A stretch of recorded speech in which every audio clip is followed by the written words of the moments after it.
And I'll start with a land acknowledgement.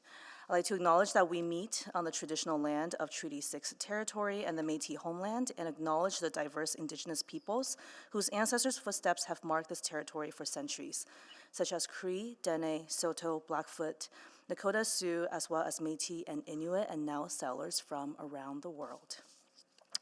I'll do a roll call. Councillor Wright.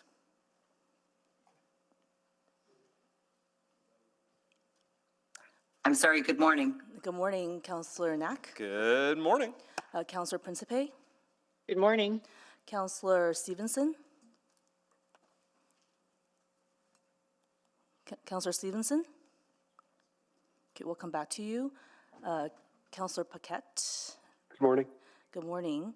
I'm here, and the mayor will be here shortly. Councillor Hamilton. Good morning. Councillor Rutherford. Good morning. Councillor Salvador. Good morning. Councillor Carmel. Councillor Carmel. We will come back to you. Councillor Rice. Good morning. Councillor Jans. Good morning. And Councillor Stevenson's here. Good morning. Good morning. And Councillor Carmel. Okay, hopefully will join us shortly here. Oh, that's My right. apologies, Deputy Yes, Mayor. Councillor Cartmel will be absent today. That's right. He did give notice. Apologies. Thank you. Can I get a adoption of agenda, please? Thank you. I'll move that the January 24th, 2025 City Council public hearing agenda be adopted. Second. Moved by Councillor Hamilton and seconded by Councillor Rice. Any questions? No, please vote. I'm a yes. Councillor Stevenson is a yes. Councillor Salvador is yes. In favor. Thank you, Councillor Stevenson. Thank you, Councillor Salvador. Thank you, Councillor Yes. Jans. Councillor Yes, ma'am. Principe is a yes. Thank you, Councillor Principe. Thank you, Councillor Paquette. We have all the votes. Please display the vote. And that is carried. We have a few protocol items today, and so I will begin with the recognition for World Day for African and Afro-Descent Culture. I'd like to recognize that this Friday is World Day for African and Afro-Descent Culture. Established in 2019 by UNESCO, January 24th celebrates and brings focus to the cultural diversity that exists among African and African diaspora communities. It honors their creativity and artistry and highlights the role of African cultural resurgence in building a more welcoming, creative, and sustainable society. Diverse Black, African, and Caribbean communities have a long history in Edmonton. Their contributions have profoundly shaped our city's identity. Whether as poets, painters, engineers, or entrepreneurs, each person's culture and heritage shapes who they are and how they contribute to our city. Edmonton is fortunate for the many members of Black communities whose journeys have led them to share their culture, traditions, and talents with us. We are committed to creating a more equitable and anti-racist future so that all racialized communities in Edmonton can thrive. Through initiatives like the Anti-Racism Grant Program, the Civic Youth Fellowship, and the Anti-Black Racism Action Plan, the City of Edmonton is working to make sure the voices of Black, African, and Caribbean communities are heard. We are proud of the progress we have made and remain committed to the work that is still to be done. This World Day for African and Afro-Descent Culture is an opportunity for us to reaffirm our commitment to uplifting, celebrating, and building equity for Black communities. We are a stronger and more vibrant place because of these communities and the distinct cultures that impact and inspire them. Thank you.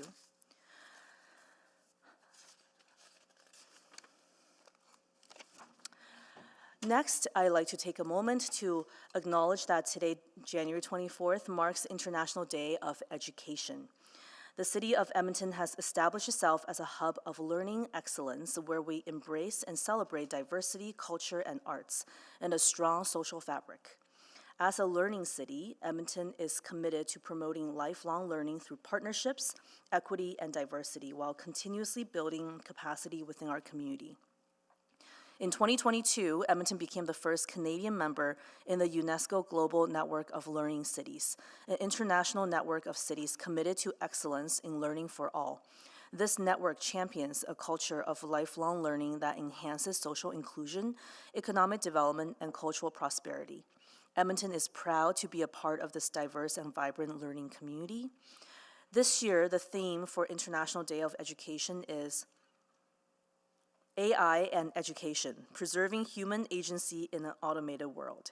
This theme invites us to explore how education can empower people to understand and steer artificial intelligence towards outcomes that respect human rights and support sustainable development. Edmonton is home to several companies, research hubs, and innovators who are shaping the future of AI. These efforts aspire to improve the lives of people and address complex global challenges. One example is Alberta Machine Learning Institute, AMI, which was established in Edmonton to build on 2 decades of leading global research at the University of Alberta. Today, AMI is a national AI institute playing a key role in Canada's pan-Canadian strategy. As a globally recognized nonprofit, AMI's mission of AI for good and for all reflects their dedication to advancing research, skill development, and the thoughtful application of AI in fields like healthcare, energy efficiency, and addressing climate challenges, all the while contributing to our local economy. This year, after careful consideration, the city integrated generative AI into our workplace. This initiative, made possible by the expertise and dedication of numerous teams within the Open City and Technology branch, has streamlined many business functions at the city. As well, our internal data science and research team deploys built in-house AI to improve our services and benefit Edmontonians. With all these examples of leading AI work and learning in our city, we acknowledge how carefully and intentionally these initiatives have considered bringing people along so we can grow together. That is why education supported by local innovators will be crucial in unlocking the full potential of AI for our city.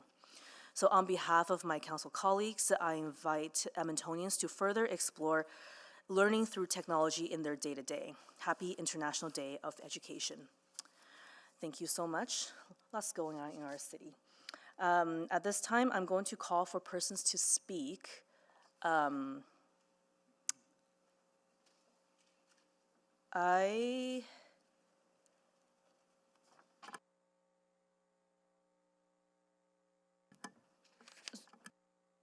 Okay, so before I call your names, I just want to share my expectations for the conduct of everyone participating to ensure a safe and inclusive environment and workplace.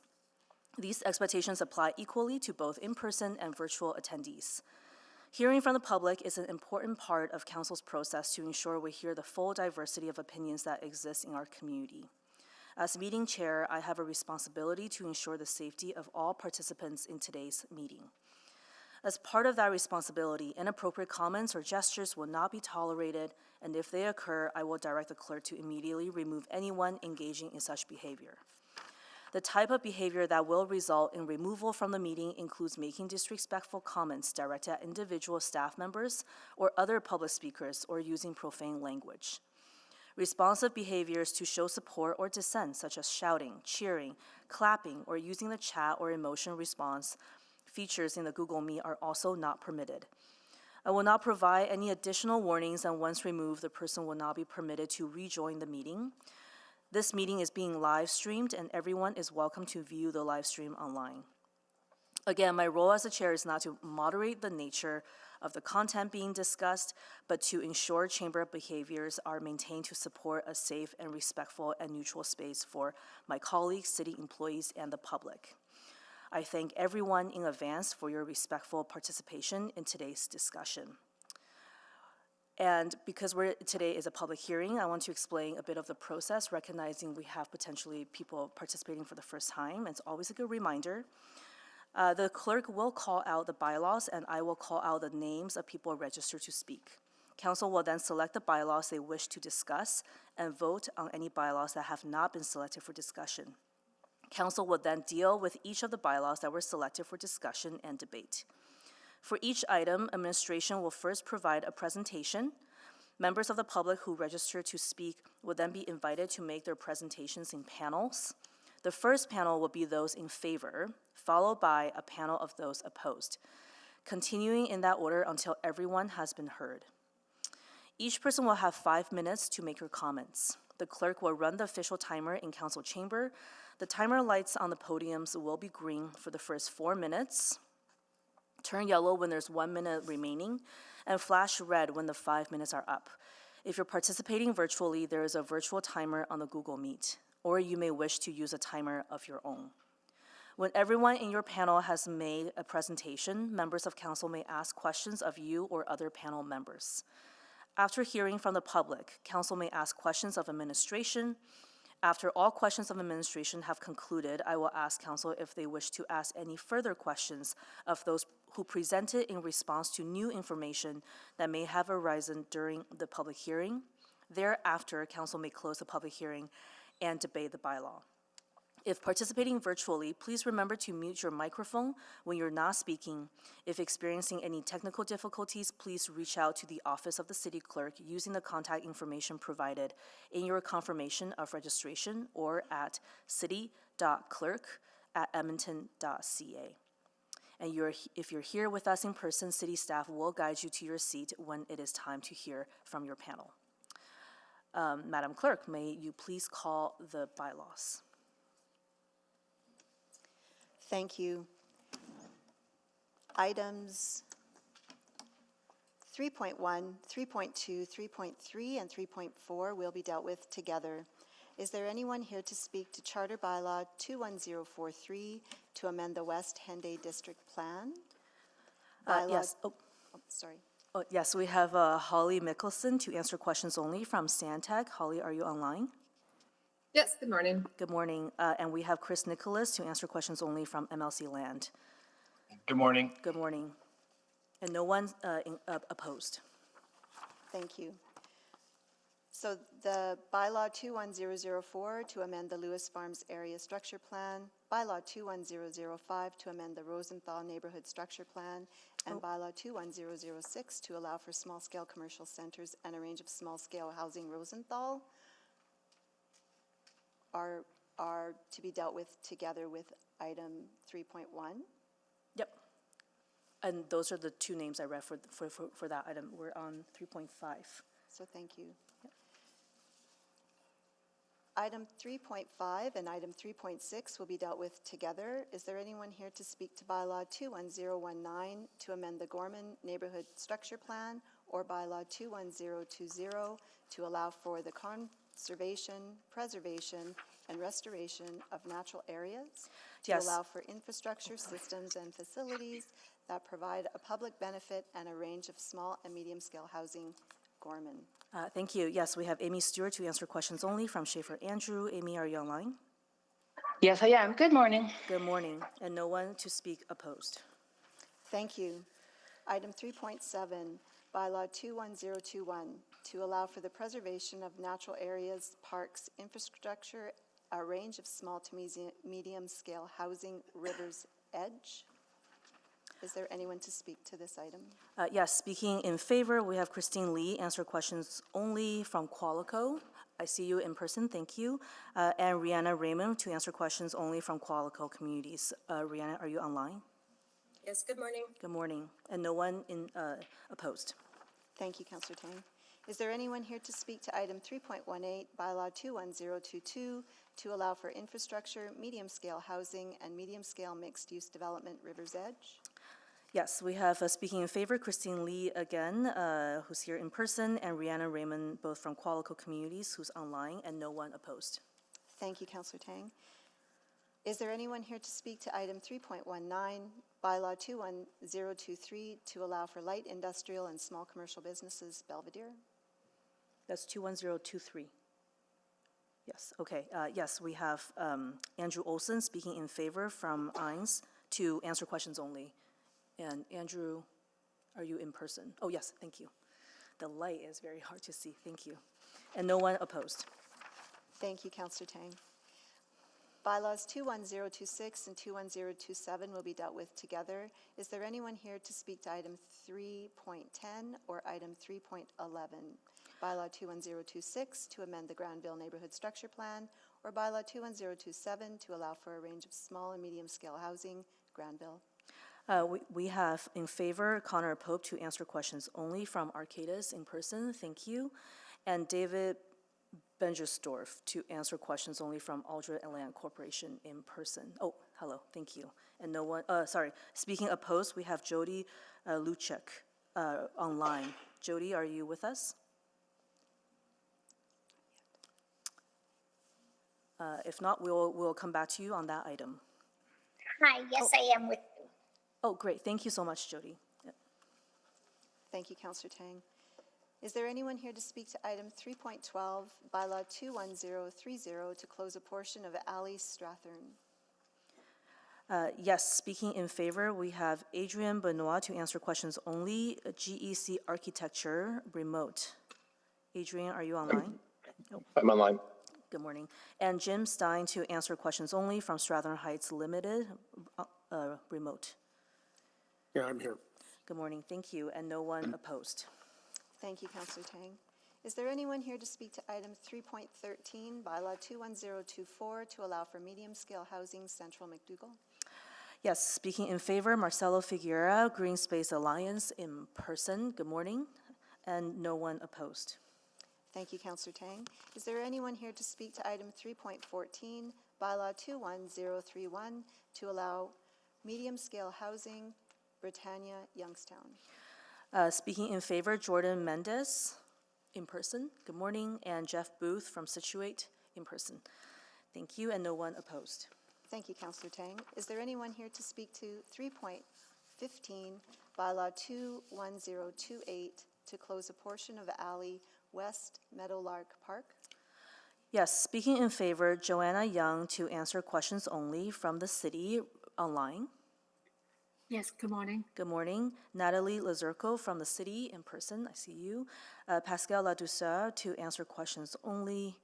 Good morning. And Christopher Wintle from the city online. I'm here, thank you. Good morning. And speaking opposed, we have Brian Joseph from Outfront 95th Avenue Action Group in person. Brian? Oh, good morning. Not yet. We'll call you when the item is up for discussion. Jody Herdman in person. Good morning. Ayon Campbell. Good morning. Greg Jober. Thank you. We'll call him when he's here. And Christian Campbell. Good morning. They're all here. Thank you, Councillor Tang. Is there anyone here to speak to item 3.16, bylaw 21025, to allow for medium-scale housing, Garneau? Yes, speaking in favor, we have Ryan Edick from INS in person. Good morning. And Jacob Dewan online. Hi. Good morning. Speaking opposed, we have Cheryl Stevens in person. I will be in person, but I'm not there at this exact moment. No worries, thank you. Janet Palmer. Janet. We'll call you later. Jessica Wegman Sanchez. Yeah, I'm here. Good morning. Nancy Hunt. We'll call you later. Leroy Warden. Yeah, Leroy's here as well. Great, thank you. Angelique Vargas from Garneau Community League. Hello, I'm here. Good morning. And Steph Newfield, also from the Community League. Present. And Jesse Sonef, online. Hello. Hello. Abel Shafaro. We'll call you when the item's up. And that's it for speakers. Thank you, Councillor Tang. I gotta sign in. Is there anyone here to speak to item 3.17, bylaw 21018, to allow for small-scale commercial centers, Anthony Henday South? Yes, speaking in favor, Tony Salopek from Salico Development Limited in person. Good morning. Karen Salopek, also from Salico Development. Okay, so she will not be joining at all then? Okay. Okay, sounds good, thank you. And Yanjian Luo to answer questions only. Oh, good morning. And speaking opposed, we have Barbara Jean Lake Ramnath in person. Good morning. Kathy Carey online. Good morning, yes, I'm here. Thank you. And that's it for speakers. Thank you, Councillor Tang. Is there anyone here to speak to item 3.18, bylaw 20999, to allow for medium-scale mixed-use development, Strathcona? Yes, speaking in favor, Leah Kinsella from Belgian Development in person, Jeff Booth, Situate, also in person, Chelsea Jerzak, Situate. Oh, she's here. Good morning, in person. Croy Johnston to answer questions only from Belgian online. Yep. Thank you. Jacob Dewan, also online. We heard Jacob earlier. Speaking opposed, we have Amy Zhu in person. Speaking. Oh, speaking, thank you. Carrie Brown. Thank you. Brenda White. Oh, thank you.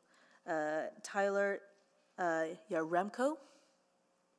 Here. Thank you.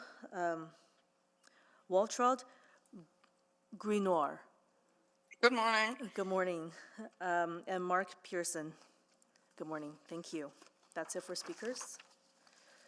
Thank you, Councillor Tang. Charter Bylaw 21000 and Bylaws 21002 and 21003 will be dealt with together. Is there anyone here to speak to items 3.19, 3.20, and 3.21?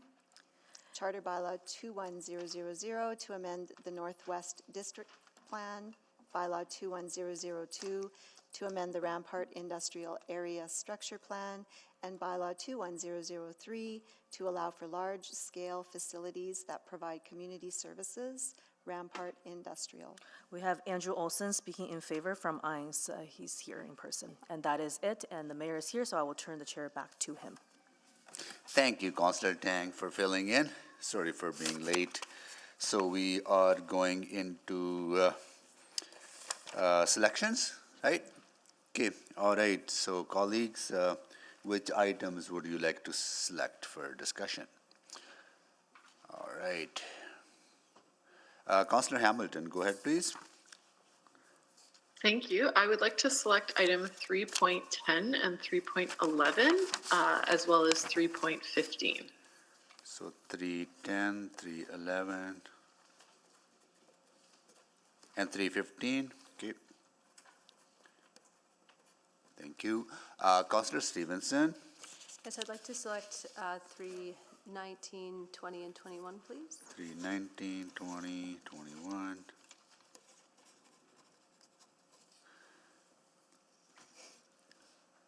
Councillor Rice. I would like to select 3.17. 3.17. Councillor Jans. Thank you. 316 and 318, please. 316, 318.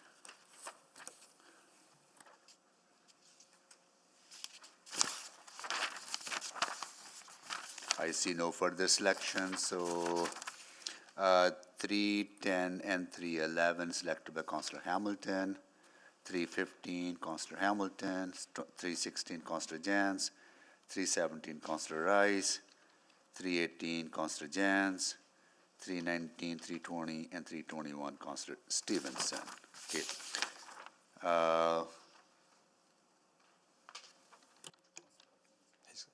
Okay. So Councillor Nack, you want to? Sure, why move not? this? Let's do it. So let's move, let's see if I do this right. Closure of the public hearing on items 3.1, 3.2, 3.3, 3.4, 3.5, 3.6, 3.7, 3.8, 3.9. Yeah, three, I flipped the page quickly. 312, 313, and 314. Second.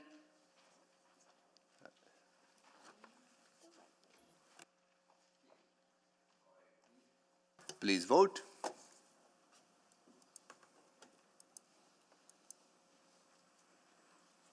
Yes.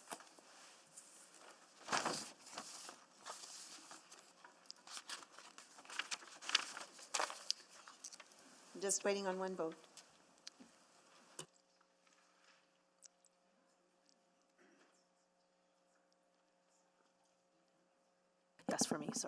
Thank you, Councillor Tang. We have all the votes.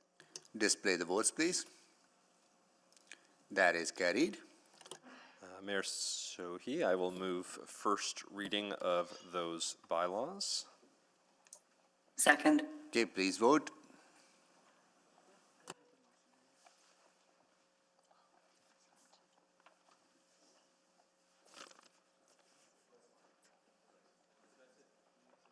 No, you said first reading. First. Yeah, that's what you said. That's what, yeah, first reading. First. We have all the votes. Display the votes, please. It is carried. Mayor Sohi, I will move second reading of those aforementioned bylaws. Second. Please vote.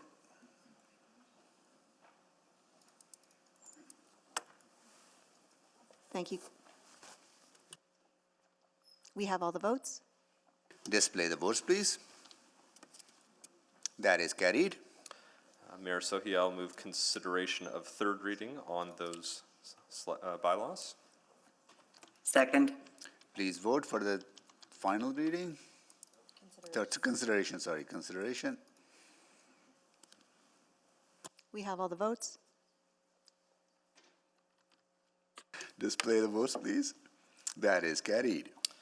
And Now the final reading. yes, Mayor Sohi, I will move third and final reading of Charter Bylaw 21043, Bylaw 21004, Bylaw 21005, Bylaw 21006, Bylaw 21019, Bylaw 21020, Bylaw 21021, Bylaw 21022, Bylaw 21023, Bylaw 21030, Bylaw 21024, and Bylaw 21031. Second. Okay, please vote.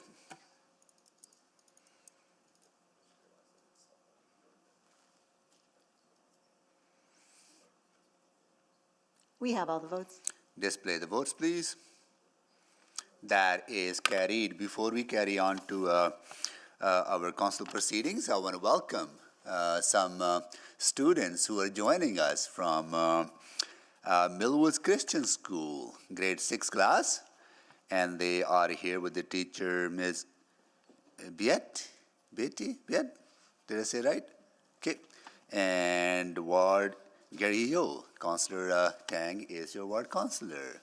Nice to see you all. Are you here just for the morning, or are you here for the whole day? Just for the morning? Okay, and are you doing your mock council? You are. Have you selected your mayor? You have? Who is your mayor? Your worship, you want to come down to the podium? Come on, don't be shy. Yay. So tell us your name and also tell us what are you going to be talking about. Can you turn the microphone on? Go ahead. Harmony. Okay, and what are you going to be talking about? If kids under 18 should have an 11 p.m. curfew. 11 p.m. curfew for kids under the age of 18? Wow, that's pretty ambitious, right? Well, I think we will all be interested in what you decide, okay? So let us know once you had your discussion, let us know what your decision was, okay? Cool, thank you so much for joining us. All right, so I understand that items 319, 320, and 21 were at the last council meeting, but we were not able to deal with them, so I suggest that we deal with them first, right? So Councillor Rutherford? Yeah, and the clerk, I've discussed it with her this morning, the wording should be up, so just that items 319, 320 and 321 be brought forward and just quickly introduce if you. Dealt with. I'll second, Councillor Knack. Sure. Okay. Can you explain why, Councillor Rutherford? Yeah, we've just created a protocol. I know it's a very packed agenda. However, we have been making it a precedent that if something is held over, that we deal with them first at the next public hearing. In addition to that, this is very timely. It was time sensitive in December. It's not less time sensitive now. And so I'd really like to get this done with. Thank you. Please vote.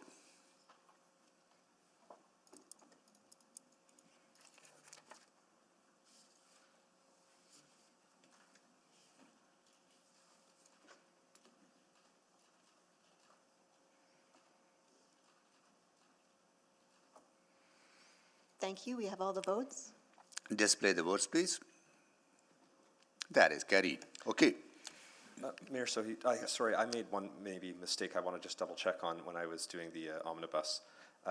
One of my items in the ward I represent had two speakers that I thought they were questions only, but it didn't actually say. So I want to just see if I can. They want to speak? I don't know, and that's what you want to check? So I think there were two speakers on the Britannia Youngstown item. I see Mr. Booth, and I think Which I see Mr. item Ben. is it? 314.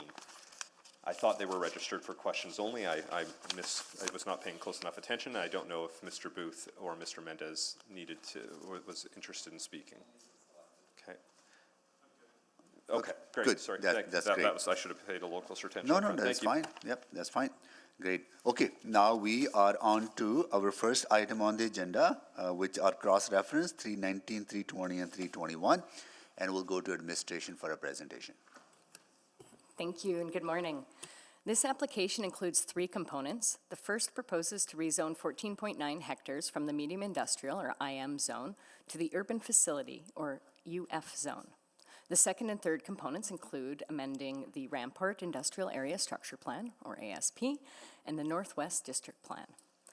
This application will result in the loss of industrial land within the Rampart Industrial Area in order to facilitate educational services needed to support Edmonton's growing population. Administration supports this application because it enables the growth of new and emerging sectors through support for non-traditional workplace locations, provides opportunity for school uses that can support Edmonton's growing population, and supports the efficient and contiguous development of an established neighborhood. Administration acknowledges the recent completion of the Industrial Investment Action Plan, and we bring this application forward recognizing the trade-offs that are being made by allowing educational service into an industrial area. Next slide, please. This site is located in northwest Edmonton. It is bounded by Anthony Henday Drive and the TUC to the north, 142nd Street to the east, and a greenway to the south. The subject site is surrounded by undeveloped land to the north and west. There are warehouses to the south and business employment uses across 142nd Street to the east. There's an existing off-street bike lane to the east side of 142nd Street. Next slide, please. Administration reached out using advance notices to surrounding landowners and community leagues, as well as site signage and information was posted on the city's webpage, and only one question was received. Next slide, please. This rezoning would allow for larger facilities that provide institutional services, community services, or recreational activities. The proposed urban facilities zone would provide limited industrial opportunities and a slight increase in height and no max FAR. Next slide, please.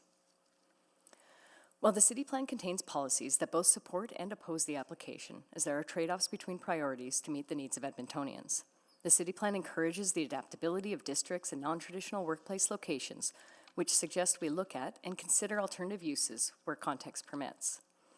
The plan also seeks to maintain industrial land supply and intensify industrial uses to support more sustainable tax base. The Industrial Investment Action Plan was received for information at Council in June 2024. It seeks to preserve and enhance existing industrial lands and to reduce the current pace of their erosion. This site is considered valuable as industrial land, and the proposed rezoning would require trade-offs to be made which limit future industrial development on site to facilitate the school. The amendment to the Northwest Edmonton District Plan would redesignate the site from commercial industrial employment to urban services to facilitate this rezoning. The proposed amendment to the Rampart Industrial ASP would redesignate the site from medium industrial to the new business, employment, and education designation. The ASP generally concentrates medium industrial uses in the northern parts of the plan and in areas best suited for rail servicing. While the ASP supports medium industrial at the site, the proposed business, employment, and education designation is also compatible. There is a greenway to the south that buffers the site from the existing industrial uses, as well as 142nd Street to the east. The site also has access to nearby amenities, including greenway, natural areas, and a variety of athletic facilities. Next slide, please. While the applicant has been in negotiation to purchase the site for a number of years, administration recognizes that choosing between using the land as intended for industrial uses or allowing adaptability to ensure education or to enable educational services is a choice with many trade-offs on both sides. Administration supports the application because it enables the growth of the new emerging sector through support for non-traditional workplace locations, provides opportunities for school uses that can support our growing population, supports efficient and contiguous development of an established neighborhood. It is also supported because of the timing of the application being before the Industrial Investment Action Plan was received. Thank you. Thank you so much for your presentation, and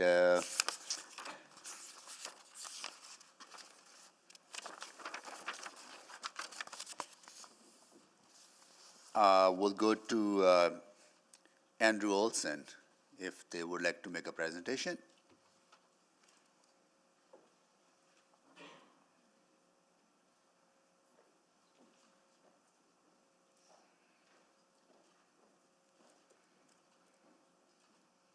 Good morning. You have 5 minutes to make your presentation. Please go ahead. Thank you. Good morning, members of council. My name is Andrew Olson, and today I'll be speaking in favor of Charter Bylaw 21000, 21002, and 21003. The proposed bylaws seek to rezone the subject site from IM to UF and to amend the Northwest District Plan and Rampart Industrial Area Structure Plan to allow for the development of a private high school. Next slide, please. So starting off with some history about the site. In September 2021, a sales agreement between the City of Edmonton and the Arabian Muslim Association was signed to allow the site to be developed as a private school under DC2 zoning. Pre-notification was completed in March 2024, with a property owner to the west having questions about the road alignment, but none of the existing businesses raised any concern about a potential school in this location. The DC2 zone was initially pursued to satisfy a condition of the sales agreement, but in April of 2024, that sales agreement was amended, and the application was made to rezone to the standard UF zone before you today. Next slide, please. The intention is to develop a private high school, but there's also interest in developing some community uses under the UF zone as well. The high school's size, as well as the other community uses on site, will be determined by the needs and demands of the community at the time of development. But the intention is to develop a community hub on site that will support both the Islamic community and the surrounding community's needs.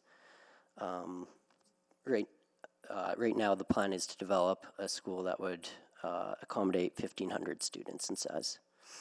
Next slide, please. So why the site? So the Arabian Muslim Association was drawn to the site due to its location and space to include other uses that their community may need.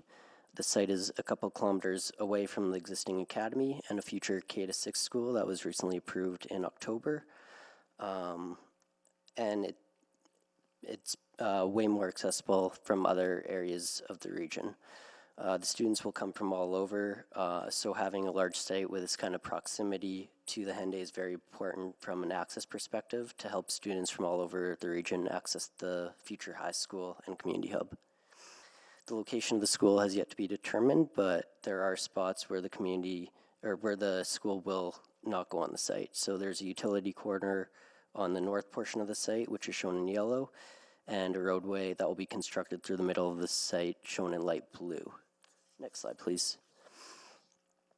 So we believe that the proposed private high school is compatible with the surrounding uses. Generally, the land surrounding the subject site is undeveloped, but there are a few buildings to the east and to the south of the site.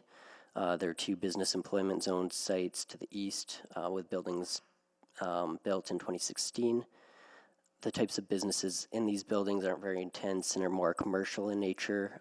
Examples of those include like a nut roastery and a pizza place, a church supply store, tire shop, and a home care service business. There are also several vacant bays in these buildings as well. There's also the IM zone parcels to the east and to the south of the subject site, with a building that was recently constructed in 2024 to the east and a building that was constructed in 2013 to the south. The uses in these buildings are in large self-contained buildings and are not intense or incompatible with the proposed high school and community development. Generally speaking, there are lots of vacancies in the surrounding buildings, and the uses within the IM zone site are contained within the buildings that are on site. Next slide, please. So to wrap up, I'd like to ask for council's support on administration's recommendation to approve the rezoning before you today. The proposed rezoning is in alignment with the city plan and will help meet the great demand for an additional Islamic school in Edmonton and support the community's needs. Thank you all for your time. Thank you so much for joining us and for your presentation. I'll see if council members have questions to you. Okay, Councillor Rutherford. Thank you. I just had one question. Given that there will be so many people coming from the surrounding area and all over the city and even the region potentially, I know that we have talked a lot about some of the traffic issues around the Islamic Academy, and I'm currently talking to them about the new elementary school as well on 127th Street. Mm-hmm. So I'm just wondering sort of what you envision in terms of sort of like a drop-off, or like, I know you've talked about the road going through there. Can you just talk me through like the sort of the pickup and drop-off configuration you're considering, or how you'll be considering a high volume of vehicles on that site, kind of in peak times in the morning and after school? Yeah, through your worship to Councillor Rutherford. At this time, we don't have like specific site details worked out for pickup and drop-off locations. Just with the road alignment, the school will likely be on like the southern portion of the site or in that northeast corner. But yeah, pickup and drop-off will be like a combination of just like private vehicles and private buses as well, likely. I know there's a future ETS stop nearby the site as well that's being planned, so that might be an option as well, but that's what we know at this time. Yeah, no, that's great, and I appreciate that. If this is approved today and the sales agreement does go through, do I have the commitment for follow-up once there is more details on that as the representative of that area? Yeah, absolutely. Perfect. Yeah. Thank you. Thank you. Thank you. Councillor Rice. Thank you. So I have two questions. This is the industrial area, and then across our city, we do have other school surplus sites, and then I do appreciate, and then right now this is address the school demandings, but why we choose the industrial area to build the school instead of and use existing possible school sites and to build the school? Yeah, through your worship to Councillor Rice, the AMA was interested in the site, again, just because of that large size of it. So they wanted to develop a community hub with not just a high school, but potentially other community uses on site. So the site size is very appealing to them. Also, the proximity to the Hende is very unique to the site. Students can come from all over the region, and it's a lot more accessible than their other two school sites right now. From accessibility perspective, I understand that point. However, our city just approved in 2024 June, and we have industrial action plan. So what's the impact could be use our industrial line to develop the schools instead of keep as an industrial line and to support our city's industrial action plan? Yeah, the AMA wants to develop a school here. Like, we don't believe that the industrial uses nearby are going to be an issue in terms of compatibility with the school. As administration mentioned in like the presentation, there's that like that greenway to the south of the side. There's also 142nd kind of separating those uses, and the industrial uses that are existing are currently like contained within the buildings. I know the balance our city tries to keep. We want to use the land and for the purpose it was originally designated as industrial. So right now, if we start to use our industrial land and to the different purpose land use, so that's probably city the president and for other area across entire city, and how we can ensure we have sufficient industrial line to support that industrial action plan. So that is why I'm asking that question. And from your perspective, did you see the impact? And then do we have any other type of option? We can keep that balance to ensure we have sufficient industrial mind and for the industrial development as well.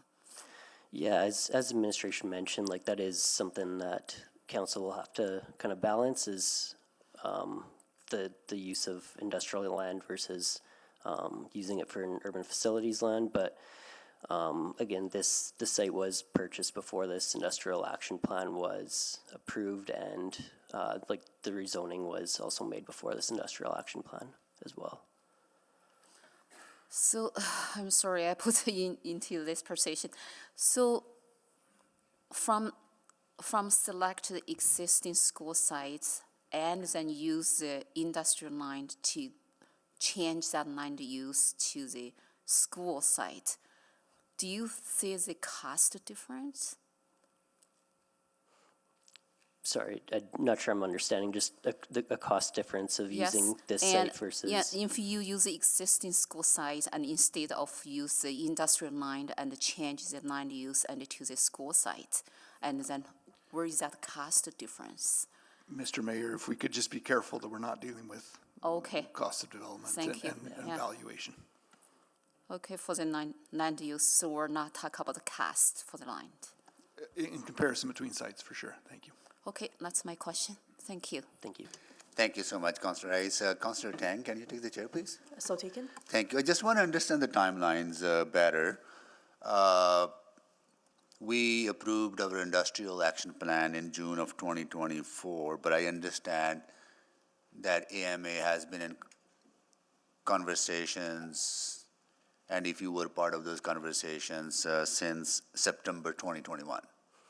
Yeah, that's correct, Your Worship. AMA has been in conversation since before September 2021.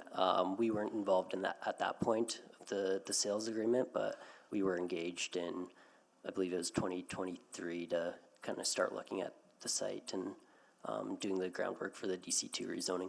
Okay. So the sales agreement was signed in September 2021? Yeah, that's correct. It was signed in September of 2021.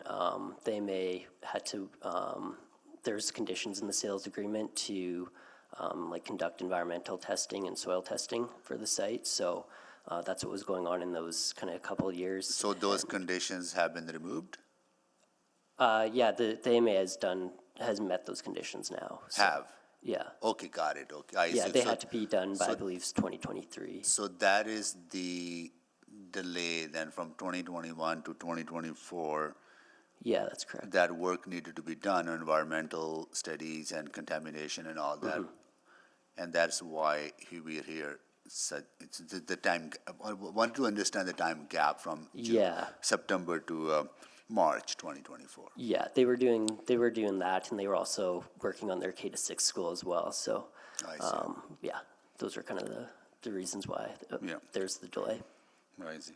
I know zoning is subject to council approval, but what I wonder, like, there has been kind of good faith conversations between AMA and administration leading up to this, with the understanding. I understand, like, we don't want to lose industrial land. There's a balance. Just want to understand there have been quite a bit extensive conversations around this, right? For over the last number of years. Yeah, for sure. Okay, got it. Thank you so much. I'll take the chair back. Thank you. Okay, we are done. Thank you so much for questions to you are concluded. And there's no one in opposition. Now we go to questions to administration. Councillor Stevenson, you exempt to this. Yeah, thank you very much. I really appreciate the report and also appreciate the tricky situation that we're in. I was actually going to start first with a question to legals. So I know that when we're looking at development permits, for example, regardless of what regulations may have been in place when the application was submitted, it's the rules that are in place the day the development permit is issued that stand. Is that correct? Correct. The authority of a development planner is in real time. It's in So real as time. council makes decisions, that authority is immediately changed. And so, stepping back a step to the rezoning process, is there a similar precedent, or is there a similar parallel with policies that have come into to force since? Well, Councillor, the main distinction is that what you first described with the development planners is mandatory. Right. Whereas council does have discretion to look at its policies and then make a decision based on each application individually. Okay. So there is an element of what information was provided at the start of the process, what comes before you, but what is before you today is how does this align with council's current vision for this site within the context of the city. And it's very valid to consider some of that subsequent policy that has happened since an application was submitted. Evolution of policy absolutely is relevant, yes. Yeah, so I do think the report does a great job of laying out the very tricky balance, and I don't mean to minimize that at all. And I think I'm just struggling with that weighting, that final weighting. In terms of district plan, so again, that's very recently passed. Was this application considered in the development of that plan at all? No, because there was no decision made, so it couldn't be used to inform the actual mapping or land uses that were in the district plans. Unlike if we were including, say, the plan for an area structure plan or neighborhood structure plan, those have been approved, and so they can be incorporated and considered when we're moving forward developing new plans. Okay. The report does reference some of that. There's the risk that it's not just the loss of industrial uses on that specific parcel, but with some of the requirements around buffers, how that could impact adjacent properties. What is the scale of those buffers? For example, for an IM doing certain work, how far do they need to be separated from a school? And typically for IM, you're looking at uses that are contained within the sites. There's no additional buffering necessarily required.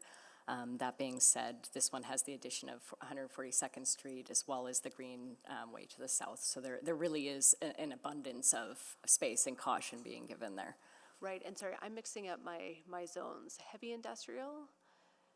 Now you're looking at things that can extend beyond the site for sure. Yeah, so what would be a typical buffer zone from a higher intensity heavy industrial use to a school site, for example? Sorry, what would be the buffer zone for a heavy industrial use? Yeah. I'll have to get that for you. Sorry, I didn't. Councillor, have that would be here. determined at the time of development permit based on a risk assessment that would be submitted at that time. Yeah, and I think maybe the challenge there is that so again, not on this site, but on a site, let's say even 500 meters away, if they did propose heavy industrial, it could come into conflict with the school use, for example. That is correct. However, if we do look at the Rampart Industrial Plan, it is surrounded by medium industrial as per the plan. So there was limited risk in terms of that being possible without a plan amendment, which again would be brought before you prior to us approving it. Okay, that's helpful to understand. Another one is just around bus service, having no bus service in the area. Would ETS consider a school special to this area? Is that a possibility? I'll direct that question to Faisal, if that's okay. Thank you. Yes, Councillor, those are the options that can definitely be explored. But just looking at this area overall, there is a connection that will occur from this site to Campbell Road, which does have a transit center, a park and ride. Both regional and local connections can definitely be tied there. But it's just evolution of transit, how that occurs over a number of years. So definitely not a site where if we have a school to making access really challenging from transit perspective. Sorry, could you repeat that again? So sorry, Campbell Road, so how far, what's the distance to the school Yes, site? if I can request the clerk to bring slide 5. And sorry, I'm out of time, so maybe I'll just come around and we could bring that slide up then. Thank Yeah, you. please. Councillor Jans, go ahead, please. Thank you. So I'm curious, what would the inverse of this be? Like if there was a school site, or I guess, what do we call it? If it was zoned parks or school appropriate zoning, and then we were to upzone it to industrial, would that be approved here? Yes, I think that would be approved here. If this was an existing, let me just make sure I understand your question, Councillor. So if the current site as identified on slide 2, if the clerks could bring that up, was an existing school site or park site, would we consider rezoning that or recommending approval for an industrial site there? Yeah, Yes, I believe we would, given the surrounding context. right. We would see no compatibility issues with providing this land as industrial land. It fits within the general area structure plan, the policies, and again, would enhance the industrial base of the city. Right.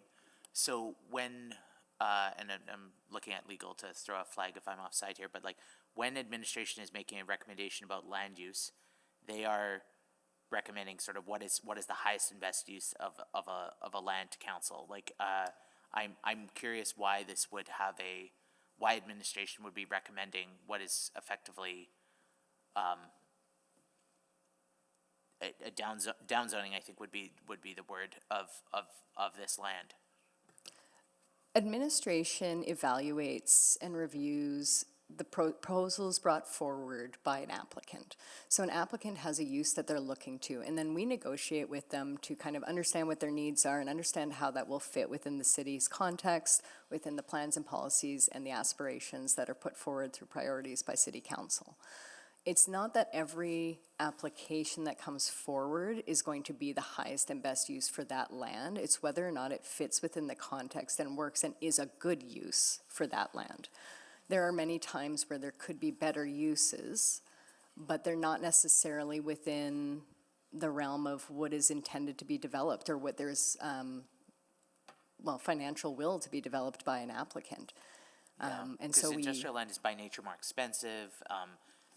We have lots of surplus school sites. We have lots of parkland. We have lots of other land around the city. Why wouldn't an administration tell an applicant, this is industrial land for industrial purpose? There's a lot of highest and best use reasons why. Go find another parcel, like what, or we want to work with you to find another parcel, or is the province the one who should be finding them a parcel? The surplus school sites, there is a bit of a different process. So I mean, the surplus school sites, the way that works is you're actually starting with a site that is owned by the school boards. They say, I don't need it anymore. We have that option at that point where we can choose to bring that into our inventory and decide whether or not we want to keep that or not. And if it's deemed surplus, then we can use it for, again, like housing, we can use it for different uses, we could sell it. There's other instances where schools actually are, the public school boards lease school buildings to a charter school, which can then lead to a sale later on. So there's a couple different venues. What we don't tend to do is take a parcel that there's interest in and try and sway them into a different direction. So in this case, there's an application to purchase. There were some legal agreements that were included within that included the rezoning of the property being approved by council. So this is the check and balance before they actually are finalizing the purchase for you to determine if you're in alignment with that. Originally, the intent was to have it be a direct control. There were some challenges that we had in negotiating through that direct control. There were some uses we didn't feel were appropriate within this industrial land. I think the original one had some seniors housing on it as well. And so we do some of that negotiation prior to bringing you an application that we feel that we can generally support and feel that will add some value to it and fit within the context that it's being requested in. So there's kind of two sides. There's what the applicant feels they can make a go of and bring forward, and then there's our assessment of whether we feel it's appropriate within that context. I'm not sure if that helps answer your question, It does. Councillor. I'm still worried that this could create kind of send a message that any industrial land or any commercial land is now viable for downzoning for anybody, and it could really sour the rest of the reserves throughout the city. I think that there's a concern of that, but I think that the difference in this particular application really is the timing. We've been working with the applicant on refining their application to bring something better forward that was more compatible since 2021, and that was being done in good faith that we felt we could get to a place More that was- compatible with what? with the surrounding context. Like, again, the original one was a DC. They were looking to have additional housing and residential on there, and so we've worked with them to come to a place where we feel that the uses that they're proposing are appropriate with the context and will not be disruptive to the industrial medium, will not cause any challenges on site. And so that takes time to move forward, and it costs money on the applicants. And so there really is that good faith. We're trying to get to a place that is helpful and useful, and sometimes the rules do change. When it's right near the end, it can be especially challenging. It was, I think, adopted in June, and the application was intended to come forward earlier than June, but because of some delays in those negotiations, it was delayed till December. And so the rules shifted right at the tail end of kind of finishing off those tiny pieces. Got it. Thank you. Thank you. Councillor Rice, go ahead, please. Thank you, Mayor. So I know there are different factors in there, including timing and the financial. I know we're not allowed to talk about the financial piece. In terms of timing, and then it's already aware of this application, and because based on timing is 2021. So if that is the case, and why we approve at that moment as industrial area, and then with the awareness already in place, and then this application there. So can you explain a little bit more about that? Absolutely. Thank you for the question, Councillor. The big thing with district plans is they weren't approved until the fall, and so we didn't have an approved plan for them, and we also didn't have a decision on this piece of land saying it wouldn't be industrial. And so the approved direction on that was from the area structure plan, which had it listed as medium industrial.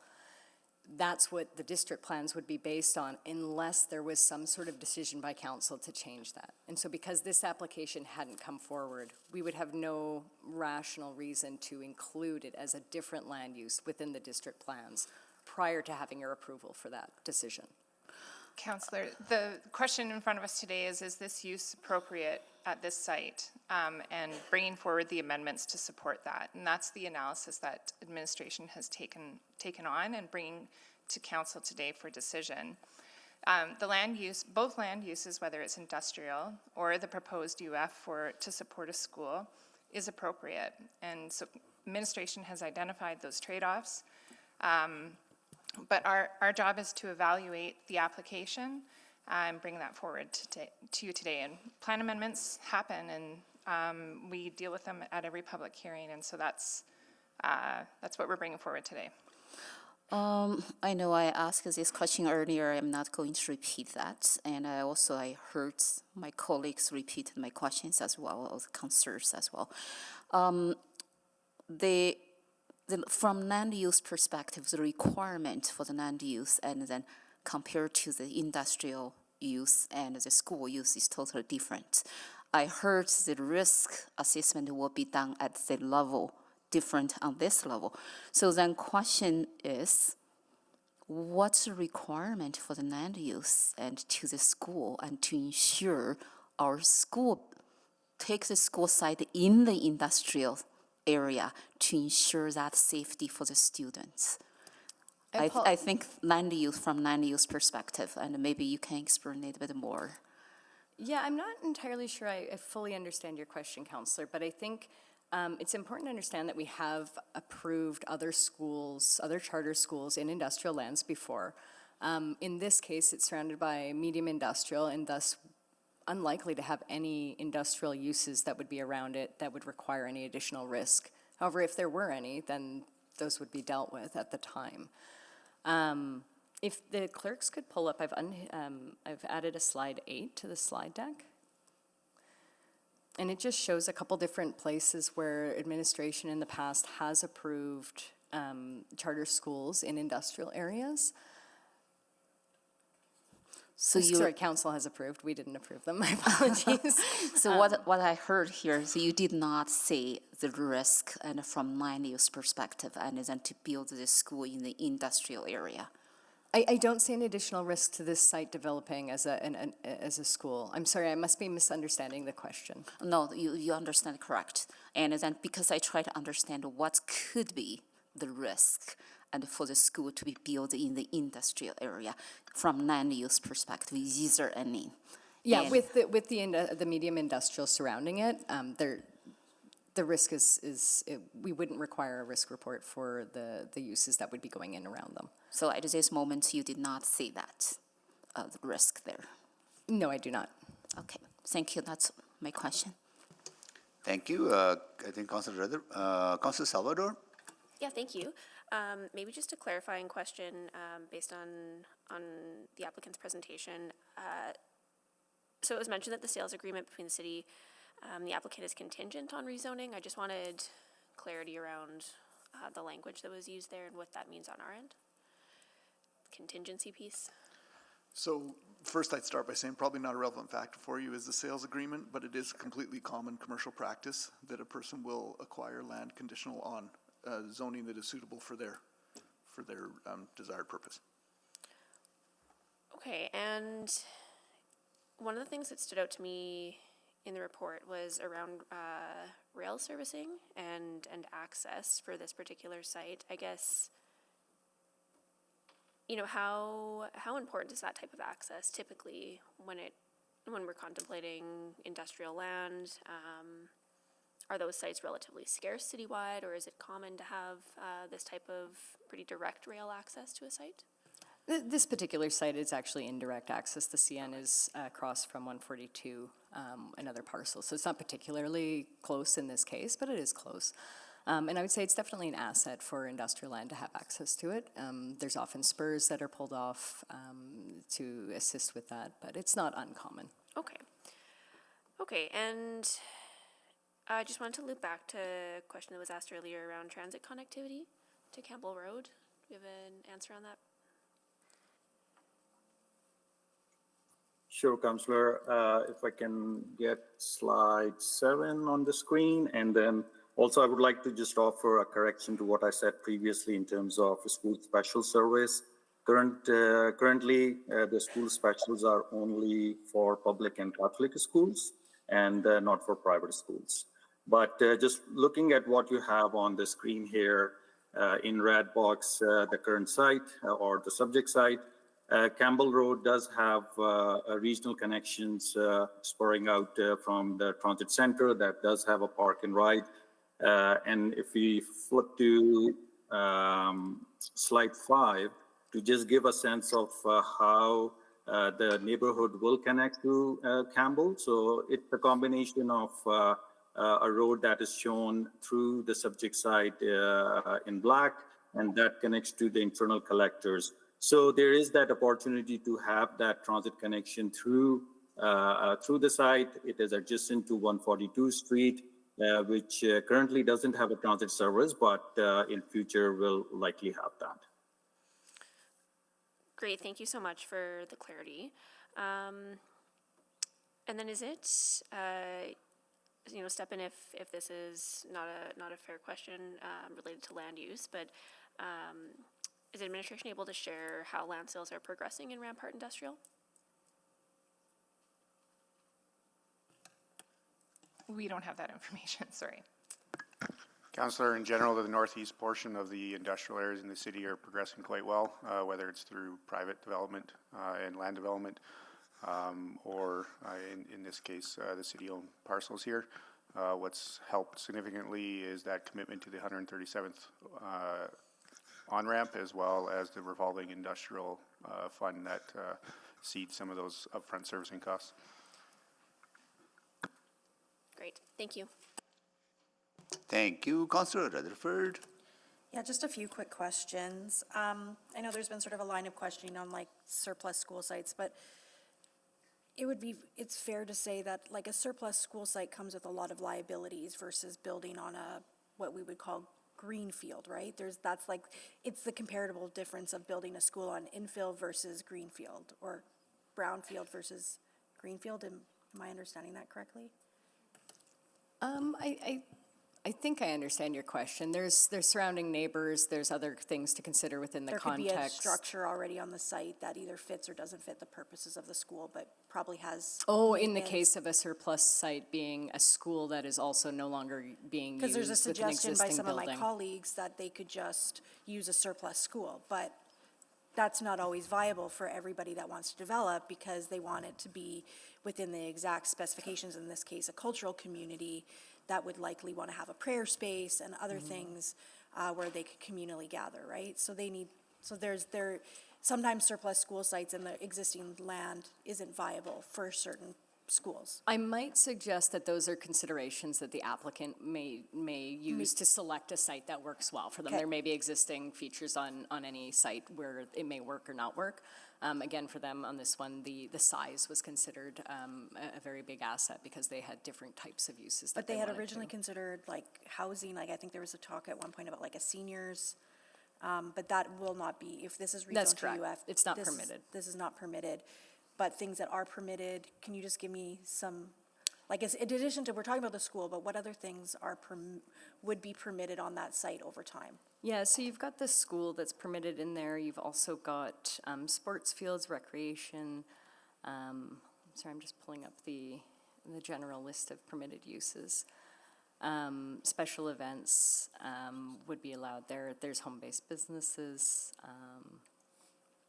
Home-based businesses? Or sorry, no, So I'm it was sorry. like, this is not, I'm what? sorry, I'm sorry. So community uses are the listed was on the use, wrong and so list. religious assembly, daycares. Okay. Daycares, okay, that makes sense. And this was initiated in September 2021, so that was before the last election, right? And I'm asking this because I just want to make sure historically, was this initiated by the applicant, or was there a council direction to work with this? This was, as far as I'm aware, this was in response to the city listing the site for sale. Okay, and- so the city listed it on the open market, and this was the most viable applicant or the preferred proponent, I guess is the proper term. This is the proponent that wished to buy the site. This is the proponent that wished to buy the site, okay? And they have the ability to buy the site regardless of our decision today, just to be clear.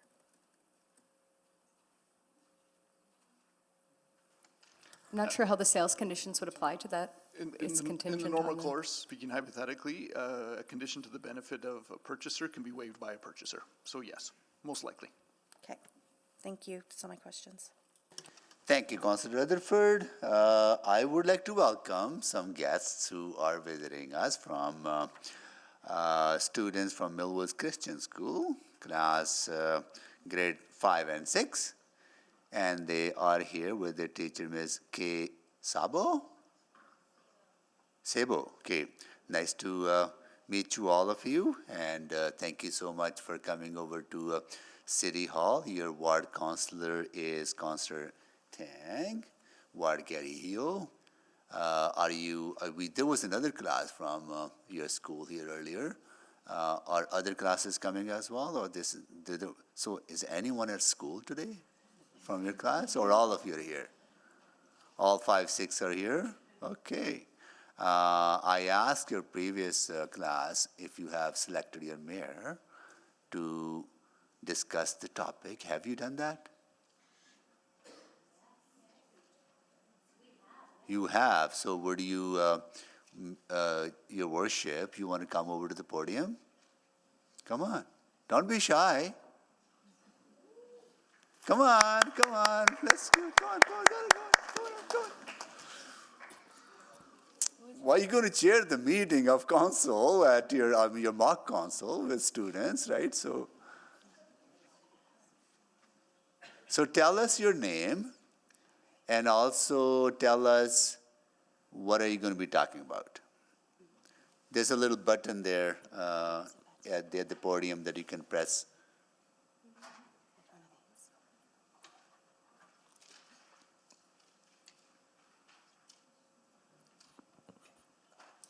My name is Joanne.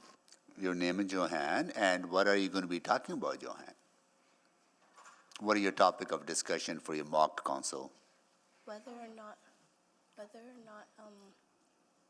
citizens under the age of 18 should have a 11 p.m. curfew. Oh, so it's the same topic that your other class is talking about, to put a curfew on kids? Man, that's... maybe I shouldn't say anything. Yeah. Yeah. Okay, well, let us know what you decide, okay? We actually already just... You have made your decision already. So what is the decision? The word is unanimously. Unanimous decision? Okay, what was the decision? The motion was defeated. Motion was defeated? Right on. Good, just kidding. Thank you. Thank you so much for joining us. It's so nice to see you. Thank you. Cool. All right, now we're going to carry on with our council stuff. We love to see you all here. The best part of our job is seeing kids come into Chamber Hall. You lighten up our day. Thank you so much. Councillor Tang, can you take the chair, please? So taken. So, I don't know if I can ask this question, but let me see. Since the approval of the industrial action plan, we did have another industrial action plan in place as well, but we have approved such type of zoning in industrial areas. But since the approval of the new action plan and understanding that this council is very ambitious on industrial growth, would this set a precedent first? Second, would your recommendation would have been different if this application was submitted after June 2024? I think it's safe to say that the evaluation would have been different were the applicant to submit the application now. It's certainly not something that we would consider precedent in terms of eroding our ability to use the industrial investment action plan moving forward with additional sites where there's similar proposals. And we can see that through evaluations that we're receiving already. Okay, so this might be the last one, such an application. It's potential, because there's always going to be trade-offs and risks and different weights that are being applied, but it's certainly not something that we would pursue the same way that we did prior to the Industrial Investment Action Plan being approved in June. Got it. Because this is a tough compromise in that way, but so tell me about the conditions of the land sale. The applicant was required to do some environmental studies, remediation studies, right? Or that would have cost money and resources. Council, I don't know that we really want to discuss all the particulars of the land sale here, but I think what we heard from the applicant is they've spent significant resources and planning and time and yes, money in getting to this stage today. Okay, maybe this is a question to legal then, that good faith efforts on the part of the applicant, they need to weigh into our decision making? Yes, that would be completely appropriate, that the actions in coming to you today with what they have done to promote this proposal and work administration is a valid consideration for you, yes. Good. Okay, got it. And also help me understand we have new density targets for residential growth in our city, but there has been previously approved area structure plans, neighborhood structure plans that were kind of exempted from those density targets because they were set under good faith negotiations or conversations or approvals. That's correct. Like we don't go retroactive and apply those to No, we do not. Right? So I think there's, moving forward, yes, right? Because that's kind of my mom's struggling with, right, on both sides, right? Okay.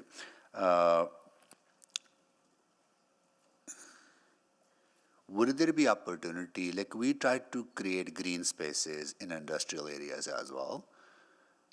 Would there be opportunity, if this is approved, to use the green space that community or this proponent is going to create opportunities for kind of joint, public use of that green space for people who work in industrial areas? I'm not aware, this site is well-served as I the see. Greenway as well, but I'm not aware of any joint use agreements that would be pursued. This is a private site. It doesn't mean that that couldn't be something that is negotiated at a future time, but it's not part of the land use considerations that we've made in recommending this to you today. Okay. So under our joint use agreement, again, private schools are not part of that. Okay, got it, okay.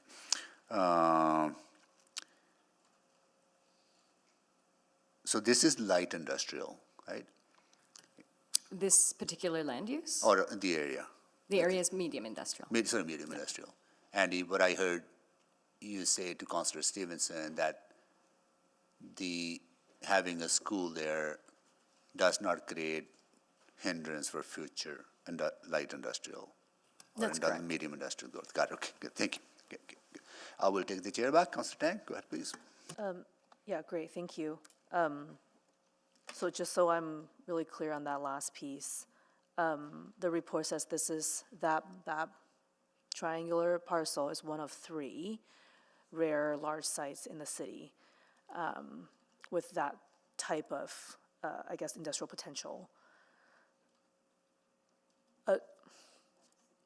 And assuming this moves forward and the school goes up, I guess would it erode? It would not be eroding the industrial potential of the surrounding parcels. Not of the surrounding parcels, no. Okay, and I'm curious. Prior to the negotiation, this was the IM. Was there a lot of activities on the site at that time? No. It was just always been Undeveloped, it's waiting. always undeveloped, always vacant. Okay, and then with the other 2 parcels with very, unique circumstances like this one, there is no such conversations or negotiations for this type of reuse. What kind of reuse? I'm sorry, I just want to make sure I understand your question, Well, Councillor. essentially moving away from industrial use. So there's no conversations like that, correct, with the other 2? Oh, not that I'm aware of, no. Okay. Yeah, this is a really tough one, and obviously industrial action plan is a huge priority for city's financial sustainability. And just so I'm clear, like that when we make rezoning decisions, city's financial viability and could be a consideration. Yes, the economical development of land is a valid consideration. That does include, what we don't go into is evaluation or Like the detailed details. terms of valuation and whatnot, yeah. Okay, thank you. Those are all my questions. Thank you, Councillor Tang. So that concludes the questions to administration. At this time, we'll ask if council members have any questions on any new information arising out of the previous conversation. Any questions to the proponent and to administration? I guess to the proponent, if you don't mind coming down. Mr. Olson, please come down.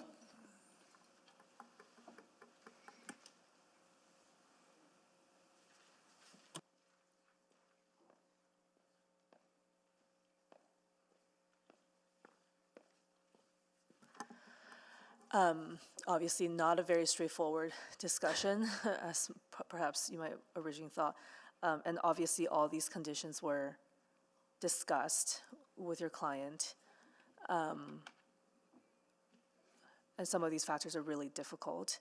I guess, and stop me if you don't think I should be asking this, but if this weren't rezoned, have you considered that scenario? Have you considered alternatives, or is this it? Yeah, through your worship to Councillor Tang, the AMA might be considering other options, but none that I'm aware of. If this doesn't get approved, they want the school they want the site for a school. So if this doesn't get approved, I don't see the sales agreement going through.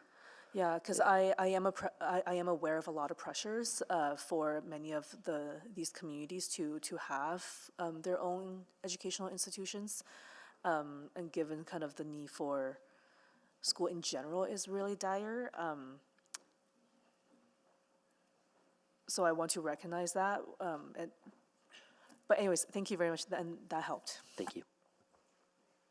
Thank you so much. So that concludes questions to on the new information. And can someone move that we close the public hearing on these on this bylaw, please? To close the public hearing on this bylaw, Councilor Redder? Yeah, I'll move the closure of the public hearing on items 3.19, 3.2, and 3.21. Second. Okay. All right, we are closing the public hearing on this. And can someone move the first reading, then I'll go to the kids. Oh, we haven't voted on it? Please vote on the closing of the public hearing. All right, there we go. Need more. There we go. We have all the votes. Okay, please display the votes. All right, public hearing is closed. And can someone move the first reading? Yeah, I will move first reading, readings of bylaws the bylaws for these three items. Second. Okay, we have first reading on the floor. We'll open the floor for people to speak, council members to speak. While we do that, I want to welcome some students who are joining us from Saka School. Grade 6 class plus grade 1 to 4. The little ones are here. Nice to see you, everyone. And they are here with their teacher, Jay Hickling, right? And Ward Garillo. Of course, he is very popular. Councillor Tang is very popular councillor today. Councillor Tang is your councillor for that area. Thank you so much for joining us. Are you all doing your mock council too, or no? Maybe, no, okay, good. So I want to invite the chick. All right, thank you so much for joining us. Nice to see you. Are you here for just for the morning? Just for the morning. Good. Thank you so much for joining us. All right, Councillor Stevenson to speak, please. Yeah, thank you so much. I really appreciate the complexities of this application. And I don't feel I'm able to support it at this time, and just wanted to take a few moments to delve into that. I think, fundamentally it comes down, for me, to the economical development of our city. Having a healthy mix of residential and non-residential is critically important. And in this location, which is so well situated for industrial development, I think it's critically important that we maintain the industrial land uses that are currently on the site. We've made investments as a city to spur industrial development. We have plans in place now to support that, and I think it's important that we continue to honor that through this decision. But that said, I appreciate it being noted that it's an equally valid consideration to look at the work that has already gone into this site. My heart really goes out to the applicants. This is not against them. I would certainly, if this were to not pass, I would absolutely want to continue working with this group to find other land that works well for them and also aligns with some of our future vision for the city.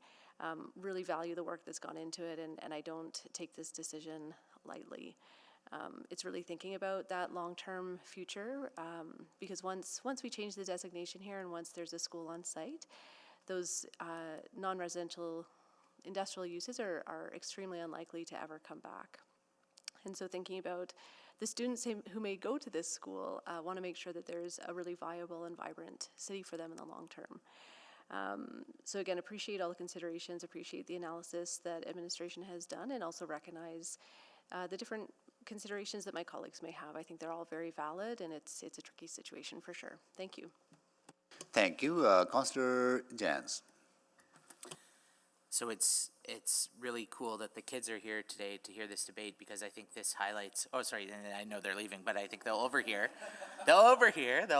why this is so challenging. So I'm going to tell all of you why you should vote against this and tell all of you why you should vote for it.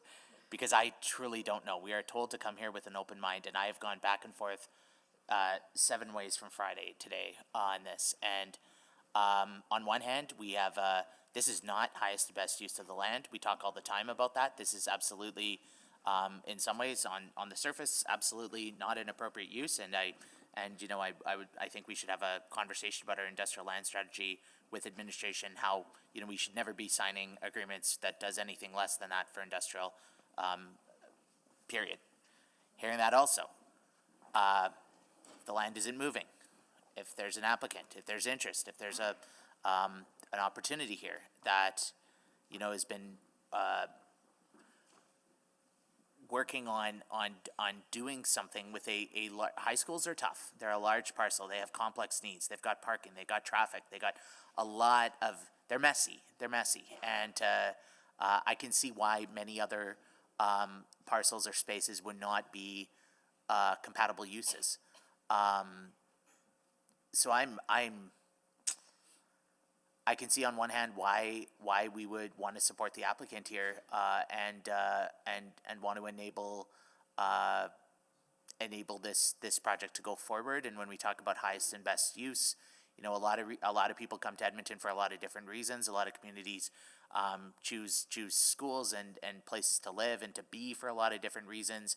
And certainly some of the negative consequences of downzoning industrial land may be outweighed by the positive benefits of a school community in these areas that these families have been contributing to and desiring. So, on the other hand, this is a very challenging, what could be a missed opportunity. I don't want to have councillors 20 years from now, even 5 years from now, sitting here and saying, "Oh, Edmonton is booming. We're the gateway to the north. We got all this. We're scrambling to get any single industrial land parcel that we can."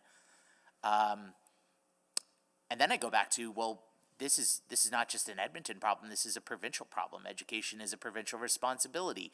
Edmonton's fair deal from the province of Alberta is lacking. We are not getting the support we need, and so we're scrambling with every literally square inch of industrial land to come up with an industrial strategy and to try and help make sure that we get a fair deal compared to our sibling communities in the region. So I don't know. I honestly don't know. This is one of those, like, I'm feeling a cough coming on. I may need to leave the room for a minute because I honestly don't know how I'm going to vote. And I really want to hear from my colleagues because I think this might be the messiest or the most challenging decision that I've seen yet this term. Thank you. Thank you, Councillor Jans. Councillor Knack. Thanks, Mayor Sohi. I feel really weird because to me this is not a challenging decision, and I'll explain why. If we had only 20 years of land supply of industrial land in the city of Edmonton, I might be worried. We don't. We have 100 years. No question. I wish Winterburn Industrial in the West End was booming and was moving quickly, but we have massive, massive amounts of either underutilized industrial land or land that is zoned for industrial that is not moving, that is in better locations than this. So for me, I look at the overall supply that we have, and I'm not worried about losing this one parcel. Frankly, I think there's actually a number of other locations where we could be having similar conversations, because I would rather land be doing something in the city, providing some type of service, than sitting vacant for the next 50 to 100 years, because we're still, even in an industrial strategy, we're going to be focusing on Northeast Edmonton. We're going to be focusing on the underserviced industrial areas in Northwest Edmonton, Southeast Edmonton, and West Edmonton, which are massive, large parcels of land. And so I think we actually just have way, way more supply than we could ever hope to use in multiple lifetimes. I wish that wasn't the case. I mean, I wish there was a boom, and I wish we were the main source to select this. But I think all we have to do is look at how, I'm going to use quickly, in air quotes on purpose, to say how quickly the underserviced industrial land has actually moved, in that it hasn't. In Winterburn Industrial, which accounts for 50% of our underserviced industrial land, we've had, in my 12 years, one proposal that came forward by a group that did do a great investment in a partnership with the city, but that accounted for if we're lucky, a couple % of the overall land, and we're still waiting on all of those other parcels. So that's why I actually don't genuinely, like, this is not going to set up the next councillor, next councillor, next council. This is, and even if we manage to take our 100 years of supply and get it done in 50, this one parcel wasn't going to make or break or suddenly be a life changer in that. And in the meantime, this can be used as a good site. And then from the land use side, I actually do think a school here, a school that is very likely to draw traffic from across the city. This is going to be one of those schools that you are going to drive to. I want everyone to walk to school. Even if you built this school right in the middle of a residential community, most people aren't going to be walking to this school. Therefore, I actually think from a land use perspective, this actually might make a little more sense, because then we're not bringing a lot of driving traffic into a residential community. It's adjacent to, it's along a major roadway.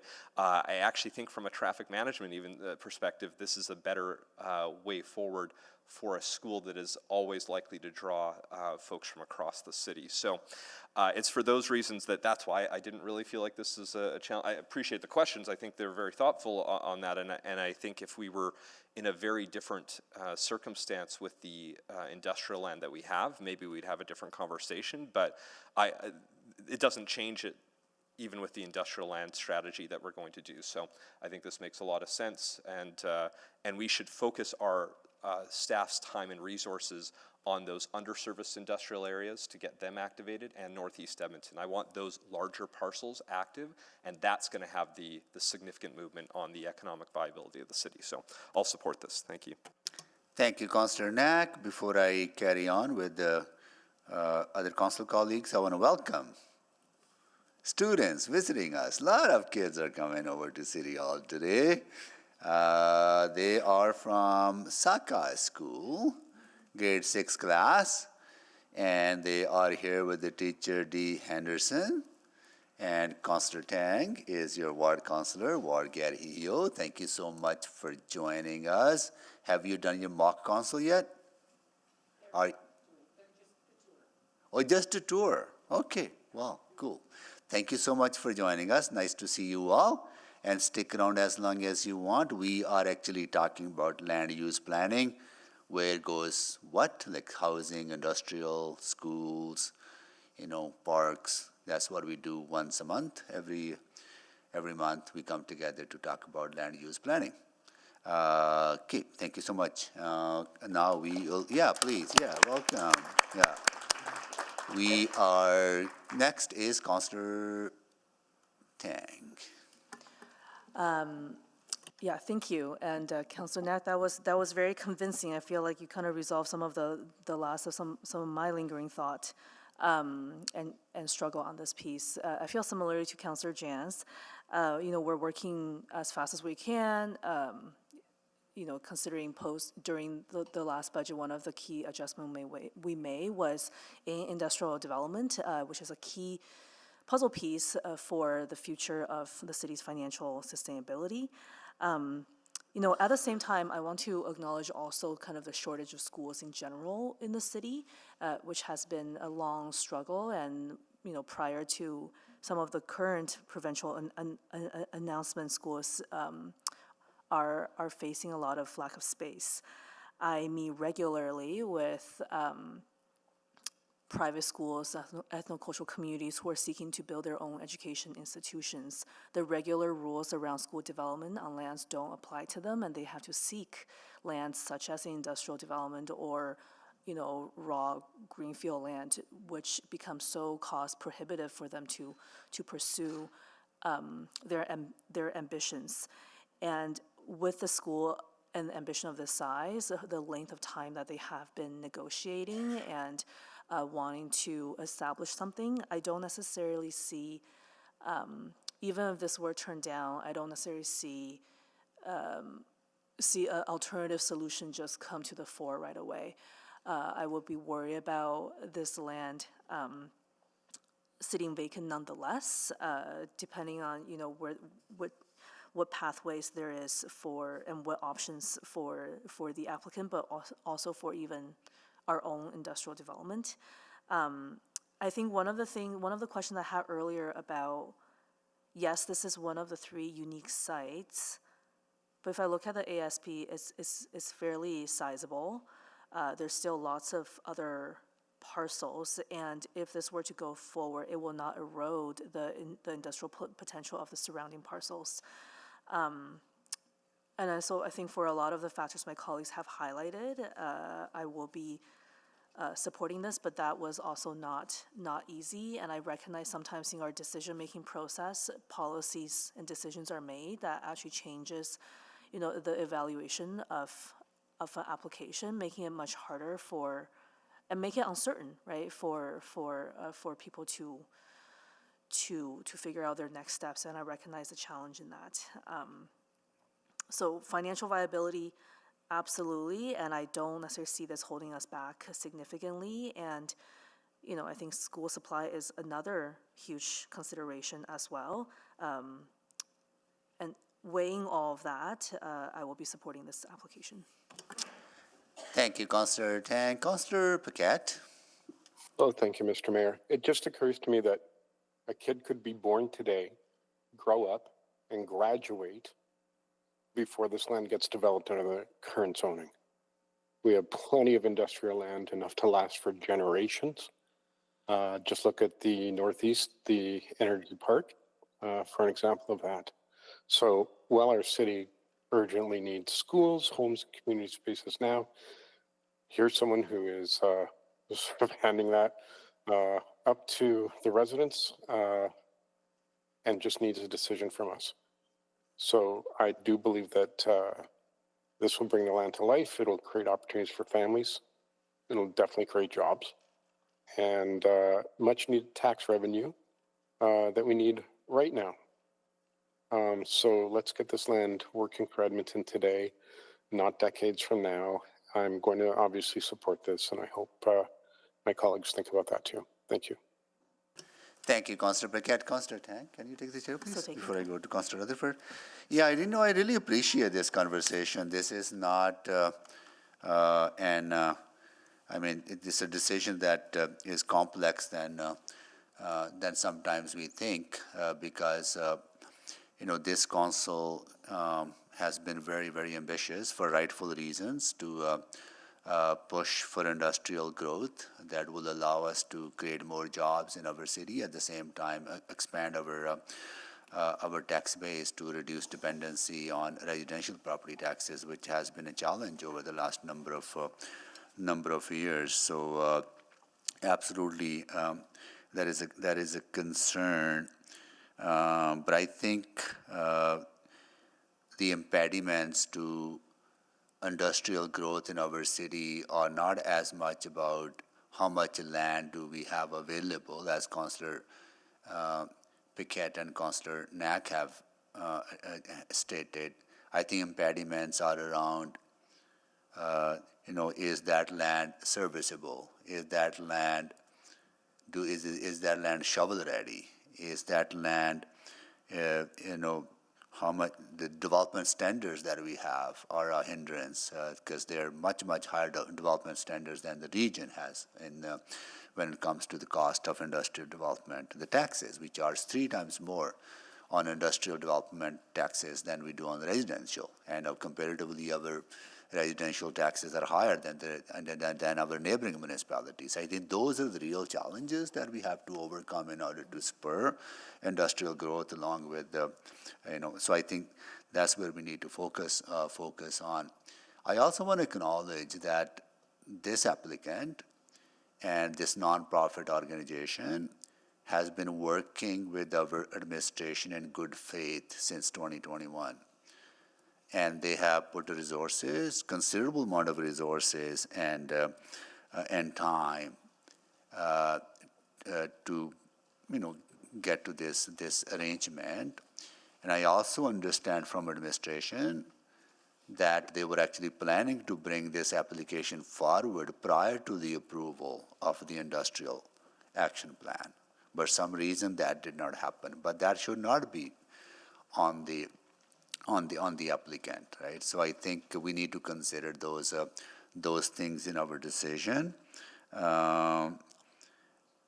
And I definitely going to support this. We need schools in our city. Province is going very ambitious on construction of schools. They are looking at close to 30 schools that they want to build in Edmonton. And we've been working with them to be ready to have all those 30 schools or more built in Edmonton. And we also know that our population continues to grow, and the diverse Muslim communities in Edmonton are also growing, and their needs are also growing, and there's a need for school. And I think because of those things, there's I think balance is absolutely tipping in the favor of having this zoning approved to build this school. And so I'm going to be supporting this. Thank you. Councillor Rutherford to close, and I'll take. Yeah, thank you, and thank you everybody for the great conversation today. As the ward councillor, I wanted to bring up a few points for specifically those that may be either on the fence or still leaning towards no, that might add even more than what my other colleagues have said. And I want to start by reminding this council that this parcel actually recently, in October of 2024, came to council. And it came to council for a road realignment. And at that meeting, the same speaker that is here today, Andrew Olson, transparently spoke in front of this council about the intentions of why they wanted that road realignment to build a school here. And that was unanimously supported. So if we had these apprehensions, I think we miss a major opportunity to signal that to a community that has been working in good faith since 2021. And so to now flip that, I think causes significant community harm. That's the first point I'd like to bring up. The second thing is, what does this mean to say no? If we say no today and this stays industrial, it means there's no high school for many kids that need it now.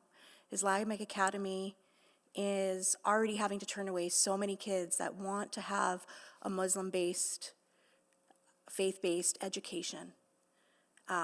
They're building an elementary school.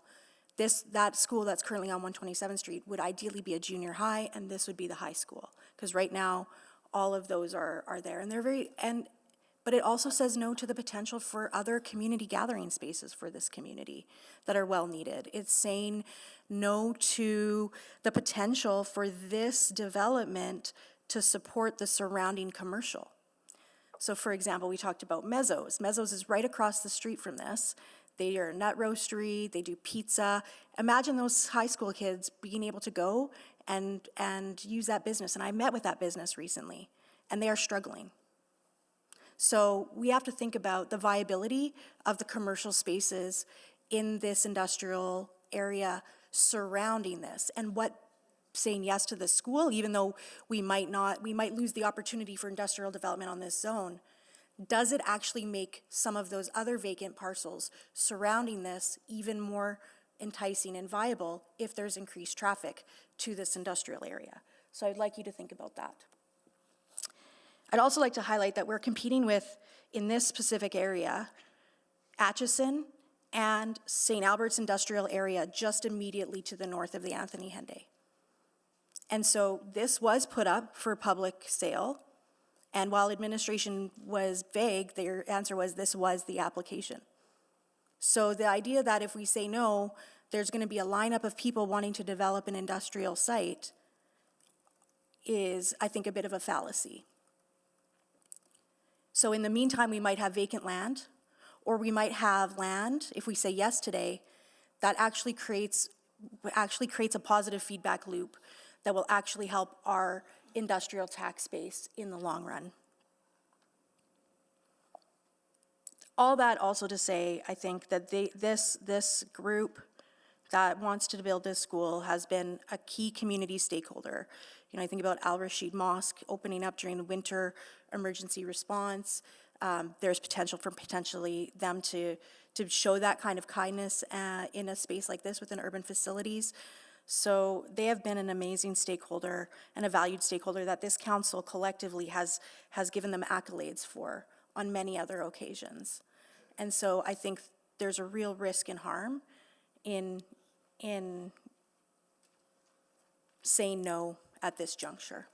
So I really encourage all of my council colleagues to support this. And one final thing I wanted to say, I forgot this one. I know there was talks about transit. I know there wouldn't be any school specials because this would be a private school. But again, this area of the city, and I've been very vocal about this, is also sorely lacking in public transit. And so if there's more people coming to this area, there's more demand, that's how they're going to get a transit route that might go through Cumberland, Oxford, and have greater community benefit, even in public transit, in the long run as well. So for all those reasons, I really hope anybody sitting on the fence, anybody that was contemplating no, really reconsiders that and supports this application today. Thank you. Thank you, Councillor Rutherford. So please vote.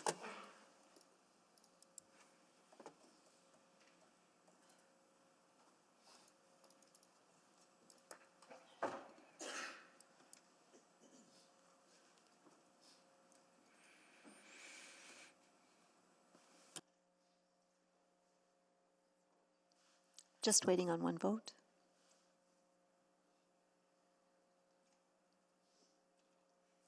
We have all the votes. Display the votes, please. That is carried. Okay. Okay. Now we are on. Oh, so yeah, with second reading, third reading, Councillor Rutherford. Yeah, I'll move please, second reading on these items. Yeah. Second. Okay, please vote.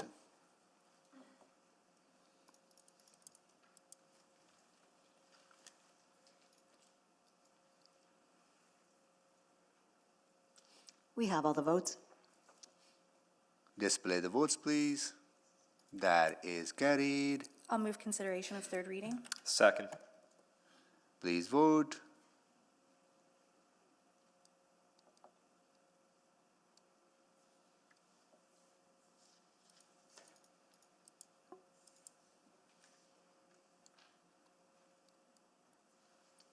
We have all the votes. Display the votes, please.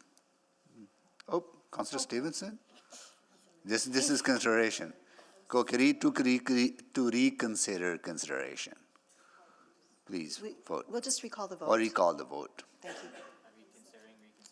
you. No, we are recalling the vote, so with this, we'll vote for reconsideration. No, oh my God. Now we're going to vote for consideration for third reading.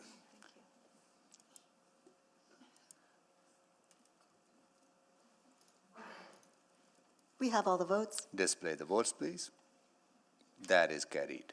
And I'll move third and final reading on bylaws 21000, 21002, and 21003. Okay. Councillor Knack? Second. Okay, please vote.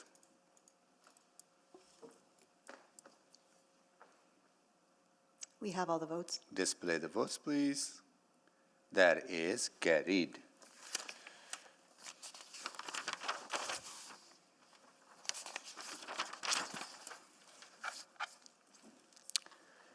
Okay, now we are on to our next items. 310 and 311, bylaw 21026 to amend the Granville Neighborhood Structure Plan, and bylaw 21027 to allow for a range of small and medium scale housing in Granville. Let me see if there were.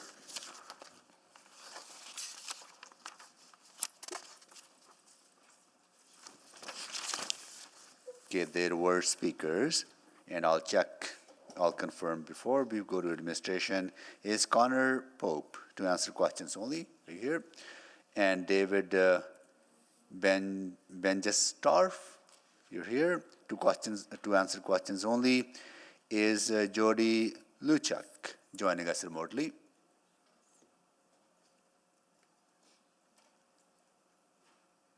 Jody Luchak. We will confirm once again. Oh, Jody is there? Okay, got it. Good. Thank you. I'll come back to you once we have heard from administration and the proponent. We'll go to administration for a presentation. Thank you. This application proposes to rezone an undeveloped site in the Granville neighborhood from the agriculture, or AG, and future urban development, or FD zones to the small-scale flex residential, or RSF, and the medium-scale residential RM zones. This application includes proposed amendments to the Granville Neighborhood Structure Plan, or NSP, to support the proposed rezoning. Next slide, please. The site is located along the city boundary with Enoch Cree Nation to the west and abuts Kim Hung School. ETS bus routes 916 runs along the site on Granville Link, and there's an existing shared use path along the site on 215th Street. Next slide, please. The RSF zone will provide opportunities for a range of small-scale residential development, including single-detached, semi-detached, row housing, and multi-unit housing, and limited opportunities for commercial and community uses that are compatible with the surrounding low and medium-density uses.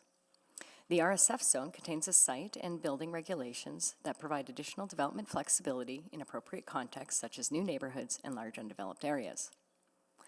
The RM zone will provide opportunities for multi-unit residential development that may be arranged in a variety of configurations. It will also allow for limited community commercial development opportunities to provide services to local residents. Next slide, please. Administration reached out using the city's webpage, mailed notices, and through direct communication with residents. We heard from 2 residents in opposition of this application. Concerns were heard regarding increased traffic along Winterburn Road Northwest, as well as potential health concerns associated with future construction on site. The Glastonbury Community League and the Enoch Cree Nation were both informed of this application during the circulation process. Next slide, please. The site is located within the Granville Neighborhood Structure Plan, where the current development concept designates the site for low-density and medium-density residential uses. The proposed rezoning generally aligns with the boundaries of the LDR and MDR in the NSP. However, a minor realignment is required. This is to align the local road to allow for consistent lot widths with the low-density residential site above. The MDR policies within the NSP also align with the intent of the rezoning. However, minor administrative updates are required to remove outdated zone names for references. Next slide, please. The subject site is located in a developing area as identified in the city plan and is expected to contribute to Edmonton's growth between populations of 1 and 1.25 million. This application aligns with the rebuildable with community of communities that speaks to accommodating all future growth within 1 million people within Edmonton's existing boundaries. This proposal contributes to the vision by allowing the ongoing development of neighborhood and supporting a variety of housing options. The site is subject to the West Henday District Plan, where the site is designated as urban mix. The proposed rezoning supports the district policy for urban mixes by providing opportunities for a mix of housing types close to businesses and services that meet the daily needs of residents. It's also within the Grange Area Structure Plan, where it is designated as residential. The proposed application conforms to the plan's objectives of maintaining a balance and mix of density and dwellings by planning for a variety of housing types in each residential neighborhood. Overall, the proposal also complies with the land use designations and objectives as outlined in the NSP. Next slide, please. Administration supports this application because the location and context of the site is appropriate for the proposed zones, contributes to the completion of the Granville neighborhood, and that the rezoning is in general conformance with the Granville NSP. Thank you. Thank you so much. Are there any questions to the folks in favor from council members?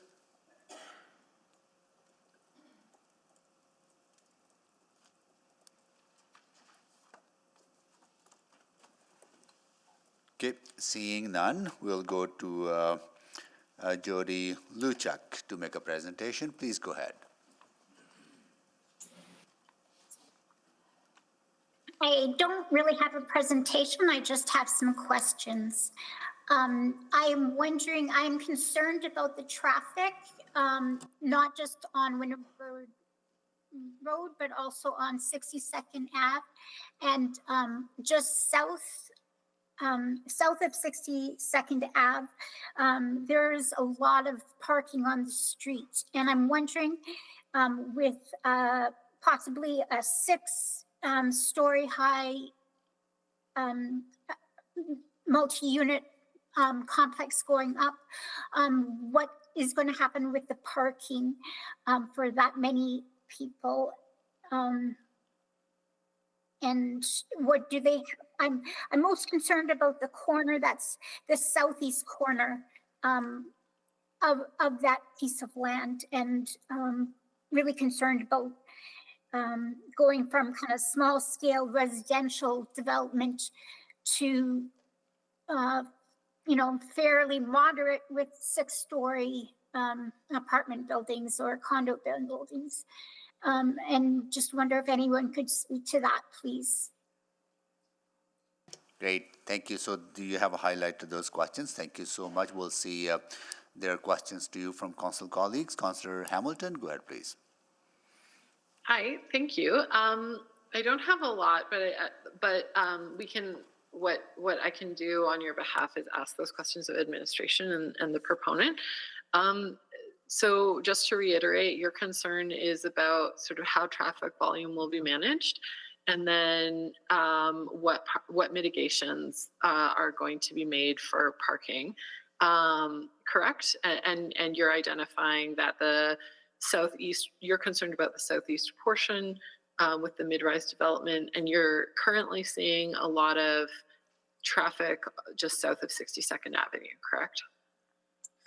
Or like a parking, yeah. Yes, parking, not only along Hemingway Road, but also in the small residential areas, like nearby. So it would be south of 62nd as well. Okay. Yeah. And there's 2 schools in the area. The closest to this site would be, there's Kim Hung to the north, but then there's Sister Annetta Brockman to the south. Is some of that, in your opinion, driven by, is it sort of during school hours you're seeing a lot of the on-street parking congestion, or do you find it's off hours as well? Off hours as well, for sure. Yeah. Okay. Yeah, that's helpful. You're looking for some sort of answers to your questions. Just my spidey senses would tell me that there would be a provision for on-site parking with sort of any forthcoming application, but we won't know till the development permit stage. Are you essentially looking to assure yourself that there's going to be some on-street or some on-site parking provision and it won't add to the congestion in the area? I am hoping. I have moved into, so I live in a townhouse that is parallel to 62nd Ave. So, and I'm an end unit, so I look onto what was supposed to be agriculture. And I moved in this summer and I had asked before I moved in what the zoning was going to be for that, and checked that it was agricultural. And I understand it needs to be developed. However, there is nothing nothing nearby as big as 6-story buildings. There's the highest one is next to it, which is Stratford Greens, and it's only a 4-story. And so I already know now how much traffic there is, not just on the roads, but parking. So I can't imagine having another complex there that's like 6 stories, where they're going to put all the parking. And I'm just concerned about concerned about the area. Okay, but I understand. All right, well, I will, thanks for coming out today. I'm gonna ask these questions of administration and hopefully give the proponent on new information and opportunity to speak to sort of what their vision for development on this site is. Thank you. Thank you. Thank you so much for joining us. So that concludes the questions to you, Jody. Now we'll go to questions to administration. Councillor Hamilton, you want to start? Yes, please. I was just going to click on. I'm wondering if so based on the application, there's not a huge change in the density on the site, or not just on this site, but in the entire NSP based on this amendment. I'm wondering if you could speak to the transportation impacts, because there is a change in configuration of the transportation, a little change in terms of the transportation network. Could you speak to those impacts? Sure, Councillor Hamilton. So as you said, the change or the amendment requested is not substantial, and fundamentally it is not changing how this neighborhood structure plan was originally planned to service through the arterial network and the collectors. I would highlight that the area is, as already mentioned in Edmund's presentation, the area is fairly decently, or I would say very well, rather served by transit with the regular service, and also there is express service or frequent service provided along 62 Avenue and Hemingway Road.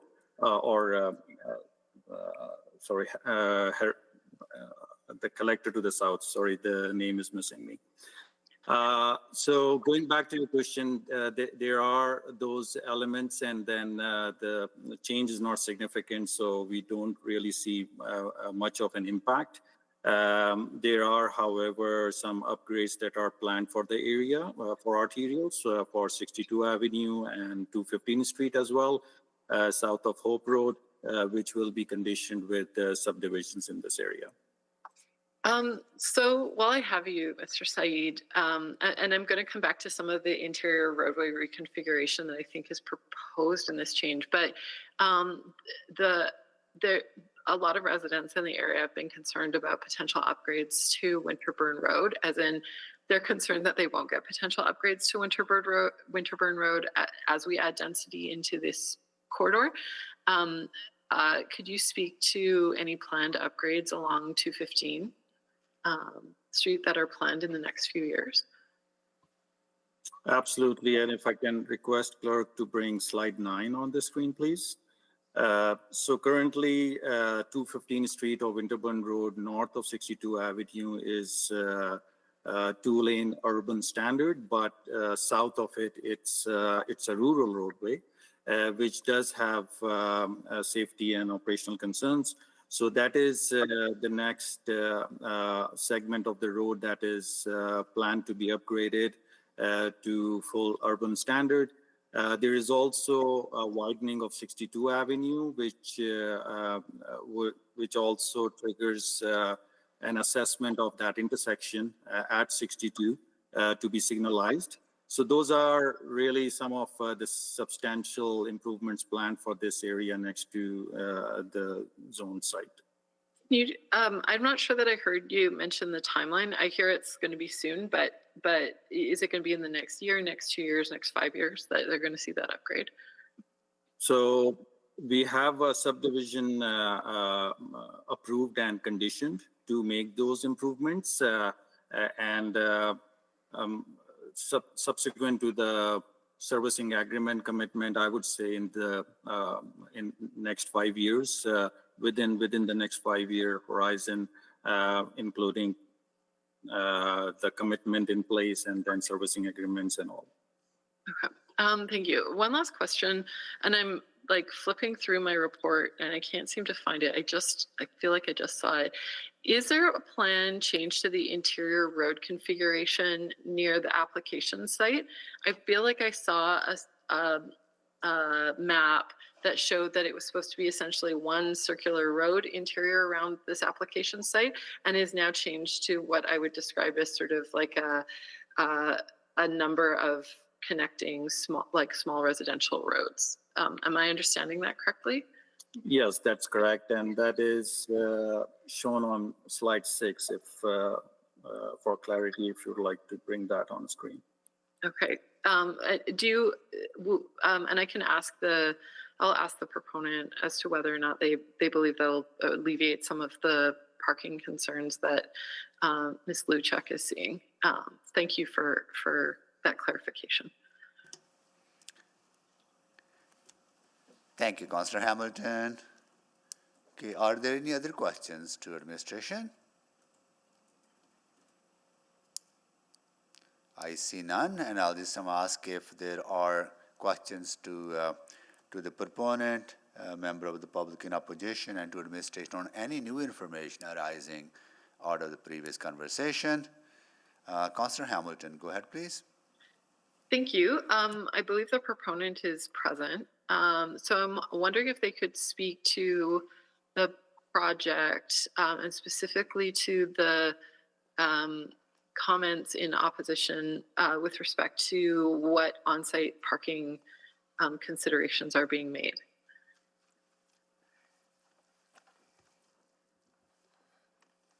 Mr. Mayor, councillors. With respect to the two multifamily sites, our intention is to have parking on sites. We're not sure that we're going to be the ultimate developer, but they are large enough sites that multifamily residential development can have a substantial number of parking on sites. And so our development philosophy historically has been not to minimize parking, but to ultimately maximize parking. And so that would be our intention going forward. Okay, so given that you may not be the ultimate developer, like this is something that comes out in the development permit stage, correct? Correct. Ordinarily, yeah. But you're not looking. Would you be looking at proportions below or above 1.5 per unit? I can't say for sure. Typically 1.5 is our target, okay. But I couldn't say for sure. I can also say that when we are looking at the lots that we're subdividing in the neighborhood, we've spread the lot types out so that there is street parking available in front of some of the single-family homes. So we've spread duplex or townhouse lots with some single-family lots so that there's parking integrated into the community. So I don't see a ton of spillover, certainly not in south of 62 Avenue where the opponent was referencing. Okay. And I understand that, like, the way people use their parking, the way people use parking has changed. One of the questions I asked Mr. Saeed was with respect to some of the interior roadways on this site. Am I correct in understanding that, I don't know why I keep losing the slide, but the way that you've designed it is to sort of maximize on-street parking within the site. Am I correct in understanding that? We were originally prepared to go forward with the original roadway network that we had in the community, but in speaking with the administration, they asked us to reconsider a number of aspects, including eliminating brows or longer cul-de-sacs. And so we worked with administration to break up the network differently and provide additional connection points. And we were able to introduce smaller housing types as a result, some duplex and townhouse housing that allowed greater connectivity. All right. I'll maybe flip back to Ms. Luchuk. So one of the things we're hearing from the proponent here is that some of these questions may come up around or maybe best answered during the development permit process, but that there's a circulation, I believe, that would allow you or give you some opportunity to engage on that. To administration, am I communicating that correctly? Depending on the type of development permit and any kind of variances, it would be circulated for information. If there's variances, there's opportunities for feedback. Okay, so thank you for clarifying. But so that is the point at which I think the on-site parking would be ultimately decided. The number I referenced, 1.5, is usually like there's like a 1-to-1 ratio, like 1 stall per unit. 1.5 might be 1.5 stalls per unit or 2 stalls for every 3 units, essentially. So does that help? Does that give you some clarification in terms of your questions about what parking would be provided on site? And some of the network upgrades that might happen around your property, the property in question, and the transportation network within the area? I don't quite know how to answer your question.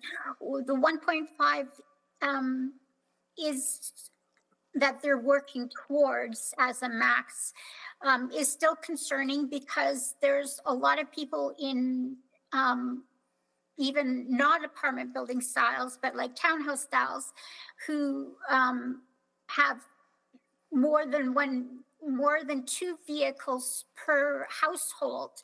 And I just can see in the residential areas how busy it is. And I just can't imagine putting more in that area. Got it. Thank you so much. Can someone move a second round, please? So moved. Second? Okay, please vote.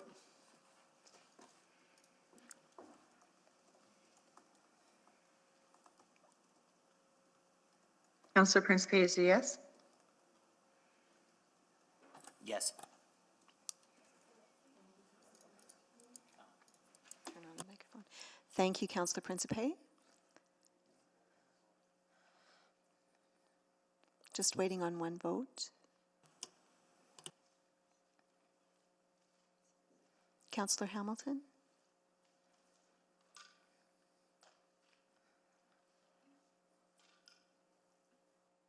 Did it come through? Thank you. We have all the votes. Display the votes, please.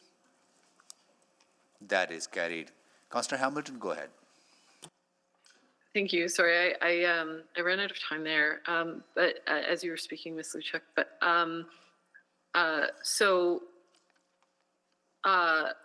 another piece of the application is that there's an interior roadway design that will allow for additional on-street parking in addition to whatever is provided on the subject site. So I don't know that I don't know that we can answer the question today as to whether or not there will be a additional impact to your property, but from what it sounds like is that there's going to be enough parking north of 62nd Avenue that you will not see sort of additional impacts south of 62nd. That's my understanding. And Winterburn Road's going to be upgraded soon. Okay. All right. Thank you. Thank you. So with that, I will move closure of the public hearing unless there's additional questions. No, I don't see any additional questions. I'll ask colleagues, are there any questions on new information? Seeing none, Councillor Hamilton, you're moving, closing the public hearing. Second. Second by Councillor Rutherford. Okay. Please vote.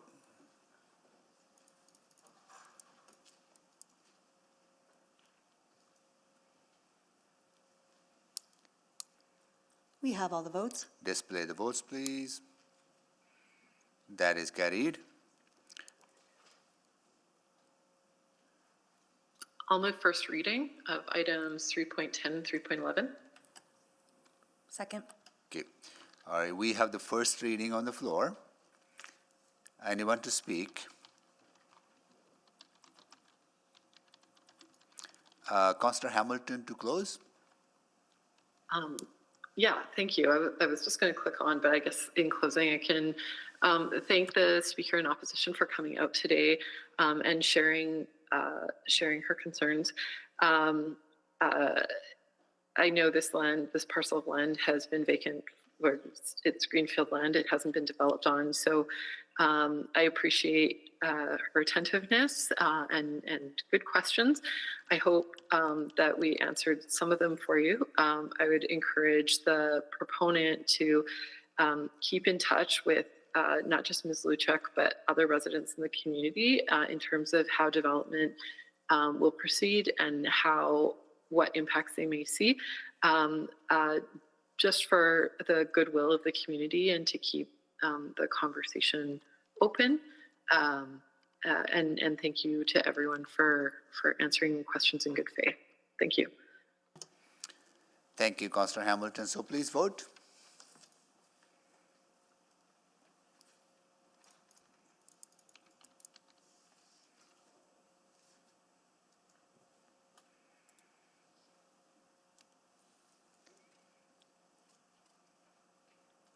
Just waiting on one vote. Councillor Wright?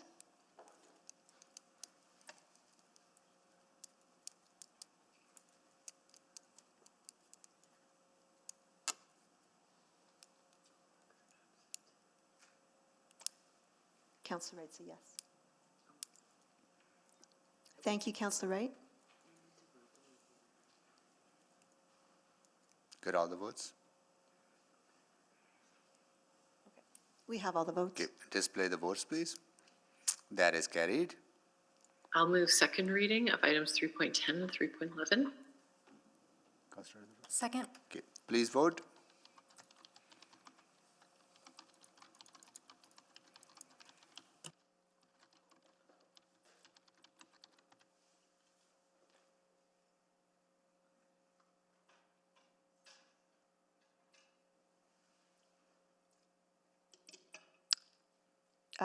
Councillor Wright is having technical difficulties.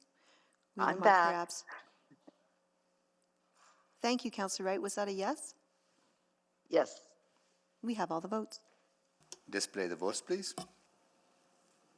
That is carried. I'll move consideration of third reading of 3.10, 3.11. Second. Please vote. Councillor Wright is a yes. Thank you, Councillor Wright. We have all the votes. Display the votes, please. That is carried. And I'll move third reading of bylaw 21026 and bylaw 21027. Second. Please vote. I'm a yes. Thank you, Councillor Wright. And we have all the votes. Display the votes, please. That is carried. Okay. Before we go into our next item, I think we got to do something about managing the agenda. We have items that we have speakers on both opposition and in favor. And I don't know if we will get through to all of them. We want to wait, or I don't think we'll get to 3.18. Looking at, yeah, Councillor Tang, go ahead. Can we extend order? I understand there's a concern about quorum, but the latest I checked, I think we do have quorum. Thank you. We also, if possible, could we postpone making a decision on this until we check with our team to ensure we have capacity? Yes, please. Thank So you. what we will do when we come back after lunch, during lunch, if you could check with your team and poll council members whether we have quorum. And I would also suggest that we might have to change our schedule from 9:30 to 9 for rest of the calendar year for public hearings. Is not fair. I know it's unpredictable. We didn't expect that much time on first item, right? But it's not fair that we have members of the public come and then we don't deal with that item, and ask the proponent as well, right? So think about, please, if we can actually permanently change our schedule from 9:30 to 9 for rest balance of the calendar year for public hearings. Okay, thank you. Okay, please. Okay, now we'll go to our next items. I'm sorry?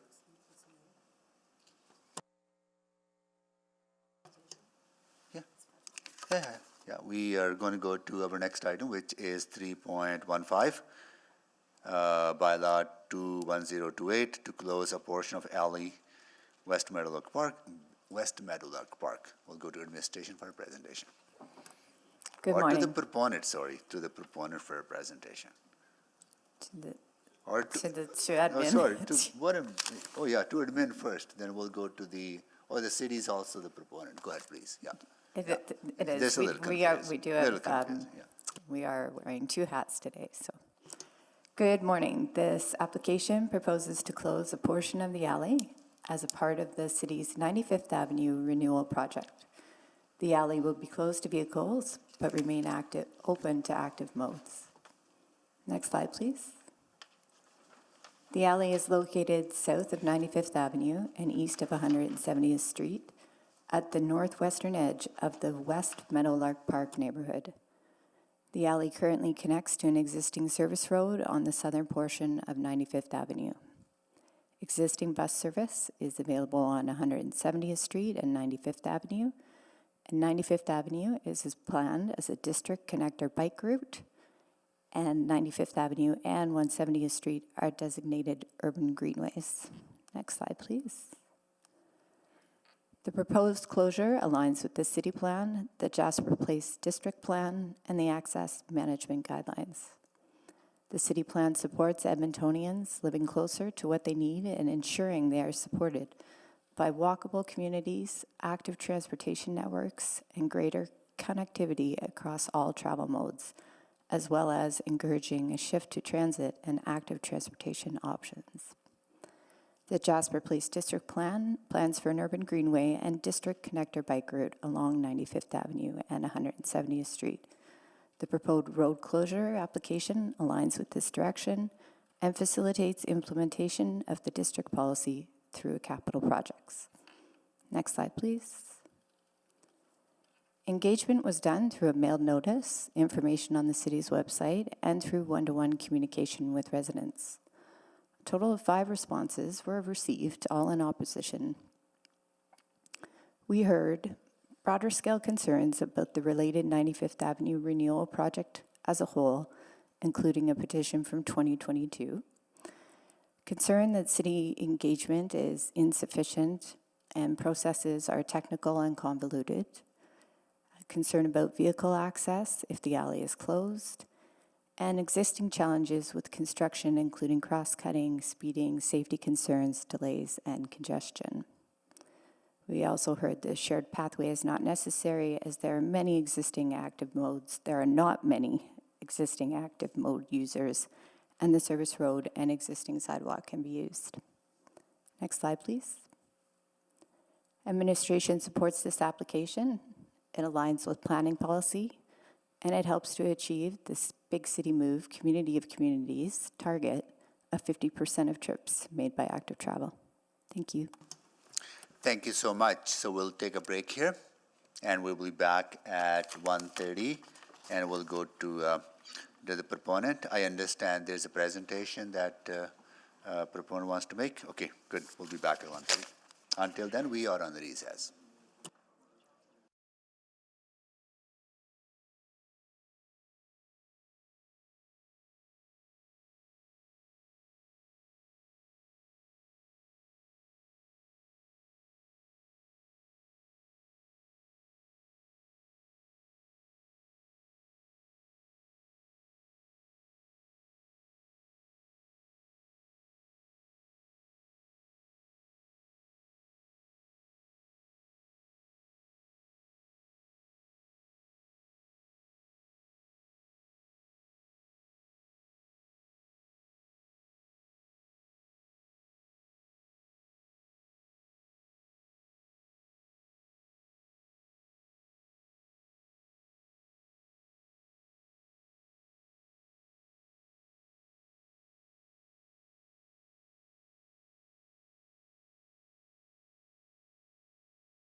Okay, if there are folks in the back, we're going to start.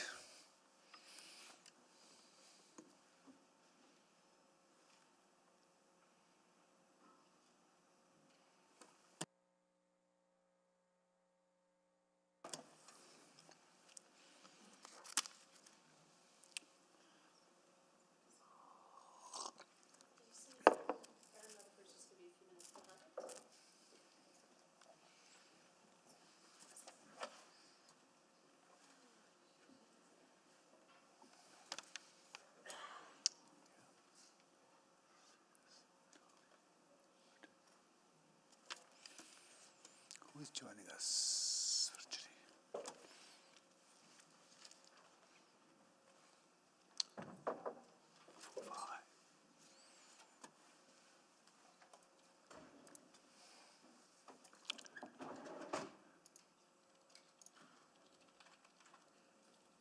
Okay. Well, I would like to call this meeting back to order. I think we do have quorum. Yep, some colleagues are joining virtually. Councillor Wright. Good afternoon. Councillor Knack. Good afternoon. Councillor Principe. Hello. Councillor Stevenson is here. Councillor Paquette. Hello. Councillor Tang is here. I'm here. Councillor Hamilton. Good afternoon. Councillor Rutherford will be joining us shortly. Councillor Salvador is here. Councillor Cartmel is away. Councillor Rice. Good afternoon. And Councillor Jans is here.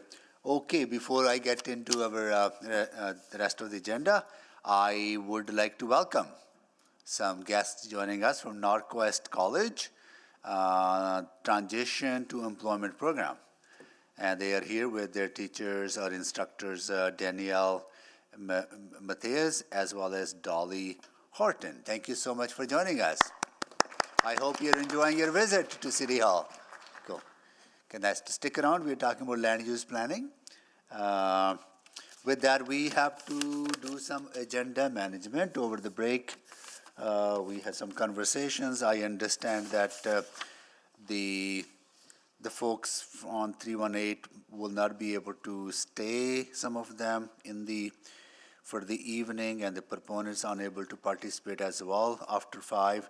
So what we're going to recommend is that we postpone 3.18, which is the Strathcona rezoning application, to our next council meeting, which will be, Arlene?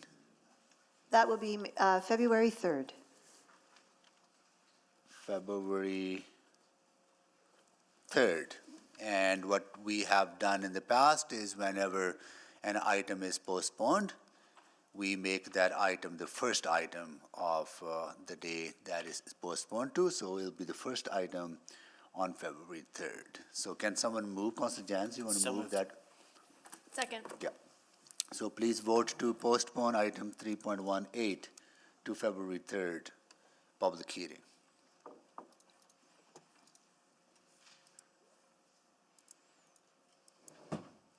We have all the votes. Display the votes, please. That is carried. I apologize to the proponent as well as members of the community who signed in opposition that we have to do this. We didn't expect first item to go that long, but it did. That's the unpredictability of the public hearings, right? So, because we don't know how many people do sign up for different items. So, we will definitely get to that item on the 3rd. Thank you so much, and I apologize once again. With that, we were at item 3.15. We heard from admin. Now we're going to go to the proponent to make a presentation.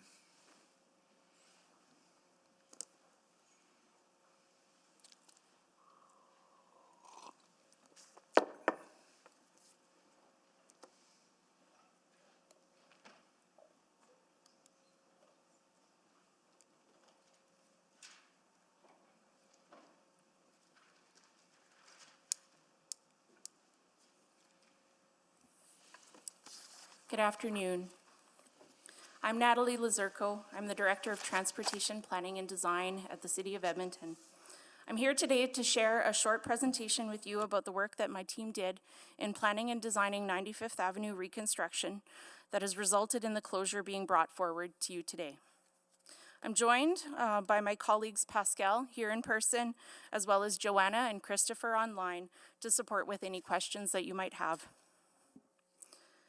Next slide, please. 95th Avenue is scheduled for renewal in 2025. This includes reconstruction of the section from 163rd Street to 170th Street. Engagement was an important component of the project and informed the design throughout the process. Input from the area residents and other stakeholders as well also informed the approach taken to the design as well as the engagement process. Next slide, please. The reconstruction will set the stage for this road for the next 50 years. 95th Avenue is a district connector route identified in the city's plan for active transportation. This project will include the construction of a new shared pathway along the south side of 95th Avenue, shown in blue on the slide, with a raised crossing at 167th Street and a boulevard with new trees. To add the new shared path, the service road will be repurposed and on-street parking bays and other amenities will be provided. The work will also include construction of a wider sidewalk along the north side of 95th Avenue, 2 travel lanes in each direction, as well as turning bays at all cross streets. The design process included engagement with stakeholders, property owners, and residents along 95th Avenue beginning in 2022. The project team recognized that this reconstruction is a change and would have an impact on the residents and the road in front of their homes. The team gathered input from homeowners along 95th Avenue as well as other stakeholders. While our team heard the same input outlined in today's report, it was determined that removing the service road on the south side of 95th Avenue from 163rd Street to 170th Street and replacing it with a landscape boulevard and shared pathway was the best way forward considering all of the perspectives and strategies at play. All that being said, the reason that we're here today is because the work requires the closure of an existing north-south alley connection immediately east of 170th Street, which requires your approval. Next slide. The reconstruction of 95th Avenue requires this closure as it's too close to 170th Street, approximately 20 meters, which would pose safety issues for users. Also, this distance from the major intersection does not follow the access management guidelines as you heard in the presentation earlier. The area will remain open for active transportation uses. Access to the properties beside the closure area will be maintained through the existing alleys, including the alley connection to 167th Street east of the closure area. Next slide, please. The bylaw report outlines feedback and concerns raised by residents notified of the closure related to the final design and engagement process. While there were numerous concerns raised, we understand that residents view the service road as a main priority and important for access to their homes. In response to the initial rounds of engagement with residents, our team developed an alternative plan that retained the service road. However, community groups and people who walk, bike, and roll expressed concerns with the alternative design, preferring a safer and direct bike route. This led to further safety reviews, parking and traffic impact reviews, which informed the decision to remove the service road. The recommended design addresses safety issues that could not be entirely mitigated if the service road were to remain. Further, the design maintains enough parking to meet demand for area residents and addresses feedback from the active transportation community. The closure aligns with the city plan and the Jasper Place district plan, most notably the designation of 95th Avenue as a district connector bike route, and contributes towards the city's goals of 50% of trips being made by transit and active transportation. The shared pathways also plan to tie into a new route on 95th Avenue from 163rd Street to 142nd Street, being advanced as well through the active transportation network expansion. Next slide, please. Thank you. My colleagues and I will be happy to answer any questions when you're ready. Okay, thank you so much. And now we will go to questions from council colleagues. Councillor Hamilton, please go ahead. Here we are. Hi, thank you for the presentation. I think I'd like to hear more from the residents in opposition, but I wanted to ask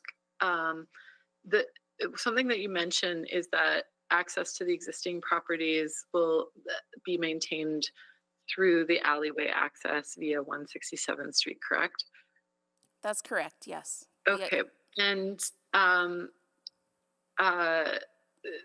the discussion today is to address just the alleyway closure, not in fact the removal of the service road. Will you be coming back to public hearing for the closure of the service road later in the year? Councillor Hamilton, that's correct. So the alley, the only item at play today is the alley closure. The service road removal does not require a bylaw.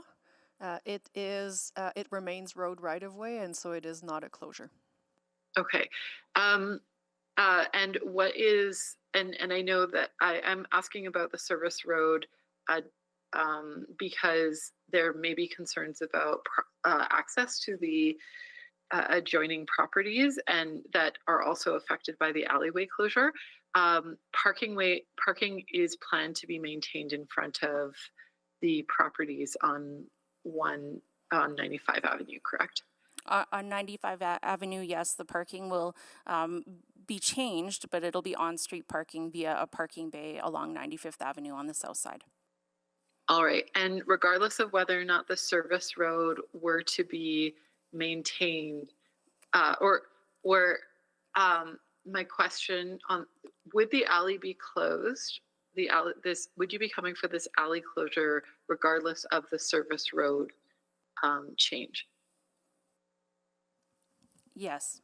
Yes, Okay. this with the change that we've got here is if there were to be a design with a service road, which we found to be very challenging from a safety perspective for active transportation, the alley connection could connect to the service road as it exists today. But because that design was not desirable, the service road had to be removed and repurposed.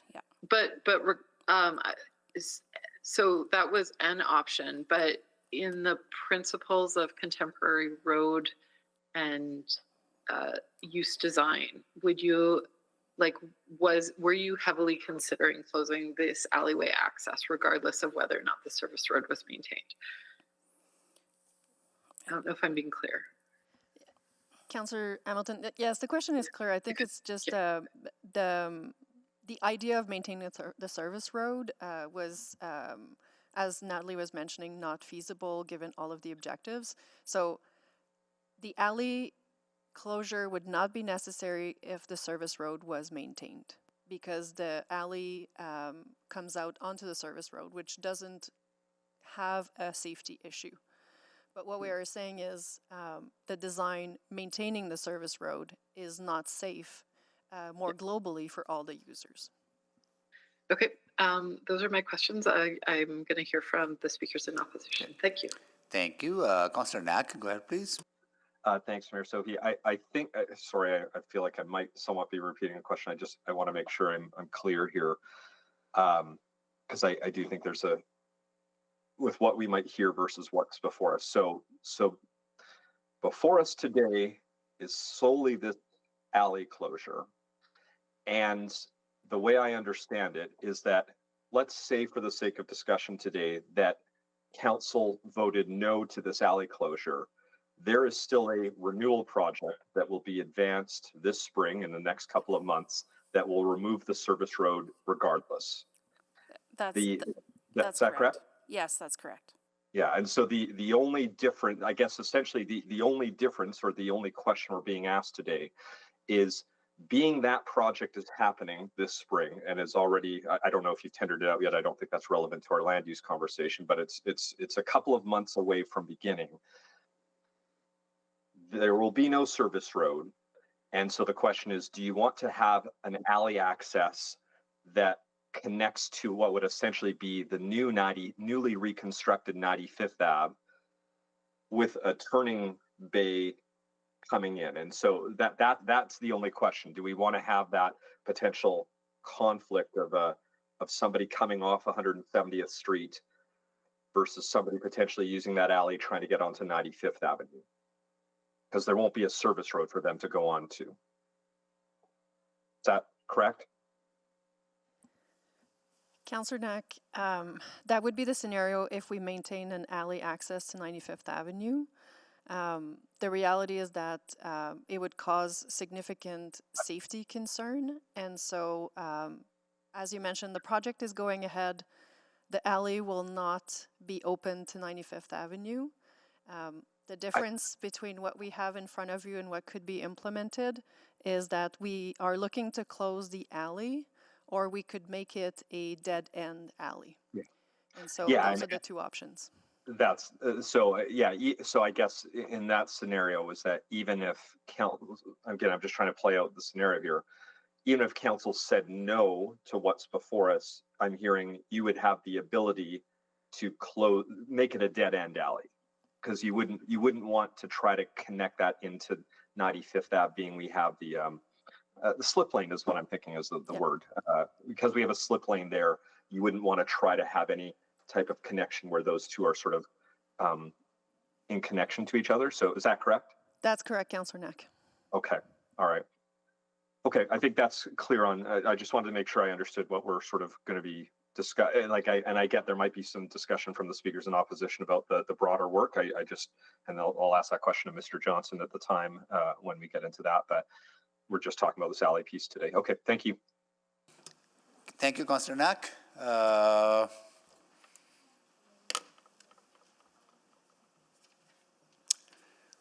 Okay, before we carry on with our proceedings, I want to welcome students from Saka School, grade 6 class, another class from Saka School. And they are here with the teacher, R.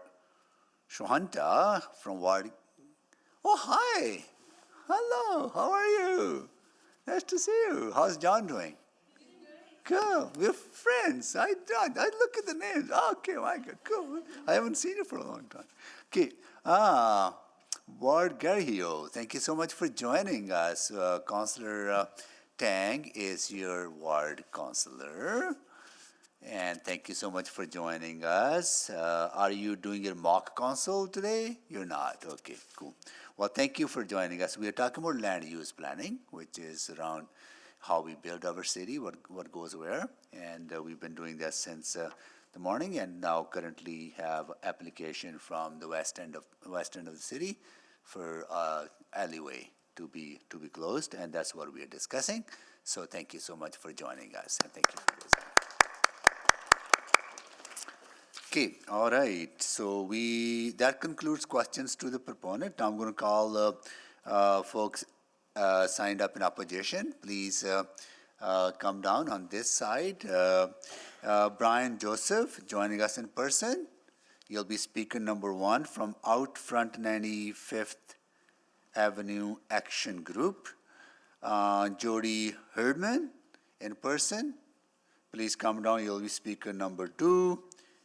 Eon Campbell, speaker number 3. Greg Jober, speaker number 4, and Christiane Campbell, speaker number 5. Each of you will have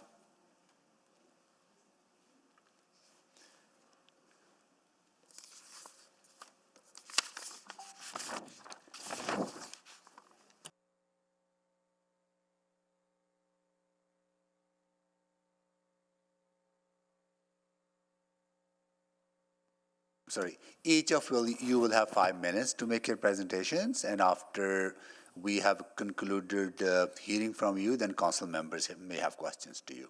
So we will start with Speaker Joseph. Thank you, Council. Much can be said about this entire project. The alley closure in particular ties directly in with the 95th Avenue renewal project. As the administrators have implied, the project and the alley closure will contribute to a safer access for pedestrians, cyclists and families and all that good stuff. In 18 years of living in that area, there has never been a single safety incident involving pedestrians and rolling traffic and anything of the sort. Through our group and our residents, excuse me, we've had long conversations about this whole pretense of increased safety. the new design and the closure of the alley will actually increase safety hazards along that whole corridor of 95th Avenue and this project. Namely with the discussions with EMS people, fire, paramedics, aging population along 95th Avenue. You know, currently we enjoy good parking access and good access to the front of our homes in a very safe, controlled, and efficient manner. Removal and closure of this alley will take that all away from us. We will be required to park on an active roadway, being 95th Avenue, in which case we will be exiting our vehicles into active lanes of traffic. And I'm at a loss to understand how that is safer than what we currently have. Not to mention the designs. City administrators haven't been transparent with us as residents, not in any way, shape, or form. They can imply that as much as they like, but we have been kept in the dark about a lot of things that have been happening along our avenue. So that's what we can say at this point. And we're not exactly happy about losing what we have. We're not exactly happy about losing property value, access, safety. And all of this stuff has not been conveyed to you as council from the administrators. And that's why we're here in opposition to this in a very strong way and a strong voice. I don't know how much time I have left. Okay. You still have 2 minutes and 10 seconds. Yeah, I mean, this alley access is used daily by everybody. And, you know, as it's tied in directly with the renewal project and the lack of transparency, it's brought up a lot of safety concerns, like I mentioned. All of us residents along 95th Avenue are opposed to it. And the notion that the community has supported this project, well, we're a little bit confused about that because the rest of the community is not affected by what's happening to the residents. They're in the back part of the community, the south portion of the community, of the neighborhood. This doesn't affect them. So we want our voice to be heard about what's going to affect us. And city administrators have not been all that willing to hear the voice that we're projecting here.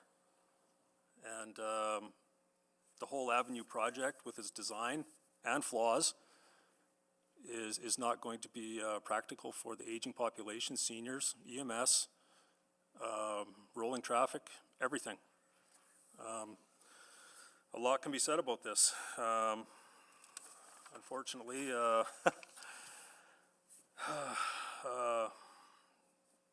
yeah, the design and this closure just does not work for us. Parking is one of the biggest issues, and the alley closure will cut that off.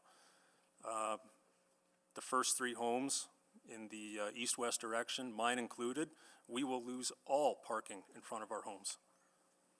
And I will lose it, and my neighbor will lose it to a bus stop. So we're at a loss as to where we are supposed to park our vehicles. Along with everybody else. We have these problems, we have these challenges, and administrators have been not willing to look at options. Thank you. And your time is up now. Yep. Thank you. And then we'll move on to Mr. Jody Herdman. Thank you for the opportunity to speak here.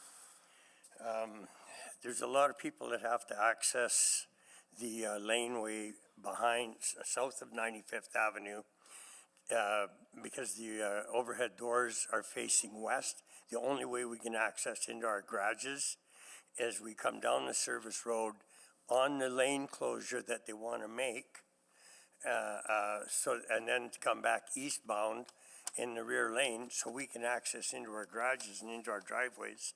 Now we won't be able to. The city sanitation and recycle trucks are all traveling and they come down and then travel eastbound down that back lane in order to facilitate doing their job, that's gonna cause them a problem now. The people parked on 95th Avenue can come down the back lane, come out on that little laneway that they want to close, and travel eastbound to park in front of their homes on the south side of 95th Avenue. Now they won't be able to do that. So you're defeating the purpose on everything that you're saying here. And I don't think that the city's being totally forthcoming with the young ladies that were just given their report as to the safety concerns. There's been no incidents in 31 and a half years that I've been in my home. I've not heard of one pedestrian or cyclist being hit at the laneway that the city wants to close off. So where is the safety hazard? Never heard of one in 31 and a half years. So I don't think that the city is being totally forthcoming to council as to what actually is true fact. The sidewalks in our subdivision were all replaced about 9 years ago. Now they want to tear those sidewalks all out. We're still paying for them on our tax budget, on our tax dollars. We're still paying for them. Now they want to tear them out and add more onto our tax bill. Our wallets are maxed out here. A lot of us are pensioners, can't afford to keep paying for projects that were done. We had a bike lane access put in on 95th Avenue approximately 8-9 years ago. It lasted about a year and a half, and then City Council took it out. Well, now we're going to go and do this all again. When does the spending come to a stop? And I don't see where the safety is, what the city, people are presenting to council, what the safety hazards are. I've never seen them in 31 and a half years. So I'd like that to be a strong consideration. Right now, the way it is, excuse me, with all the traffic that can't access the hospital off of 87th Avenue because of the LRT being built. So all these people are coming through our neighborhood. A lot of people are coming down 95th Avenue, the South Service Road, to the back lane that the city wants to block off, and they're traveling southbound all the way down that laneway to get to the hospital to go to work. And now you're going to exit that, so that's going to force all that traffic out in front of all of our homes. One of the homes has had speed bumps put up to try and slow traffic down on one of the roads. So, I mean, that in itself speaks to safety issues, what's coming through our neighborhood, and closing this laneway is going to make it even worse. And taking out the service road is going to make it even worse. We have a system that works. Why do we want to mess with it for the second time in 10 years? This is ludicrous. It's time we got to maybe try a novel approach of let's save that money and put it towards paying down the city debt, because we have a system that's safe and it works. So thank you for the opportunity to speak here. Yeah, no, thank you so much for joining us. Next, we will go to Ian Campbell. Yes, thank you very much for letting me speak. I feel there's a real safety concern because of the grass from 95th to 100 on the 170th Street berm. It's 4 to 5 feet high, and what's happening is a lot of the homeless people are sleeping there in that tall grass, and without vehicle traffic, it could be very bad situations for those people walking through the back alley because of all the needles laying on the ground, and especially for all the young kids walking home from school. Also, another safety concern is very poor lighting in that area of this proposed alley closure. could present very serious problems with the darkness due to the homeless people. A petition with all the names, addresses, and signatures against the closure of the alley was submitted to Mayor Soshi, Councillor Sarah Hamilton, and Andrew Knack, and all the project managers, and we never got one single reply received. You think that as taxpayers who voted you in, that you would try to help us with so many against the closure.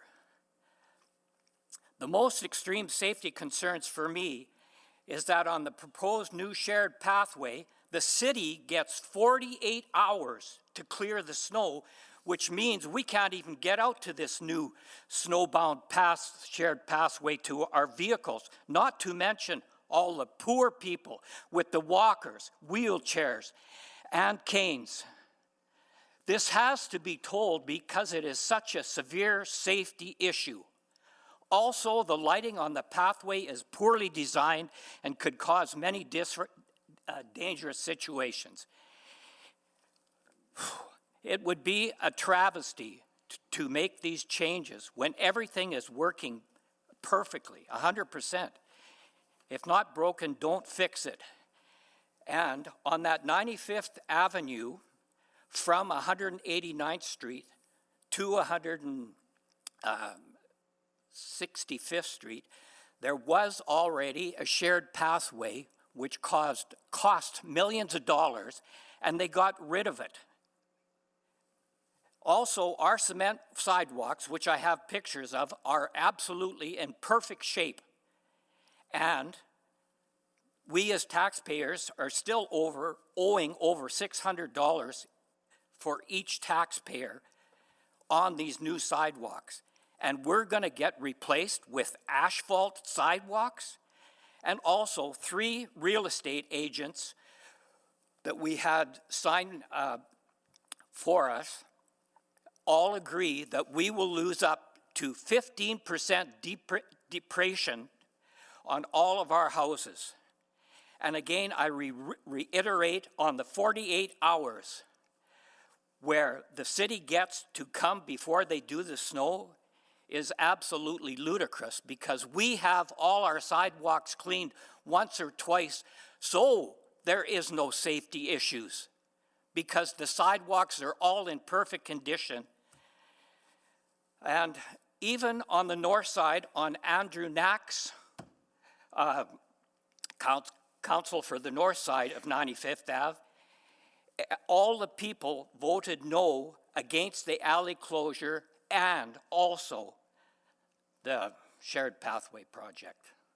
To me, in my personal opinion, I feel like it's a dictatorship and we are being completely railroaded because we never got anything from anybody. Thank you very much for listening. Thank you so much for joining us. Next, we will go to Greg Jober. Thank you very much for letting me get an opportunity to speak. So for me, I have lived in the community for 47 years, and I have never seen or ever heard of any accidents or anybody actually getting killed. There's never been a safety concern with the way that this service road operates as it is right now. And so that being said, so for myself, I have actually been I've been delivering newspapers for 25 years in that area.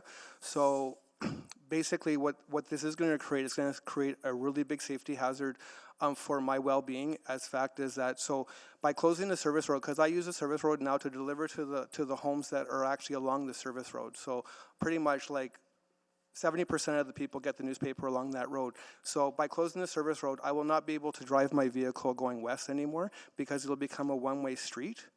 Because you close the service road, I won't be able to drive west anymore. With the service road there, I can drive down the service road to deliver and have access to the homes to do my deliveries. I will not have that aspect anymore. So then what will end up happening, and I go down the alley. So when I get down there, like down the service road, I go down the alley to get to the rest of the neighborhood. So by closing the alley, I won't have that access. Plus, I will not be able to deliver my papers driving west. So I'll have to drive all the way into Terralosa, and I'll have to come all the way back around through the lights because I'll have to be driving east in order to make my deliveries. And now where the safety concern is that the parking bays will be full of cars parked there because at that time of the morning, people are sleeping. So there'll be vehicles in the parking bay, which means I will be out in the middle of 95th Avenue with my hazard lights on, making deliveries.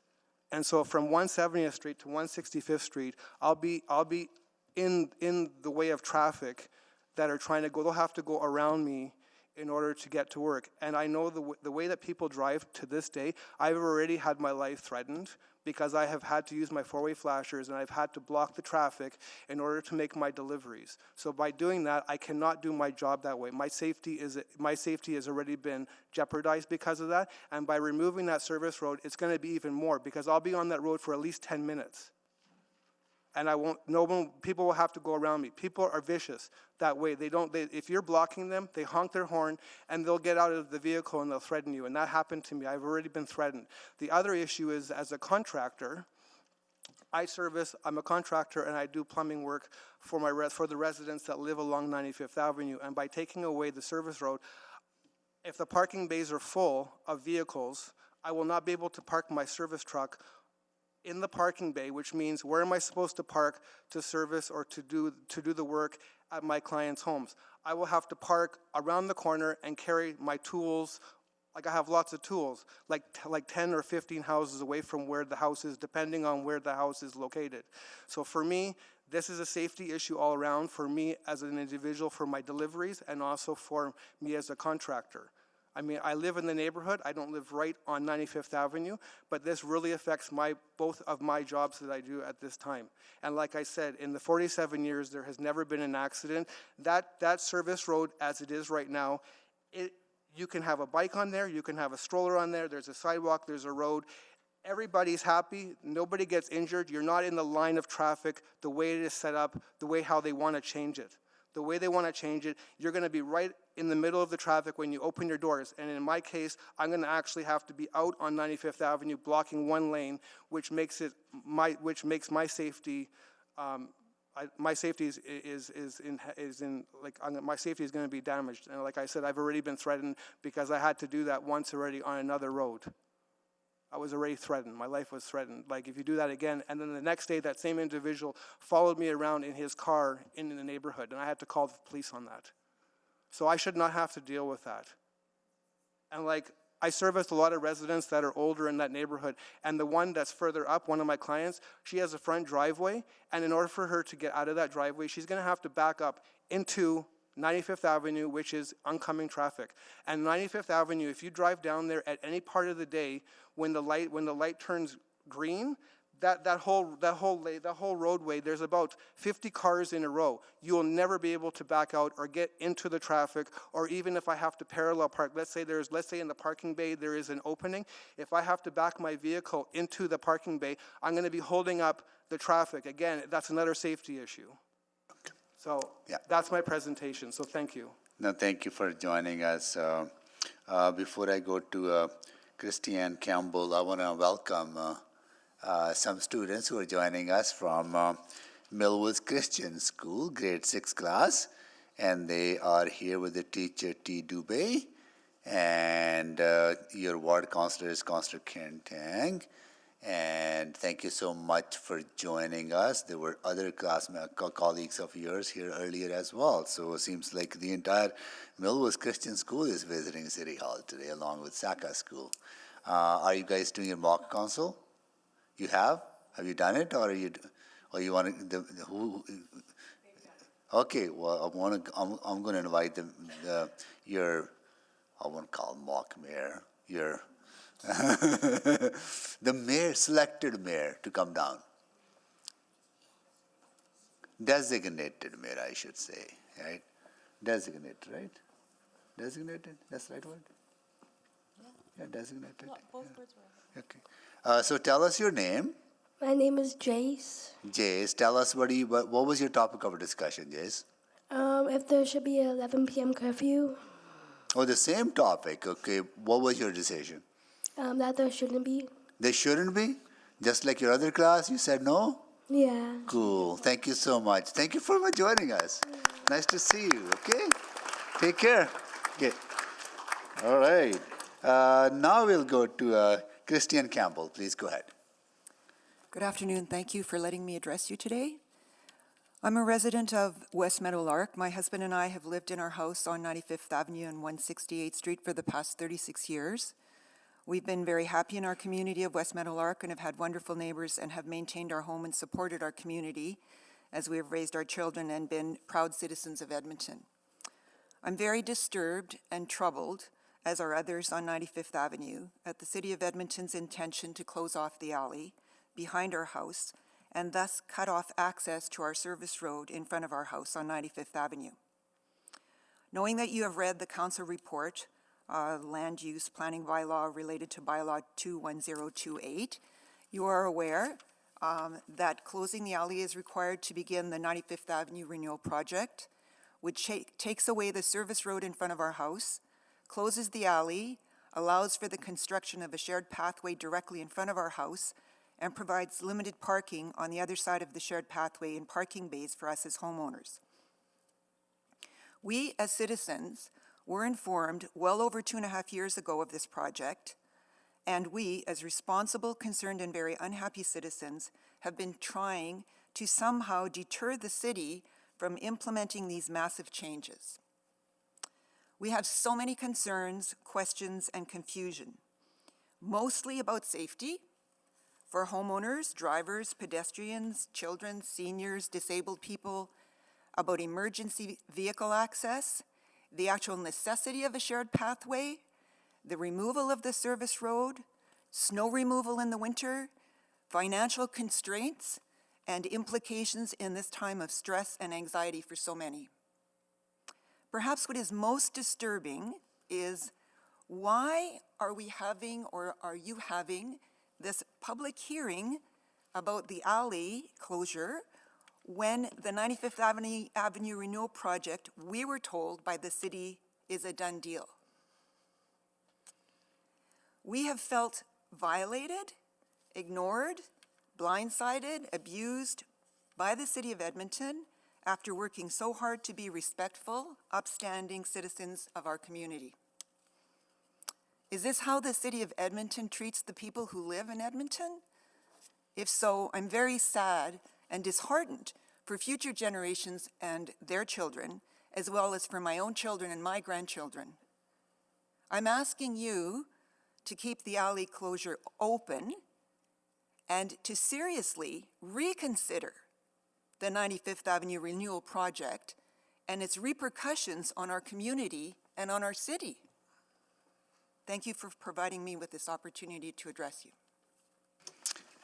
Thank you for joining us. Now we're going to go to council colleagues for to see if there are questions to the panelists, and we'll clear the deck here. Here we go. Councillor Hamilton, go ahead, please. Thank you. Thank you to everyone for coming today and for sitting through this morning's session. I'm not sure I necessarily have questions, but clarifications for the speakers based on, because we can take your questions and ask them to administration as well as the proponent, which is the portion of administration that will be is asking for this alleyway closure. Something that I heard, I think from you, Mr. Campbell, was that there is a lot of shortcutting through the neighborhood or through this alleyway to access the hospital. Is that correct? I didn't say that. Or sorry, perhaps it was a different speaker that said that. I said that, Ms. Hamilton. Okay. Jody Herdman. Okay, sorry, I misaligned my notes there, but so you're saying that there is shortcutting through the alley, through this specific alleyway. People are going down the service road westbound and then through the alleyway? Correct. That and by closing that off, now that's going to force all the vehicles to come directly south on 167th Street to 94th Ave, and then it'll be traveling all the way down through the neighborhood. And as I stated earlier, one of the roads, there was so much traffic and people driving so fast that they ended up installing speed bumps to try to slow the traffic down. And with 87th Avenue, the city said it's another 3 years of construction for the LRT. And if they tear up 95th Avenue, while that construction's on 87th Ave, I mean, it's going to be such a boondoggle. Then I can see a whole lot of accidents happening. And I hear that. That's certainly been a concern for, I think, both Councillor Knack and I in terms of, I'll call it compression on parallel transportation thoroughfares. And I just want to clarify, I can't imagine having people shortcutting down your alleyway is ideal either.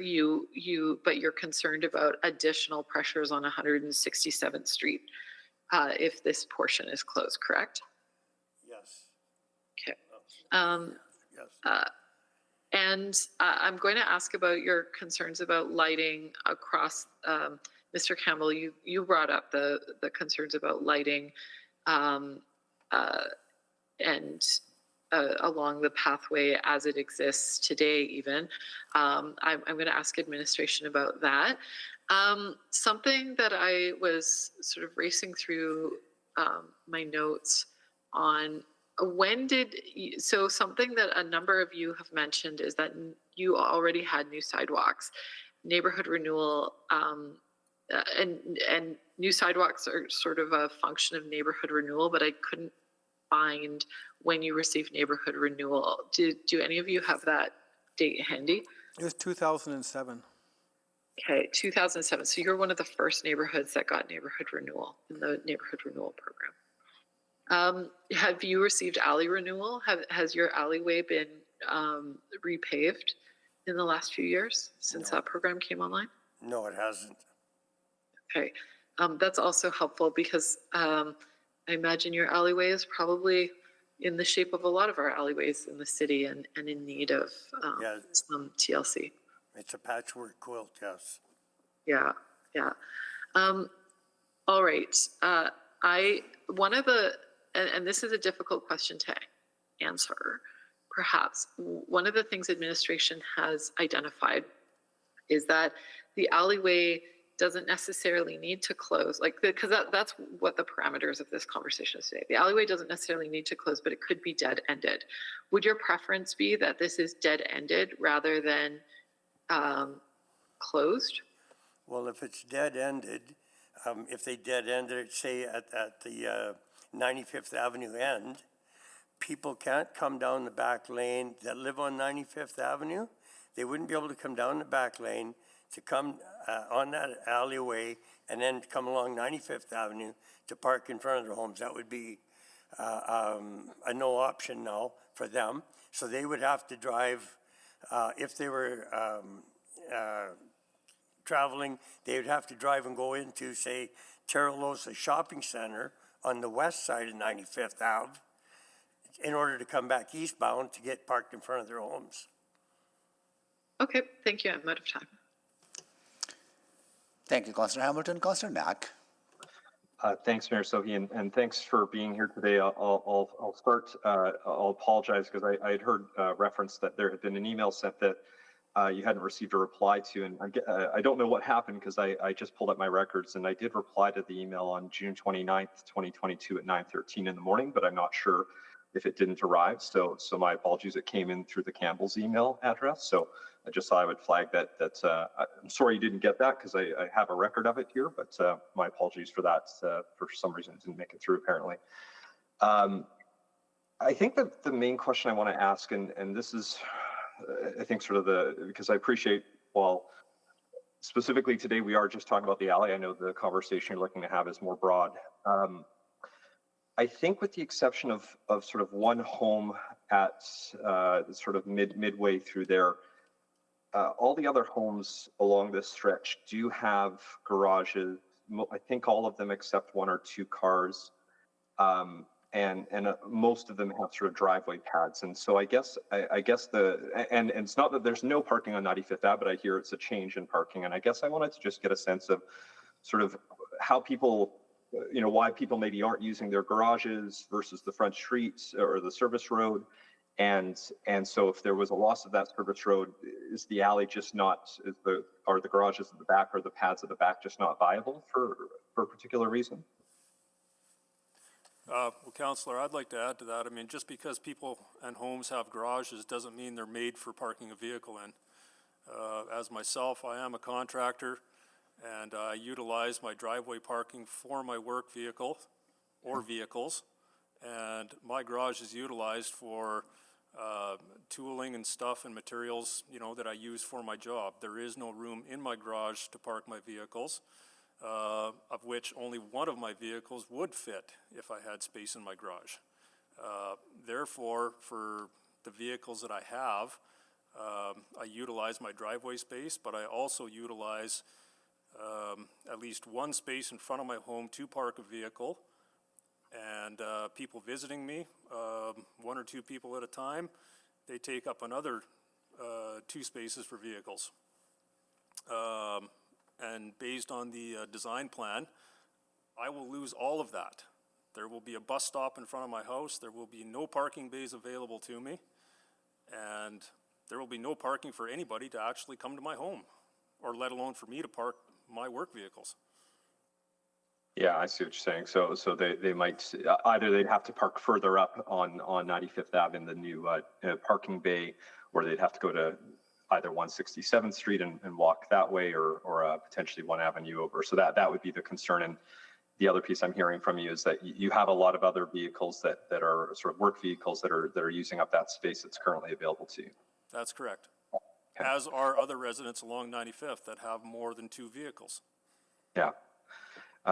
And I guess, yeah, so I don't know if anyone else has anything, because I think, again, my understanding is that, and I think you're particularly unique where you have work vehicles and pieces. And I think from what I've seen, most are 2-car garages with a driveway pad that would typically hold at least another 2 vehicles. So are others sort of in a similar situation where either they're using garage for storage or something else that's holding them up from using that space?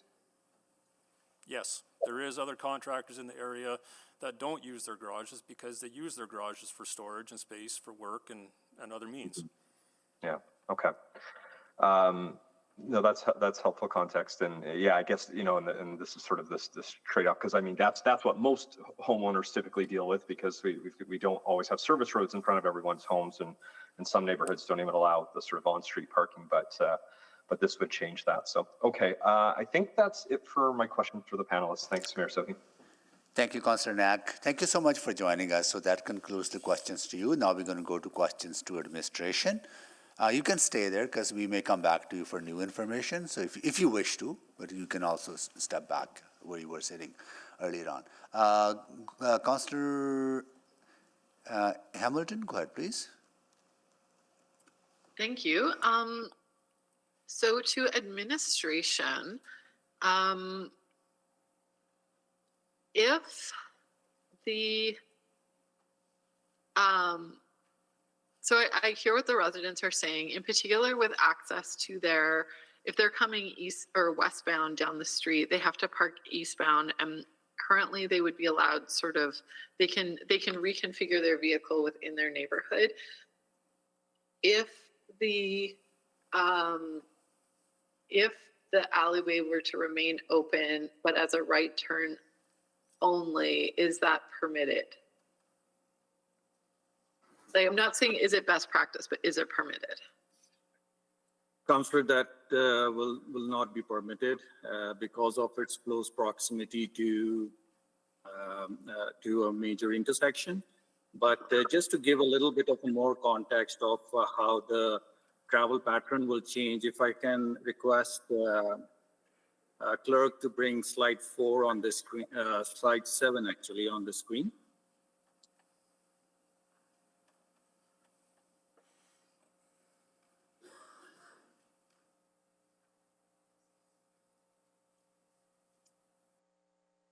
We'll pause your time, Councillor Hamilton. While it's,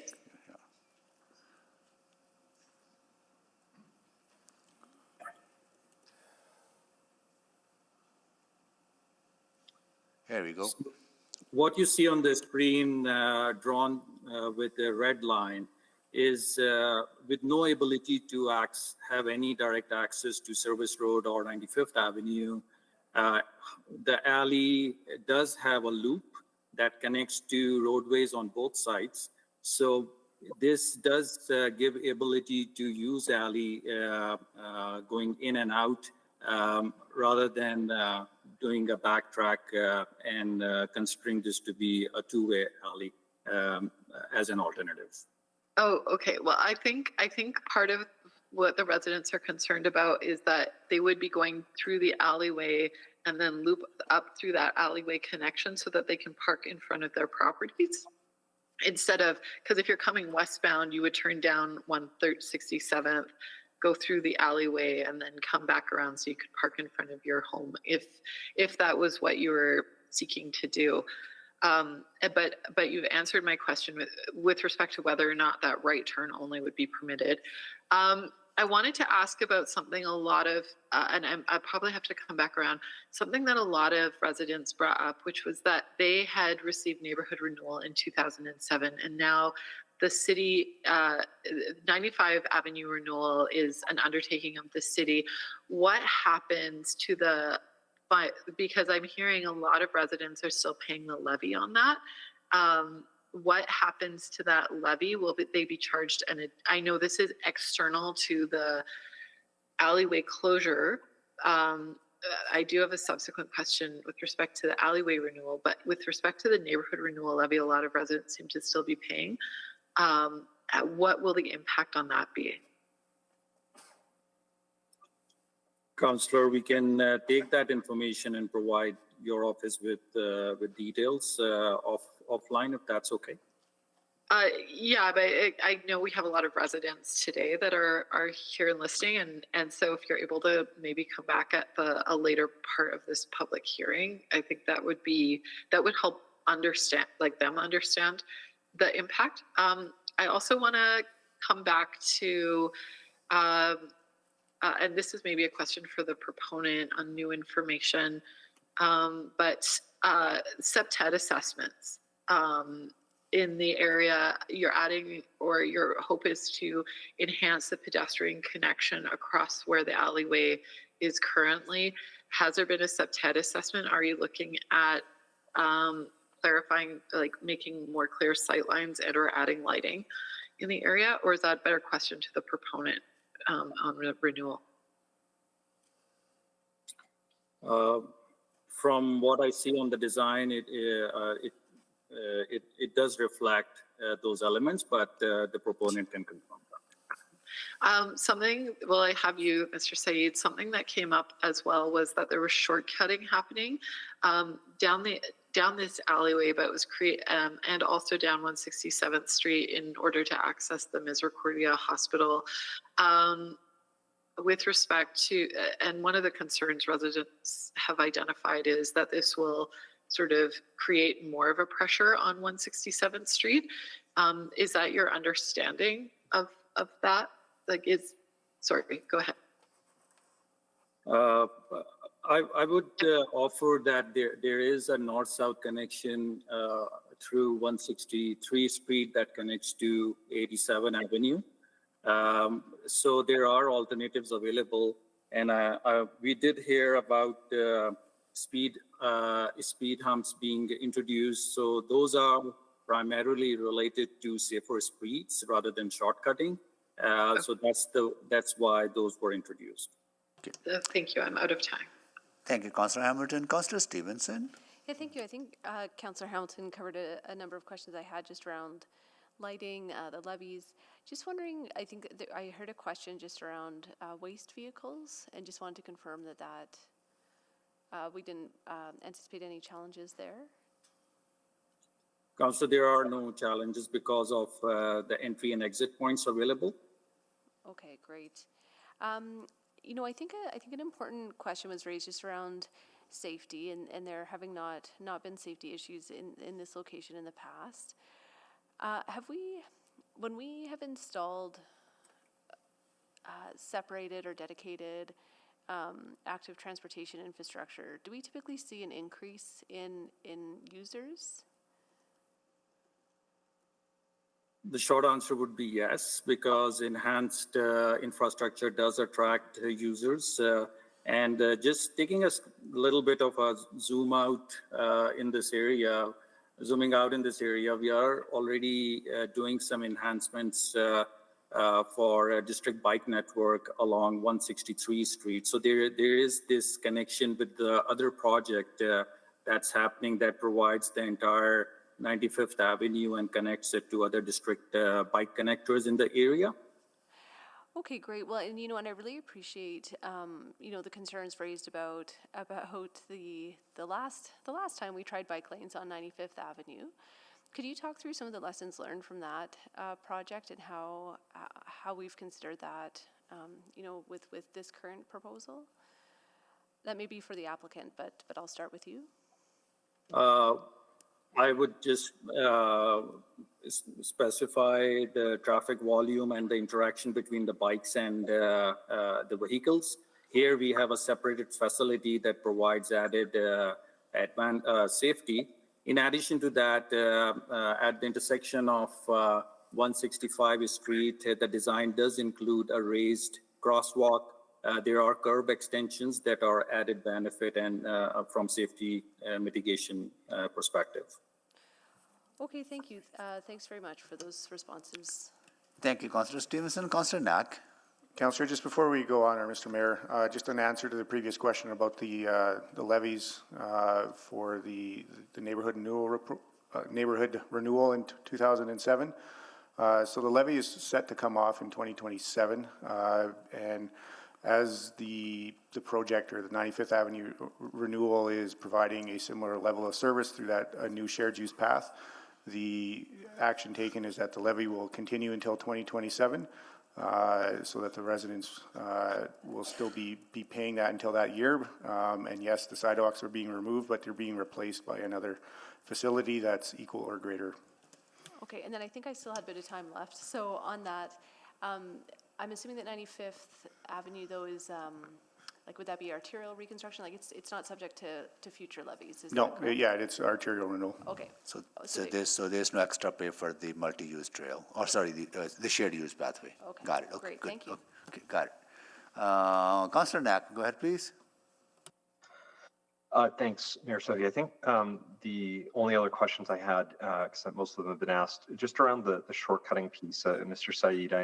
So I know 165th Street has had some upgrades, curb extensions in a number of locations along the route by the Community League, by the sort of multi-use trail that runs to the high schools, and then I think over closer to some of the other schools. There still hasn't been anything on 93rd Ave, which turns into 168th Street yet, has there? Because that's where the bus route runs, and I don't recall there being any type of curb extension or a speed table or speed bump, right? Councillor Naik, I can see there are two locations along 93rd Avenue that have speed humps, and there is also a driver feedback sign installed.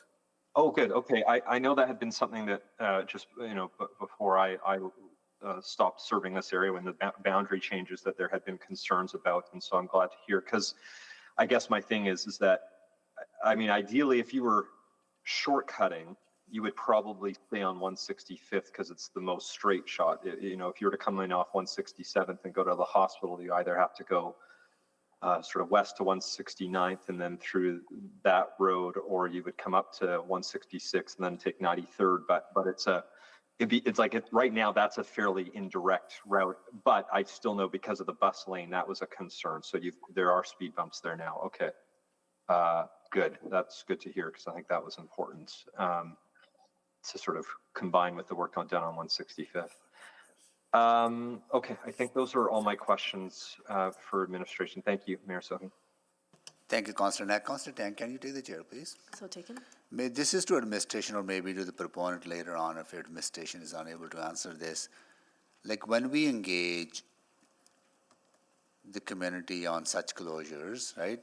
And we have members of the public here and who have some are in the trades, some are providing other services, delivery services to residents and Edmontonians.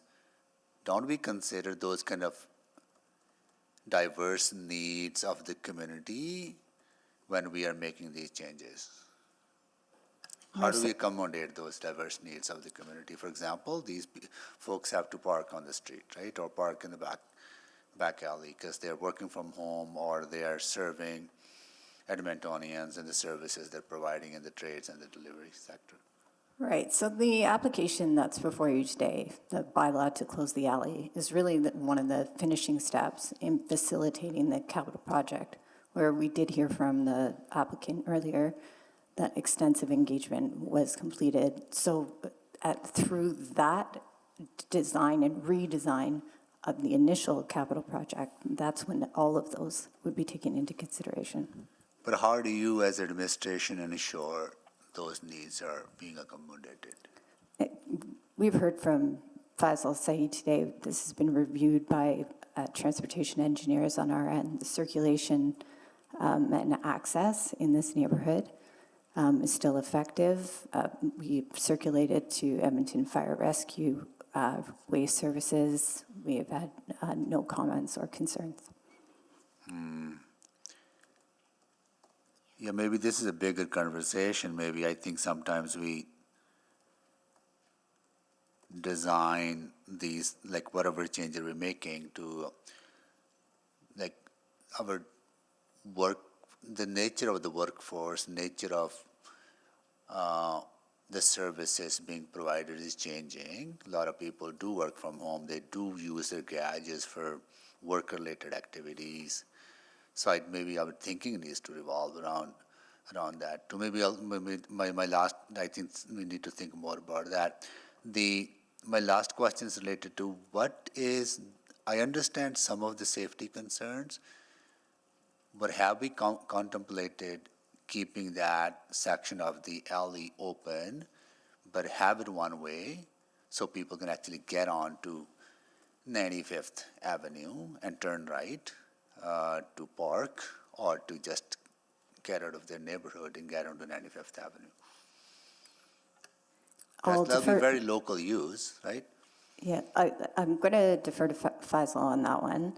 I do just want to say before we continue that there is an absolute balance here, right? Like our mid and our long-term plans, I plan for this to be a greenway connection and and an active modes connection. And this is where we're really seeing our long-term plans match up very neatly with the capital projects as they progress. Yeah. So we are seeing it in real time, being our long-term plans being built out, and that change is difficult to balance in communities, certainly. Yeah. I think maybe I'll go to Faisal on what's the harm of keeping it open one way, getting onto 95 5th Street. Yeah, we can, if we can get slide 6 on the screen just to relate what I'm trying to explain here. Mayor Sohi, 170th Street and 95th Avenue intersection, there is, if you can see, there is a turn bay identified as part of the rehab project. And if where it's written close alley access, if we punch in another access, although it's only right in, we are creating a significant conflict point with the drivers turning right and the through traffic. And this being an arterial, it does carry substantial amount of traffic. Not only that, this is also on top of that, there will be a conflict with the bike.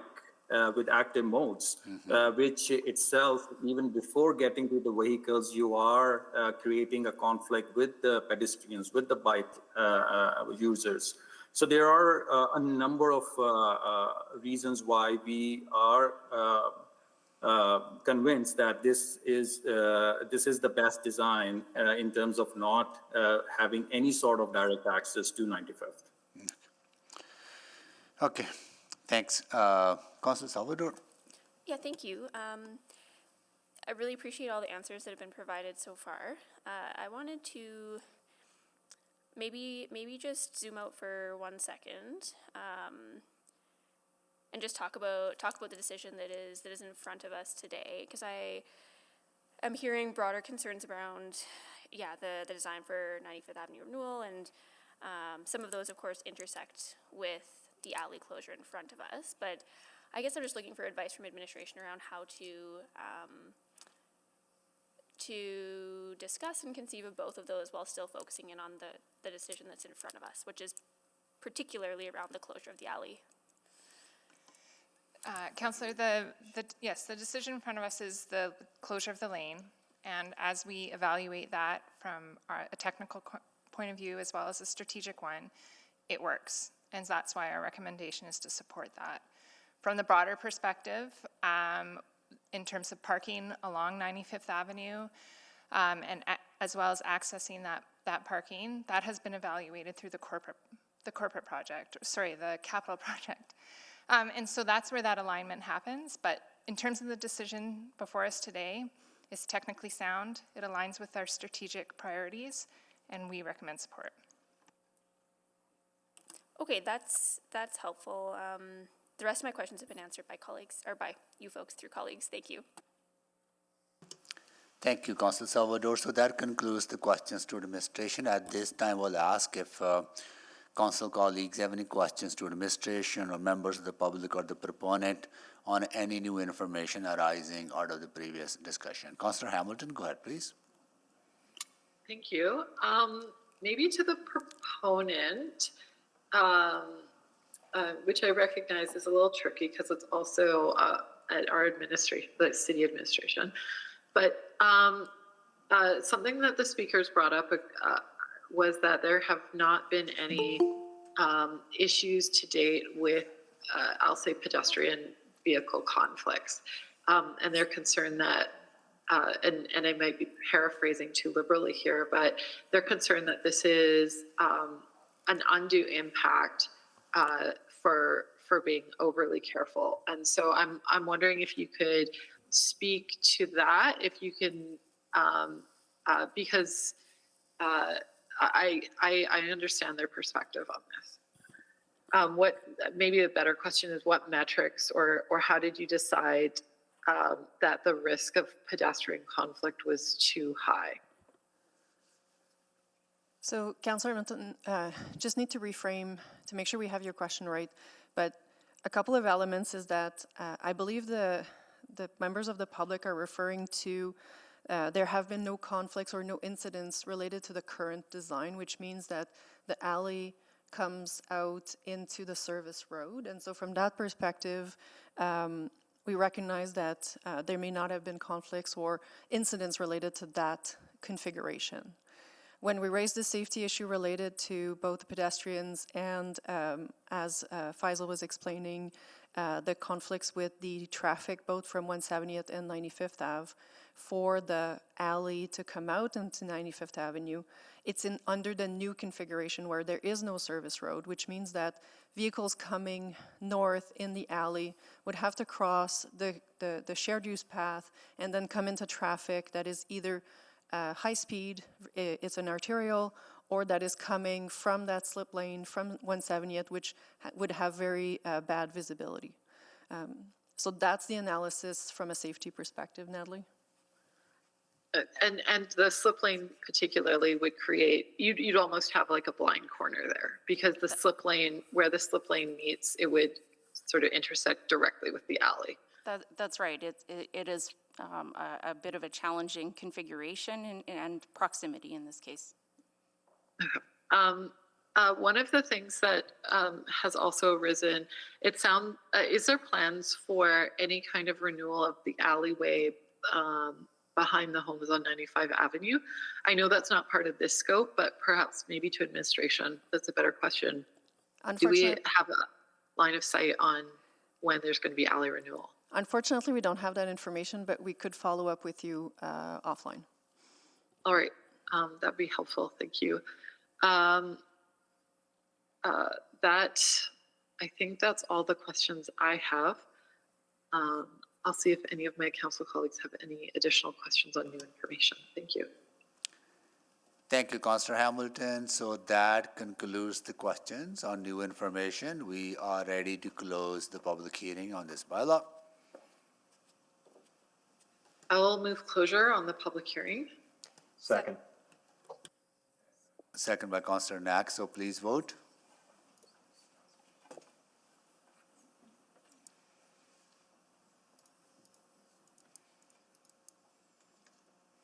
We have all the votes. Display the votes, please. That is carried. I can move first reading of item 315. Second. But I think the word councillor could. I think Councillor, sure, but Councillor Hamilton, you want to move the first reading? Yeah, I'm okay to move the first reading. Oh, I apologize. Thank you. And Councillor Knack seconded it, so we have first reading on the floor to speak.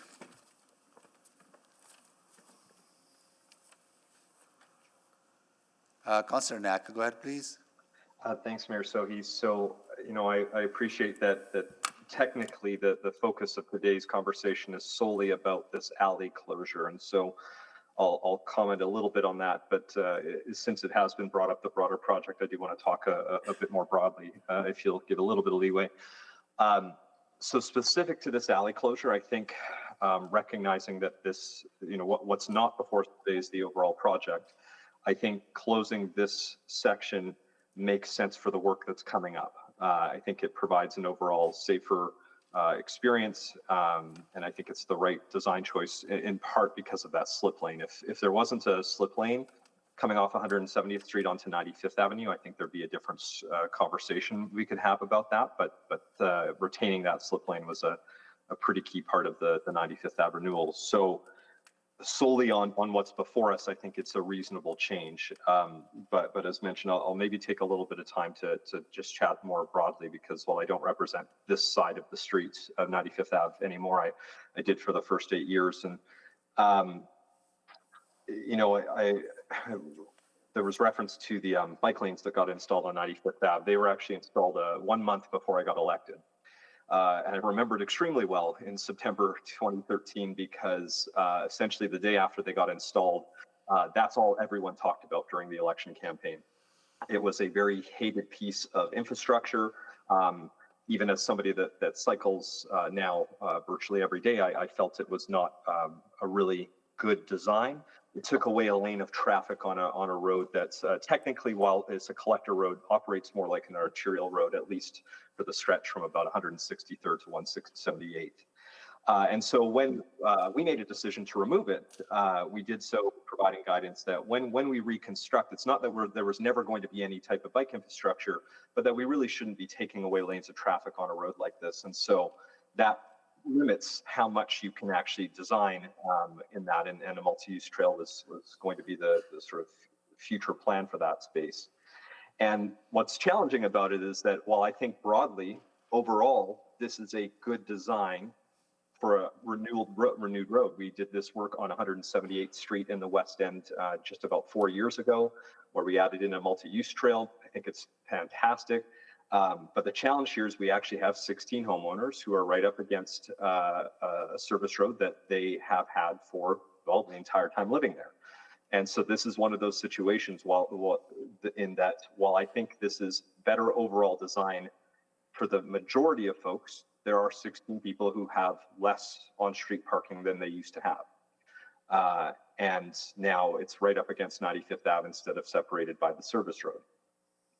And, there were a lot of meetings about this. I remember even, I got to slide into a meeting with, I think, some of these residents. I think their legal representation and the ward councillor and our city staff, where it was talked about. But I think we are sort of at that point where this overall project is in this tough situation, which is that you have 16 people who are potentially somewhat negatively impacted, because now they're going to be required to use their garages at the back. Now they're going to be required to use the parking pads. And when you're used to having that, it's a loss. so I don't want to diminish that loss that I think some folks will feel. I think overall the right design. I think, you know, in the folks I've spoke with over the years about 95th Ave, there's a strong desire to see this renewed. The road is in terrible shape. It's well past its life. This was actually supposed to happen last year, but it got postponed so that further work could happen on 87th Avenue. And as we go further west, I've heard a lot of good feedback about that design. But again, in part because if you go further west, there's no homes right facing this exact street, so they don't have that same sort of loss that they're feeling. And so I realize that by you know, accepting this recommendation or supporting this recommendation, that's not going to make these folks who live in this stretch feel better. And yet I think at the end of the day, this is something we should be supporting. 95th Ave should be renewed, and it makes sense when we're renewing it to have this added in.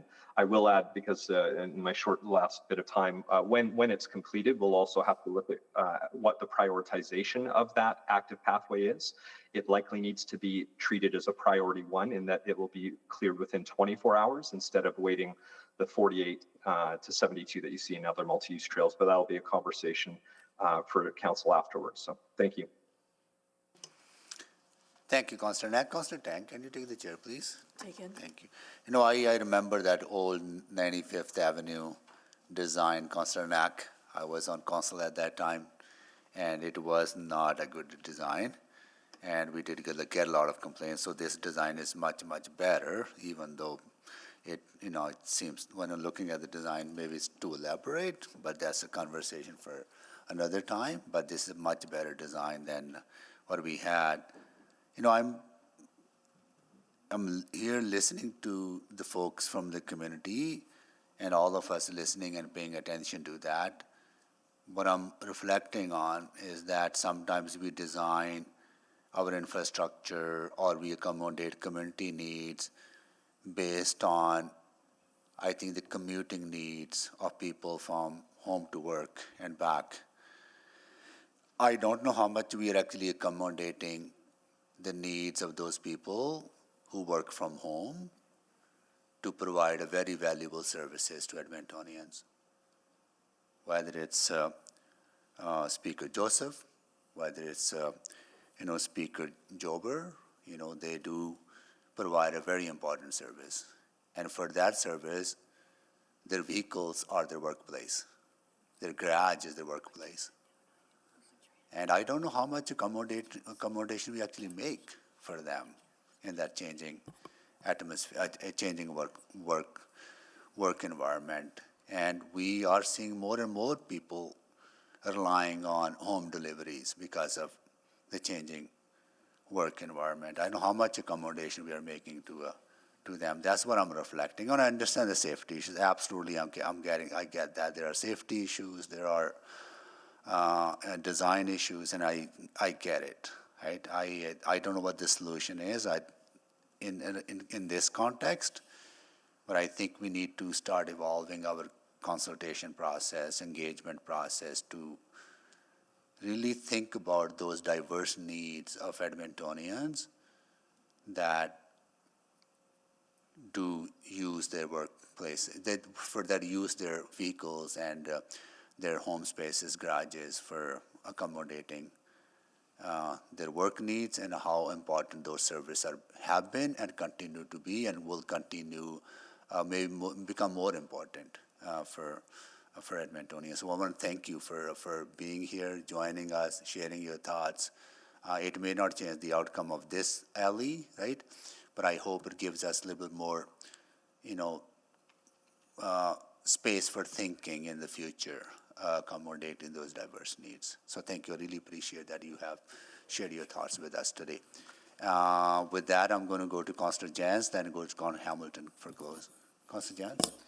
Yeah, I just want to thank everyone for the conversation today. Thank you for the speakers for sharing, and thank you for the traffic engineers and administration team for looking at many of these questions. One of my kids goes to school in the West End nearby here, and so I bike regularly through here. Usually I go west and then come down 163rd. Sometimes I go down 95. Sometimes I go around here, depending on if we're trying to get around to West Edmonton Mall or what. And so I have to say, like, when I think about the places that are most scary for me biking in the city, the friction points are almost always crossings, and almost always alleyway crossings or blind crossings. When someone is coming out and turning, those are often the closest calls. That's when I can think of a couple times where I've hit the brakes and lay down my bike, and that's where it's been the scariest times. And research seems to suggest that those are the highest danger points as well. Often when we have the most fatal collisions and the most horrific outcomes, that's often where we're dealing with those crossing points. So I understand why administration is taking that very, very seriously. And while I'm very relieved to hear that neighbors are reporting that there haven't been negative outcomes there, I wonder, for me, out of this conversation was like, so when I've had those close calls, I've never reported them. I've got up on my bike, I'm full of adrenaline, I'm trying to, just get wherever I'm going and dust myself off. I've never sat down and taken a photo and called 311. So I think as a city, we need to think about that as how we're reporting some of those close calls, or thinking about that, or tracking that, etc. I also am reminded on the 110th bike lane, it was quite controversial. There was a couple of neighbors who didn't like it when it was going in, and I remember there was a lot of conversations about that on 110th Street. And then when I was at a McKernan Community League event, and I was speaking to someone who was one of the biggest opponents of the bike lane, did not want the bike lane, and then told me, you know what, Michael, I really appreciate it now. I really like it. It's really calmed down the road. There's been a lot of positive changes that have come from that too. And I think sometimes there are offsets. This resident lost parking. There's definitely some compromise here, but there were also some positive benefits here that this resident appreciated as well too.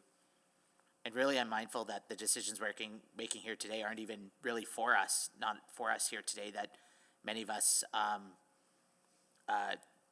we're going to see tremendous change in Edmonton, especially around the hospital, West Edmonton Mall, the LRT.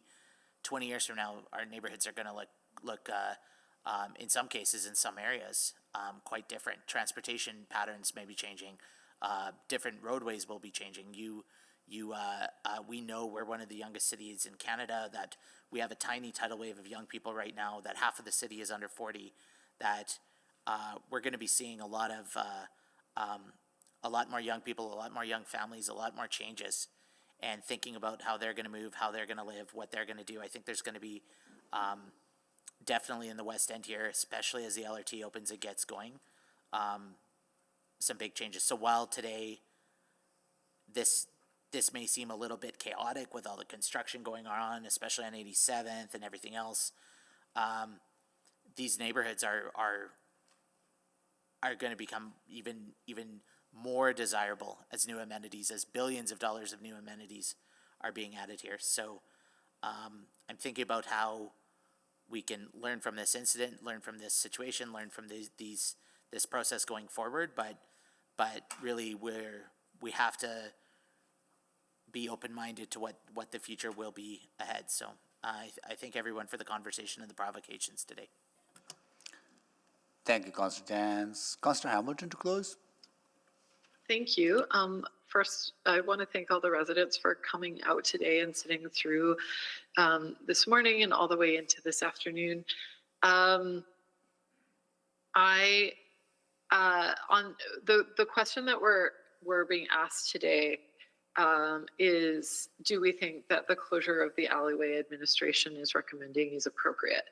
And I know that for a lot of people here, this represents a much bigger question, but on that narrow question, close the alley, don't close the alley, I think that there is more harm in not closing the alley. There is, and I don't think not closing the alley would allow, give residents the latitude, the opportunity for other things in this to change. I don't think it would, from what I hear, the design of the service, the design, from my understanding of the project, the design of the project did not permit service road to be maintained and maintain the safety of all users. And I totally hear that there hasn't been a safety issue in the area, but I'm inclined to agree with Councillor Jans in this one specific rare and inopportune moment that most of the time when all of us have a close call, whether as a motorist or a pedestrian or a cyclist, it doesn't matter. It's usually at those points of I'm turning the corner and I'm looking one way and something's coming this way. And so I think that if we were to keep this access open, it would create, like, never mind the pedestrians and the cyclists, but just for the vehicle users, the vehicle conflicts, which can be the most deadly and harmful, would be, I think, enough to close it, because you have 2 lanes of traffic, including one on a blind turn or this of slip lane, where people may not be paying attention. And so we have, I think, a duty and responsibility to reduce those tension points. But I do want to say that the larger question which has come up today, this entire discussion is haunted by the 2013 Cheryl lanes that were put into this neighborhood and then ripped out. And what I hear from a lot of residents is that the legacy of mistrust built through that process back in 2013 has been fed through this entire discussion on 95 Avenue renewal.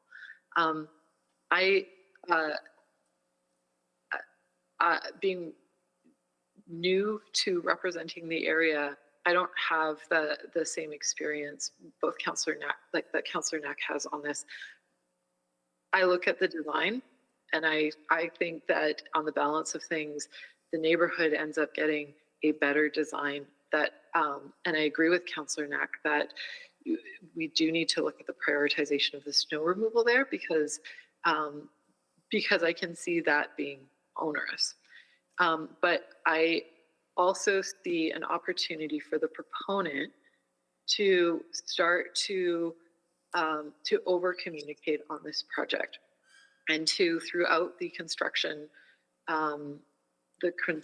process, communicate regularly at predictable intervals in a predictable way that allows residents with varying access to technology to not just access information, but also to ask questions.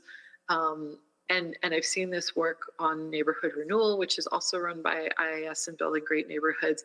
And I think it's helped build trust and take some of the anxiety that comes with changing neighborhoods away. It doesn't take it all away, and that's not meant to anyway, it doesn't take it all away, but I think over communicating on projects like this can help rebuild that trust. And so I'm supporting this now, but my hope is that the folks on the neighborhood team will, or on the reconstruction team, will over communicate with residents. Thank you. Thank you, Councillor Hamilton. So please vote.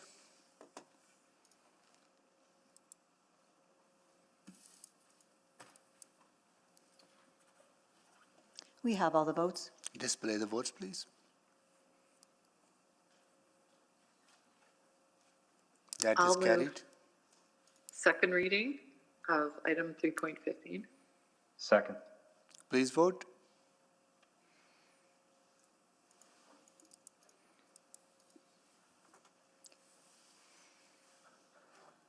We have all the votes. Display the votes, please. That is carried. I'll move consideration of third reading on item 3.15. Second. Please vote for consideration.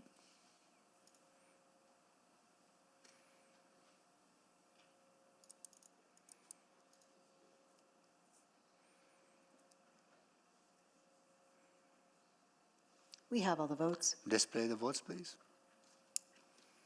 That is And I'll correct. move, sorry. Go ahead. I'll move third reading of item bylaw 21025. Second. Please vote. Oh, so this will be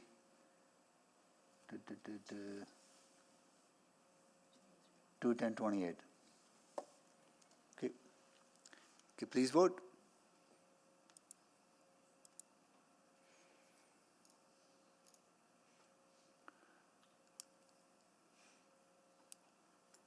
We have all the votes. Display the votes, please. It's carried. Okay. We are going to carry on with the 3.16 bylaw 210252 law for medium scale housing Garno. And I'll check if everyone that has registered to speak is here. Ryan Eidick, from EINS in person. Ryan, there you are. And Jacob Dawang joining remotely. Jacob. And in opposition, Cheryl Stevens in person. Okay. Janet Palmer in person. Jessica Wegman Sanchez remotely. Sanchez? Yeah, Sanchez, Jessica thank Bickman you. Sanchez. Nancy Hunt. Yes. Thank you. Leroy Warden in person. Thank you. Anjali Varghese, Garno Community League remote. Yes, Anjali Verghese. Thank you. Steph Neufeld, Garno Community League remote. Yep, I'm here. Thank you. Jesse Sonef, joining remotely. Yep, I'm here as well. Abel Shifra, joining remotely. No. Okay. We'll go to administration for a presentation. Good afternoon. This application proposes to rezone a single lot in the Garneau neighborhood from the small-scale residential zone, or RS, to the medium-scale residential zone, or RM, with a maximum height of 16 meters. Next slide, please. The site is located in the northern part of Garneau on a short block of houses between the university lands and the river valley. It is well connected to many mobility options, including bike lanes on nearby streets and shared pathways into the valley. There are existing bike routes along 109th Street and 87th Avenue, and these streets are also anticipated to have future mass transit options. The University Transit Center and LRT station is just over 400 meters to the west. Next slide, please. Through engagement, we heard from 16 people who shared a wide variety of concerns with this proposal. Mainly, people were concerned with the impact of this rezoning on what is perceived as a block in Garneau with significant historic character. Since the administration report was written, the Garneau Community League has also come forward with a position of non-support for this rezoning. They cited many of the same concerns raised by individuals, stressing that while this site is in a major node, the city plan also includes policies around heritage preservation, and that there is a need for a better heritage strategy for an older character neighborhood like this.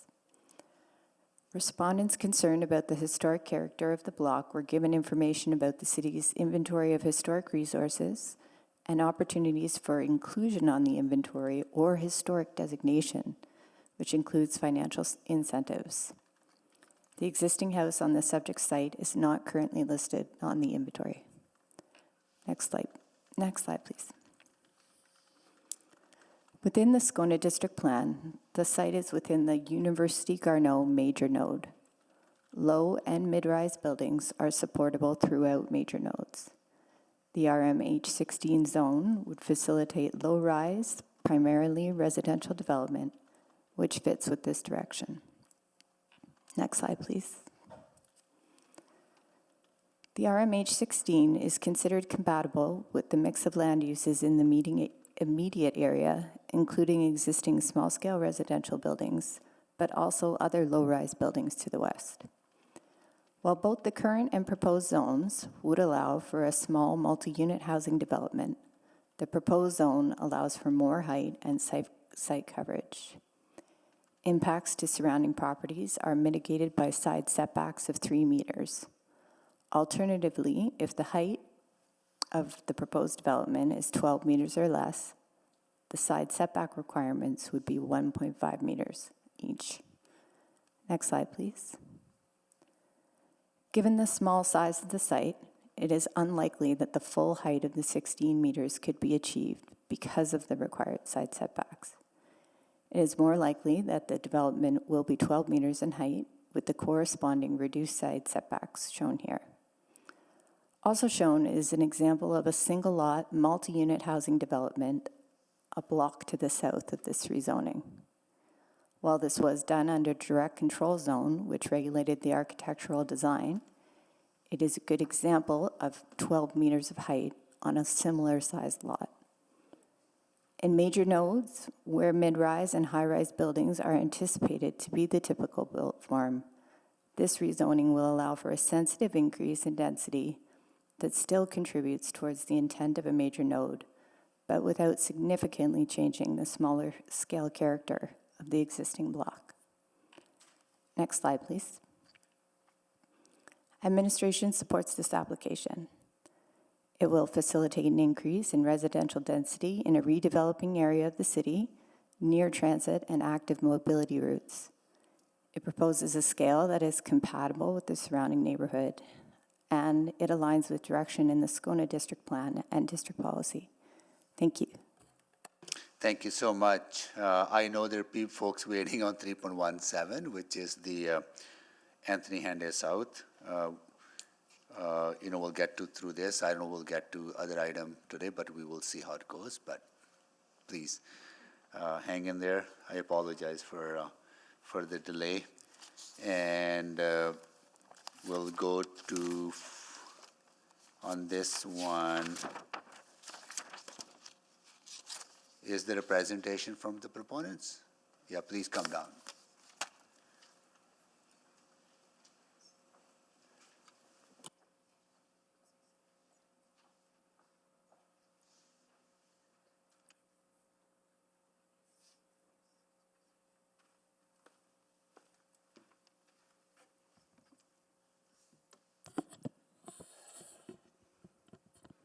Yeah, good afternoon, Your Worship and Council. My name is Ryan Eidick. We are the applicants for the rezoning application before you today. Next slide, please. So the site's located in the north part of the Garneau neighborhood. It's, as mentioned, about a half a block off of the University of Alberta campus. This part of Garneau has a mix of residential and commercial development, but the vast majority of the residential development in this area is made up of single detached dwellings. So this map, which might be difficult to read on the screen, it shows the number of addresses at each location, and you'll notice that's the number in brackets. And you'll notice that for the majority of the residential developments outside of a few, the majority are single detached dwellings or 1 or 2 dwelling units. Next slide, please. So we believe this to be a bit of an inefficiency. There's significant advantages to having additional density in this area. It's well suited for additional density.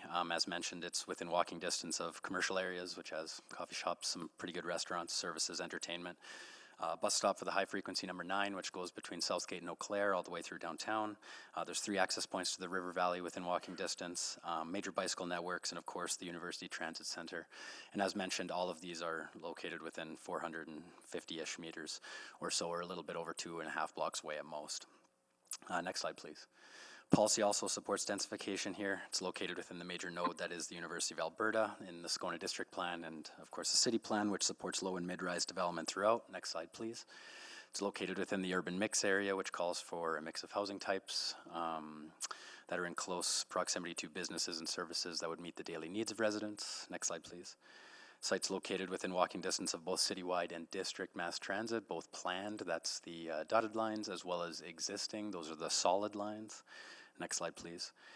It's surrounded by existing bicycle and pedestrian networks, so 87th Ave 2 blocks south is considered a pedestrian priority area. There's district connector bike routes on 110th Street immediately to the west, as well as on Saskatchewan Drive immediately to the north. This takes you to the broader bicycle network downtown and on the south side of the river. And of course, there's connections to the River Valley Trail Network. Next slide, please. So we believe the site makes sense for additional density, and that's there's significant policy support for that as well, and that's why we're here today, is to allow for that additional density on the subject site. Next slide, please. The RS zone allows for a maximum of 5 dwelling units on a floor plate of about 179 square meters when you account for things like setbacks and site coverage. Under the RM zone, which is what we are proposing, that's the image on the right, the floor plate would increase by about 60 square meters, and there is no density maximum in the zone. So this would allow for the development of what we are proposing to be a 3-story walk-up apartment, which is a common housing typology throughout Edmonton, and it's making a recent resurgence on sites much like this. Next slide, please.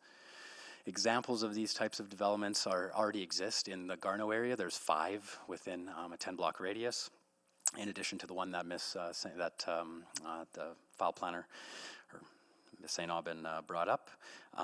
Next slide, please.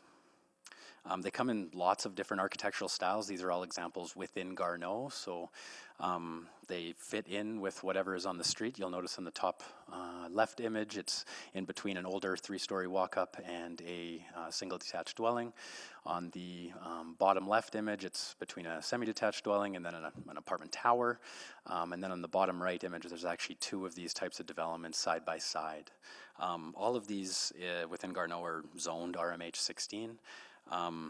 As was indicated, anything above 3 stories on these narrow sites is fairly complicated to make work. So that's why, even though they are zoned for additional height, most of them top out at 3 stories because of those additional step back requirements. Next slide, please. There's even 2 recent examples that were built in the Boyle Street neighborhood. These are 2 side by side, and again, we're just highlighting that they come in a variety of different architectural styles, and they don't necessarily have to look like what you would expect an apartment building to look like. Next slide, please. So we're really looking to do the same thing in this area. We believe that it's an area that can support added density, add this kind of unique missing middle type housing typology that's close to everything that district plans and city plans says that density should be near to. So with that, happy to answer any questions you might have. Thank you so much. Questions, colleagues? Jacob. Jacob Duong, you joining us?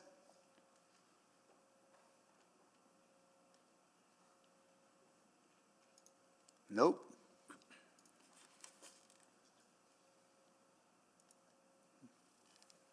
Questions?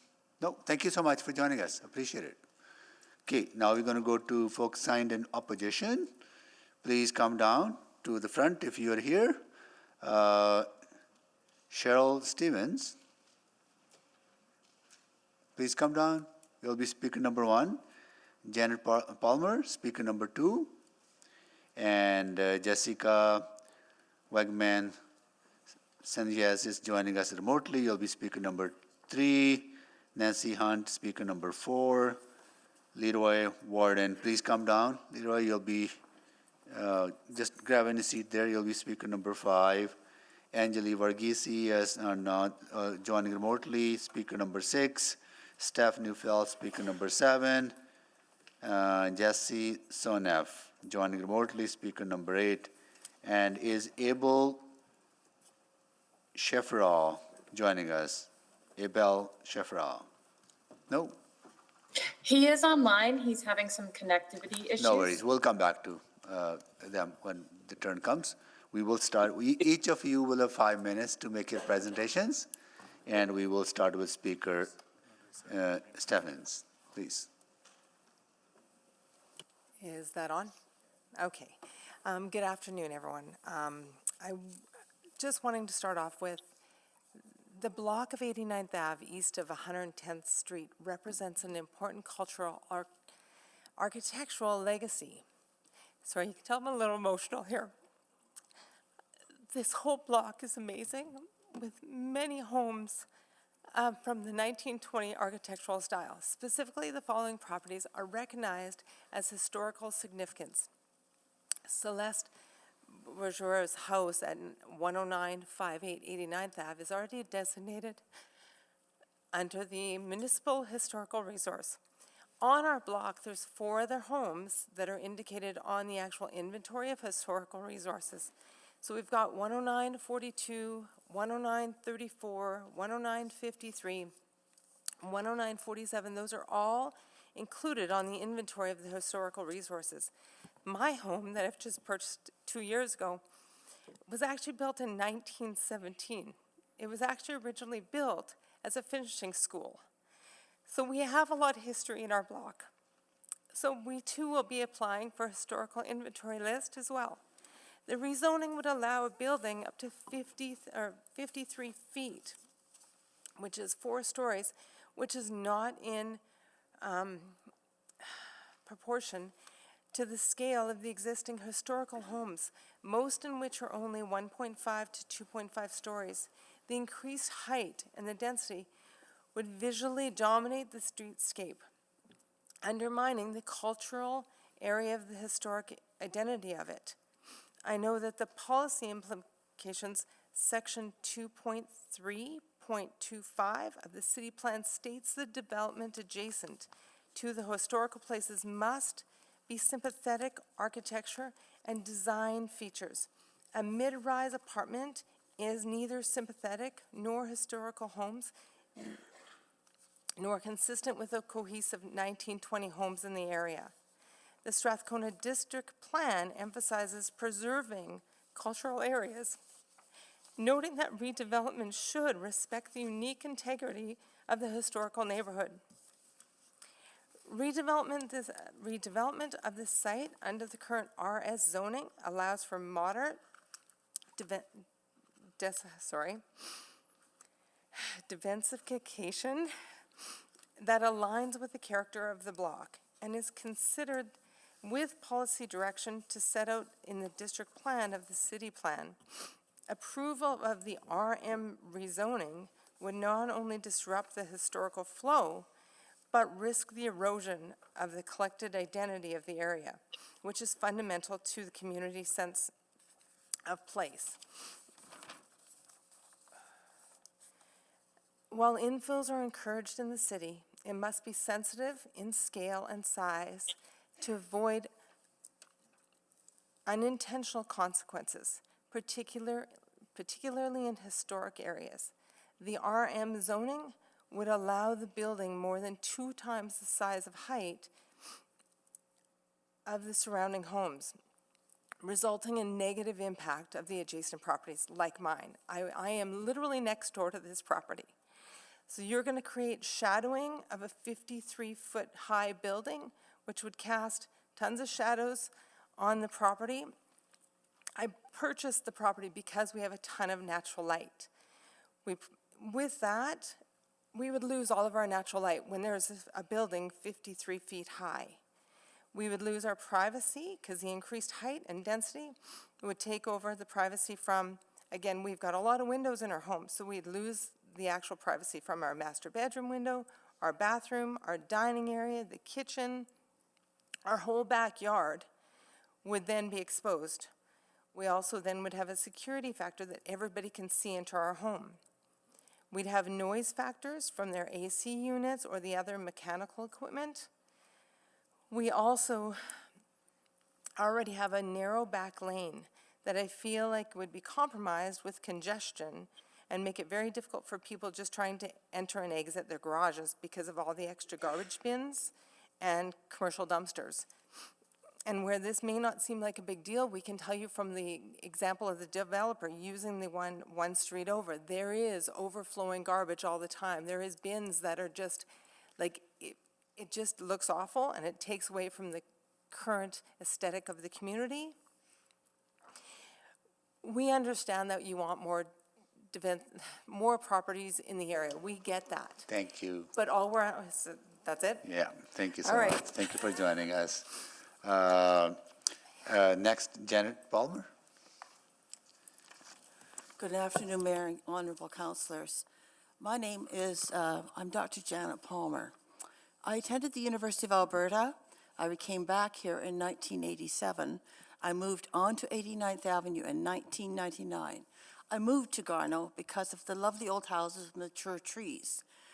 because of its proximity to the University of Alberta, the library, the hospital, to groceries, the river valley, and the people, the people of Garneau. I'm an original immigrant from the United Kingdom, where we lived in very, very old houses. One of my ancestral home is Patchell Manor, which was listed in the Doomsday Book of 1086. So we don't have anything like that here. We need to maintain some history here. 89th Avenue has got 19 residences on it right now. 12 of them are owner-occupied, 7 are rented, including the newest building there, which is a duplex, which is on the other side of the threatened development coming up. Our residents include a judge, a tree farmer, physicians, students, a pediatric nurse, realtors, a university professors, a handyman, a filmmaker, a flight attendant, an engineer, and a lawyer. We also have children, 7 dogs, and 4 cats, all of which stay inside. The cats, that is. We also we are proximate to the 2 major hubs of employment, which are the University of Alberta and the University Hospital. So if we had houses maintained, we could attract talent to the University of Alberta and to the University Hospital. We're not opposed to increased density. God knows we've got a lot of it. There's massive increases in housing over in East Garneau. I mean, there's unlimited number of rentals. Even the University of Alberta is not completely full up for the rentals for students. I have concerns. My concerns are about speculators who buy old houses and let them decay through neglect until they're beyond remedial repair, reasonable remedial repair. If they demolish the house, they need an appropriate build with the history of the adjoining buildings in mind. We also don't want them, if they do demolish the house, we don't want to leave with a vacant lot, because that sticks out like a sore thumb. We have that already occurring on 86th Avenue between 110th and 111th Street, where there are dilapidated houses, empty houses, and a decrepit house. I also oppose to this motion because of the rezoning. Rezoning causing the raising of mature trees and shrubs of that lot, which was going to be replaced by a Soviet-style bunker-type building. It's in the middle of the block. We don't need this sort of a building in the middle of the block. We need it at the end of the block, which is where the other one that this person so proudly claims to be a good thing, that was developed because of input from the community. It was not done as a blank slate like many of these buildings. I walked around there, I've looked at all those other buildings. Garneau was never meant to be a transient hub. Garneau is meant to be a community to be lived in. We're not meant to be lived in just from September to April.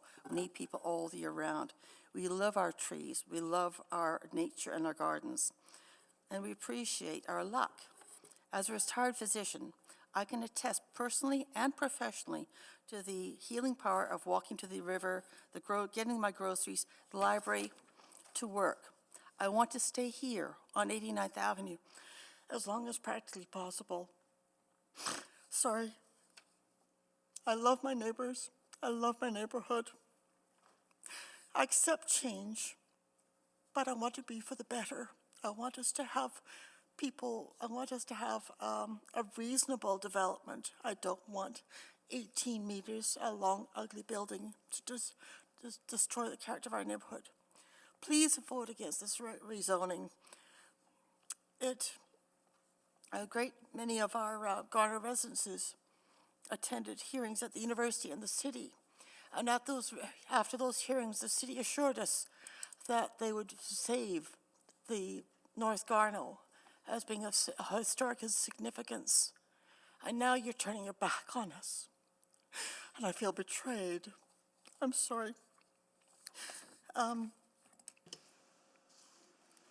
I want this appeal to be denied. Thank you. And I want to maintain our normal thing that we worked on with the city planners to maintain a reasonable development. Thank you. Thank you so much. Okay, it is 3:30. We're going to take a break here for 15 minutes, and we will be back at 3:45. You know, it's just not like, it's not just us, our staff also needs a break as well, right? So thank you so much. We'll be back at 3:45. Thank you. I just want, this is Abel Shafaral. I just want to make sure you're. Got you. We got you. Thank you. You got it? Thank Yeah, you. thank you. Okay. Thank you.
Good afternoon. Good afternoon. Councillor Prinsbury. Hello. Councillor Stevenson is here. Councillor Paquette. Hello. Councillor Tang is here. Councillor Hamilton. Here. Councillor Rutherford is here. Councillor Salvador is here. Councillor Cartmel is away. Councillor Rice. Hello. And Councillor Jans. Good evening. Okay, everyone is here, and we are going to our next speaker, Jessica Wegman Sanchez. Hello, Mayor and Council. I live on 88th Avenue and 109th Street, 1 block away from the suggested rezoning. 89th Avenue is the most iconic block outside of the very small historic area in all of Garneau. All of the houses but one on 89th Avenue currently are original historic character houses. This avenue connecting the University of Alberta at Saskatchewan Drive to the River Valley is a gem much beloved by the multitude of cyclists and pedestrians that travel this connecting route. After doing significant and meaningful public engagement, the City of Edmonton's Priority Growth Area Rezoning team decided in November of 2024 to leave North Garneau, including 89th Avenue, out of the area to be rezoned as RM or RL. The PGA listened to residents about the historic importance of this block and about the need to preserve housing diversity in Garneau, which for us means some parts that are not being densified. And so the PGA planners decided to leave 89th Avenue as RS.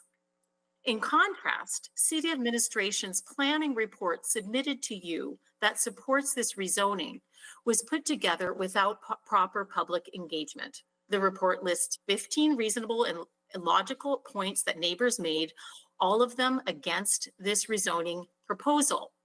These 16 residents engaged with the planners in good faith, assuming that their opinions would be respectfully considered.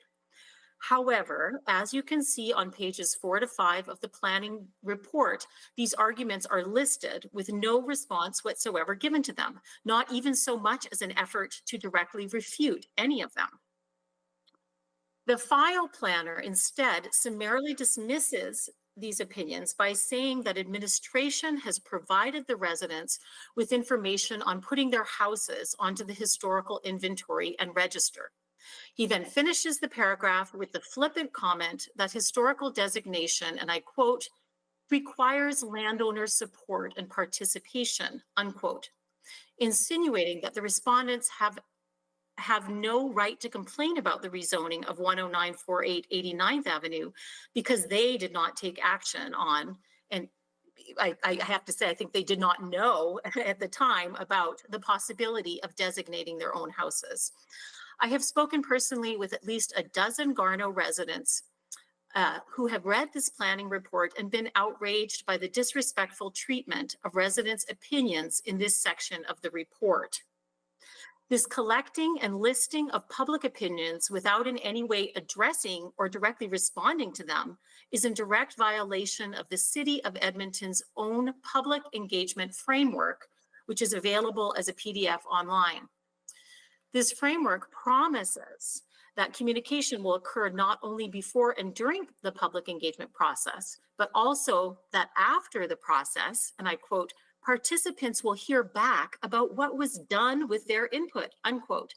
And I quote, the link between how public engagement will or has influenced project decisions should be clear, unquote. The administration's planning report comes to what appears to be a predetermined decision to support the rezoning of this lot without proper public engagement. And this decision is in opposition to the decision of the PGA to preserve this area as RS, which decision was made after balancing the Scona district plan with a thorough public engagement process. Now, I grew up in North Garneau. My parents both worked at the University of Alberta, and I did my undergraduate degree there. I moved away, but when my mom needed to downsize, I moved back and bought her house 2 years ago. My husband now coaches at the University of Alberta with the Junior Pandas women's soccer team. And my son is currently doing his undergrad in immunology at the University of Alberta, and he hopes to do a master's there as well. Our two daughters will very likely go to the university as well. Our family is part of the demographic that should benefit from a 15-minute city. So please don't take away the rapidly dwindling housing options for families like ours. We in Garneau are not against densification, but we are in favor of smart densification that preserves housing diversity by maintaining some small percentage of blocks with housing choices for families, and that preserves some of them. Thank you so much. Thank you so much for joining us, thank you. Jessica. We will next go to Nancy Hunt. Hi, I'll just wait till the slides are up.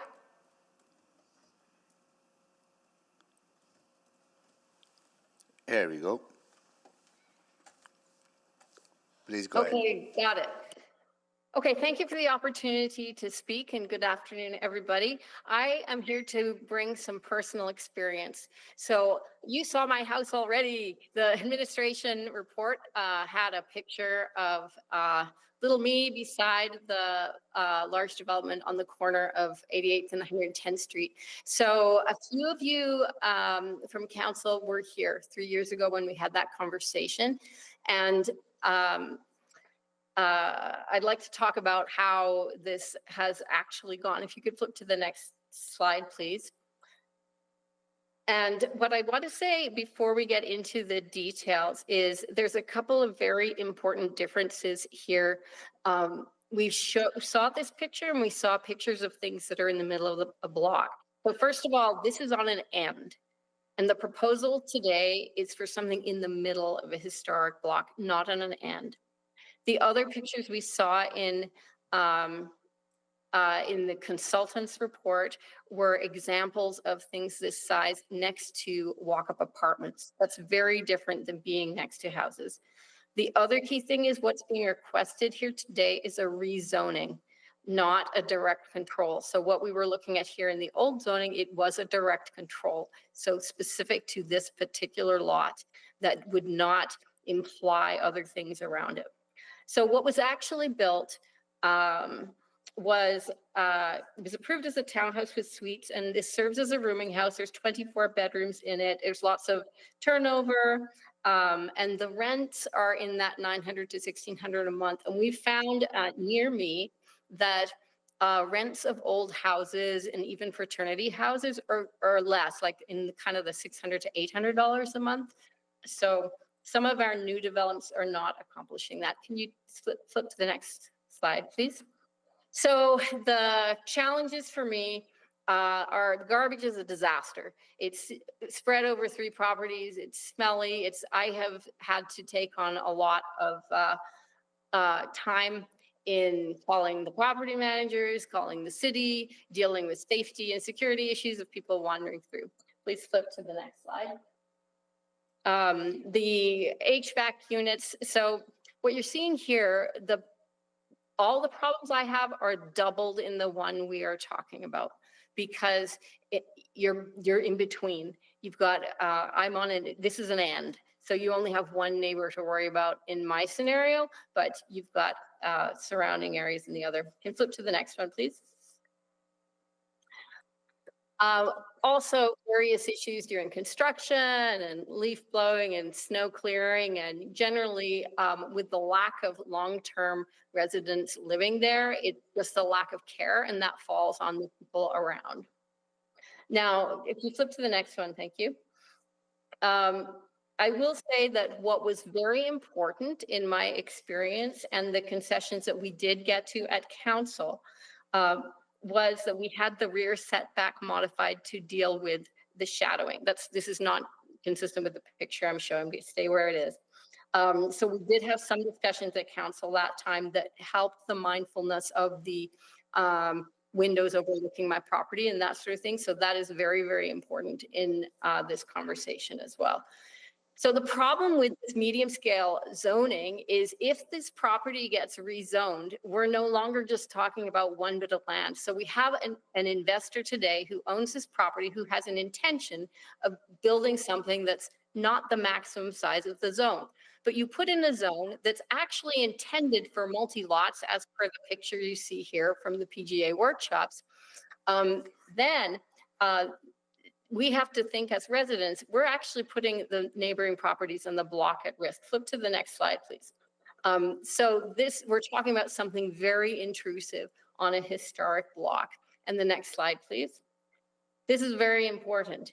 Keeping this property and this area small scale is such a tiny, tiny request. This is a 1953 picture. The purple area you see is the only area remaining of small scale zoning as per the PGA. And we are asking for such a tiny amount, staying small scale, which is flip to the next one, please, which is so important so that people can stay in place. I've been involved with families for years, and we want to stay in the community, not just live in an apartment and leave to other communities. So please say no to this zoning because the risks are too great. Thank you. Next, we will go to Leroy Warden joining us in person. Can you hear me? Yep. Okay. Good afternoon, everyone. Rezoning the property from small-scale residential to medium-scale is not consistent with the long-term vision for this historic block. While increasing residential density is a legitimate goal, it must be balanced against the need to preserve the area's unique historical, architectural, and contextual significance. This proposal is for spot zoning.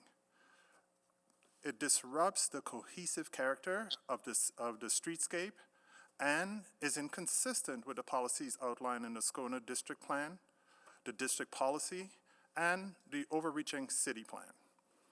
Approval of this rezoning would have detrimental effects of the historical identity of the area and would set a troubling precedent for future decision-making. The proposed rezoning is inconsistent with several critical policies in the city's planning framework.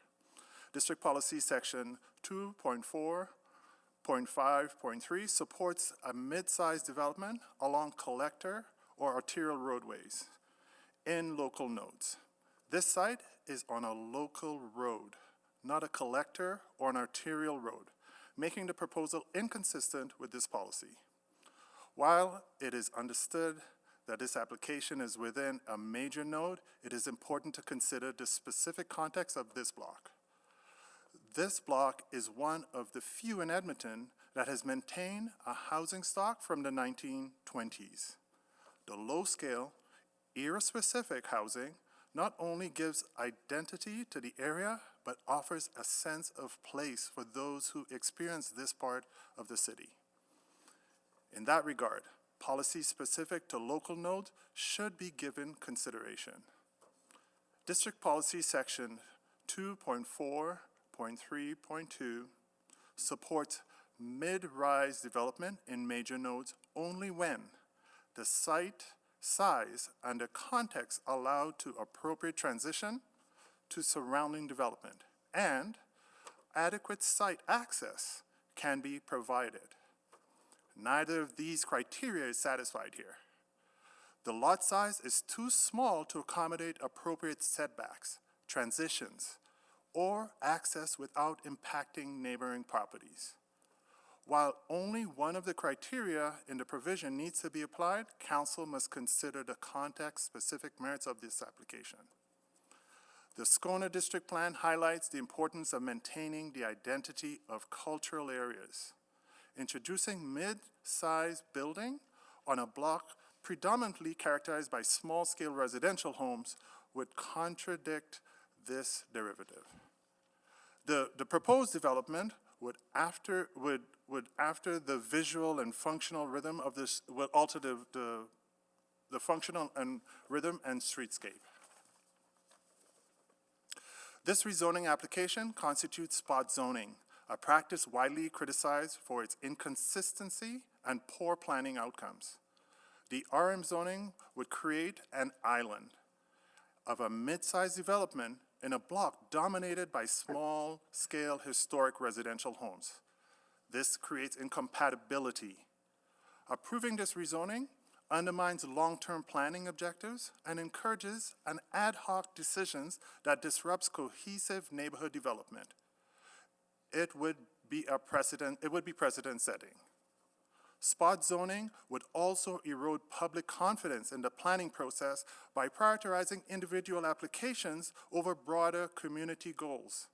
It would create community distrust. Spot zoning often leads to development creep, where adjacent properties seek similar zoning changes, progressively destabilizing the neighborhood's character and undermining established plans. This is particularly important on this block because there may be less interest for the homes not yet designated by municipal historic resources, but identified on the register to come forward for designation. Spot zoning risks these valuable resources from being preserved. In conclusion, rezoning this property to RM represents poor planning for this historic area. It contradicts critical planning policies, disregards the unique character of the neighborhood, and introduces a scale of development incompatible with its context. The proposed undermines the intent of the Scona District Plan, the district policy, the city plan, which collectively prioritizes sensitive context-aware infill. Thank you so much. Really appreciate you joining us.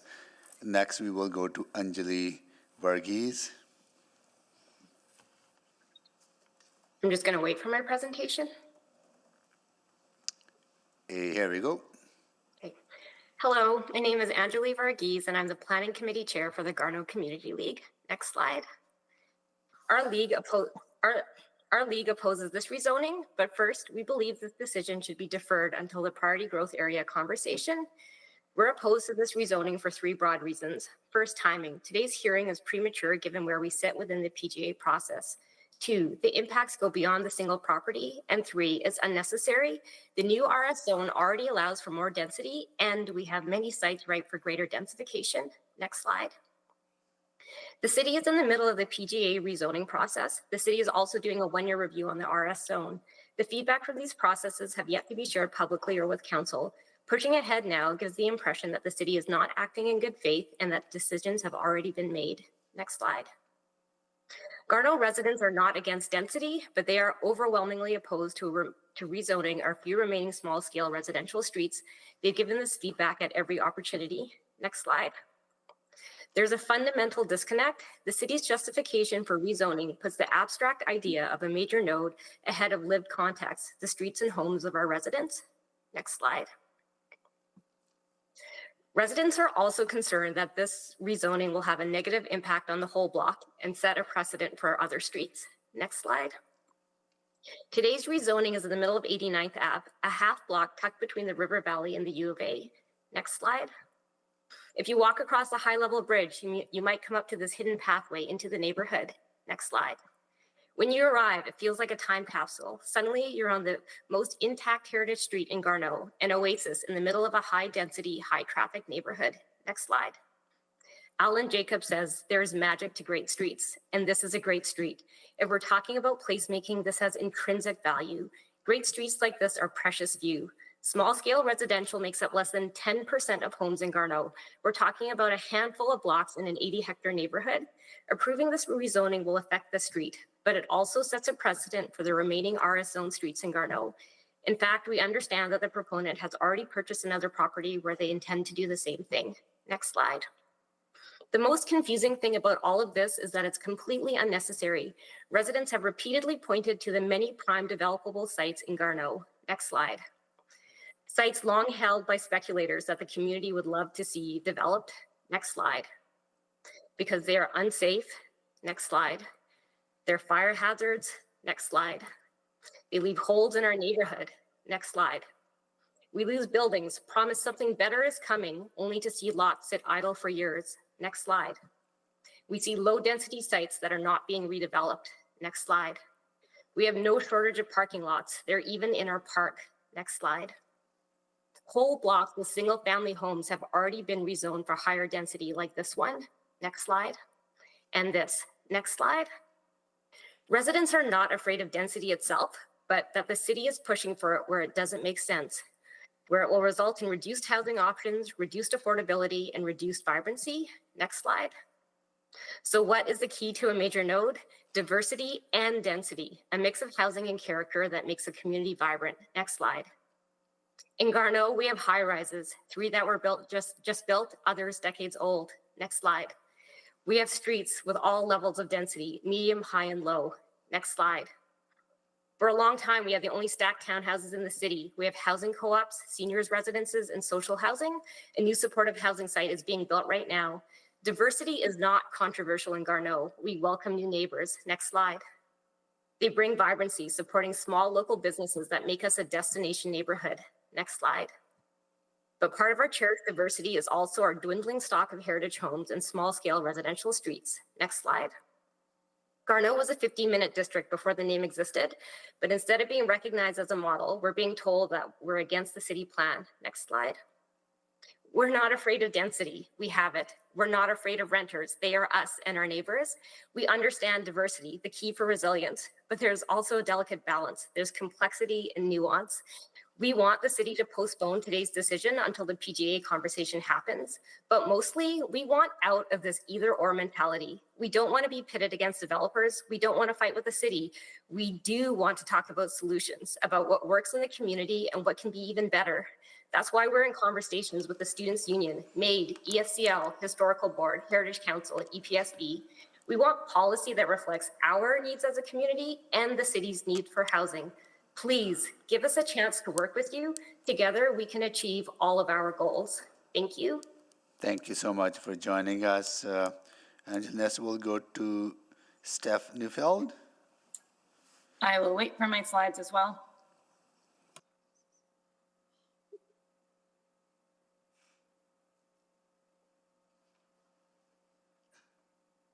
All right, so that was just great, Angelise, and thanks so much for this. The context that I'm going to provide is a little bit bigger. And so I am the president of the Garneau Community League. I'm also on the EFCL board as a Scona district rep. And speaking here today as the president of Garneau, we've heard from hundreds of people through Garneau. This is not 15 residents. This is hundreds and hundreds of people who've reached out on behalf of what Garneau is and what it means to people. You've heard some emotional responses today. And I think that just is a testament to how tight-knit this community is, from people living in apartments to people living in houses. We've made it our homes for a reason.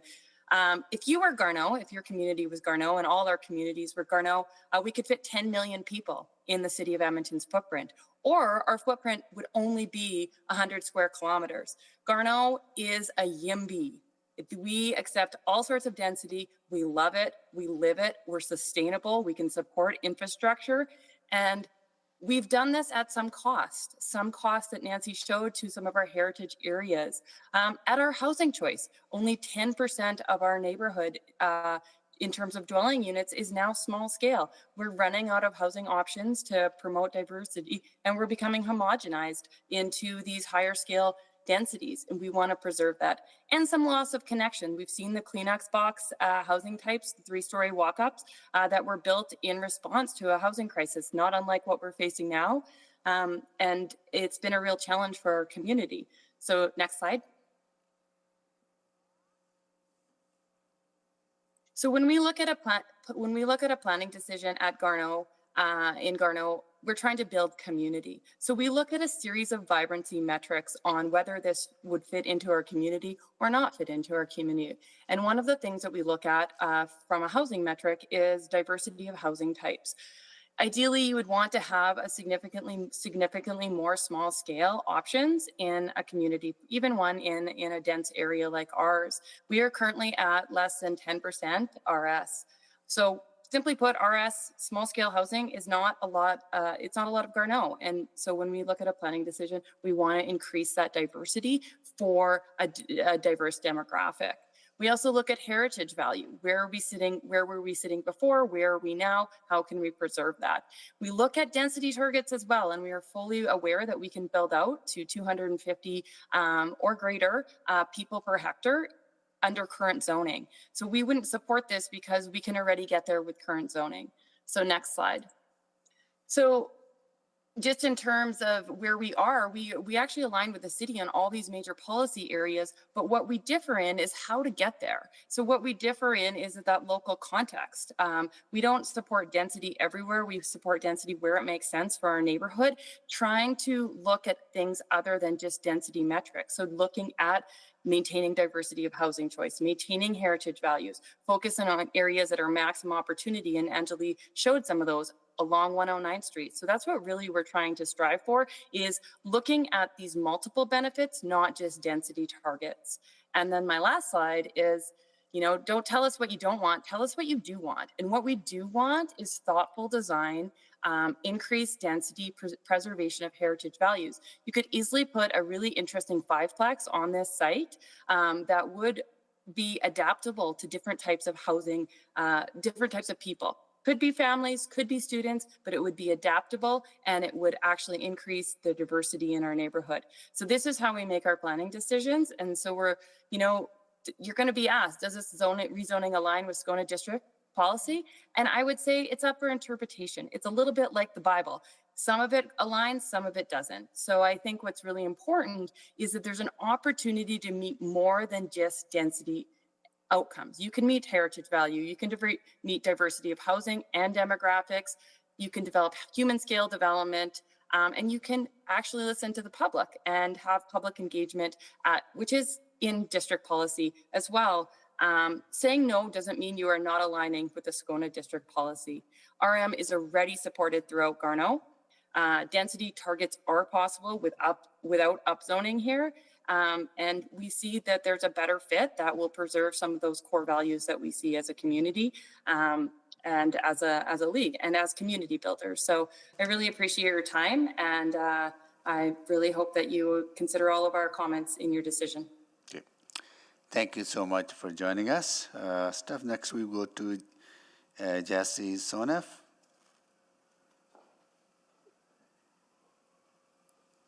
Jesse Sonef.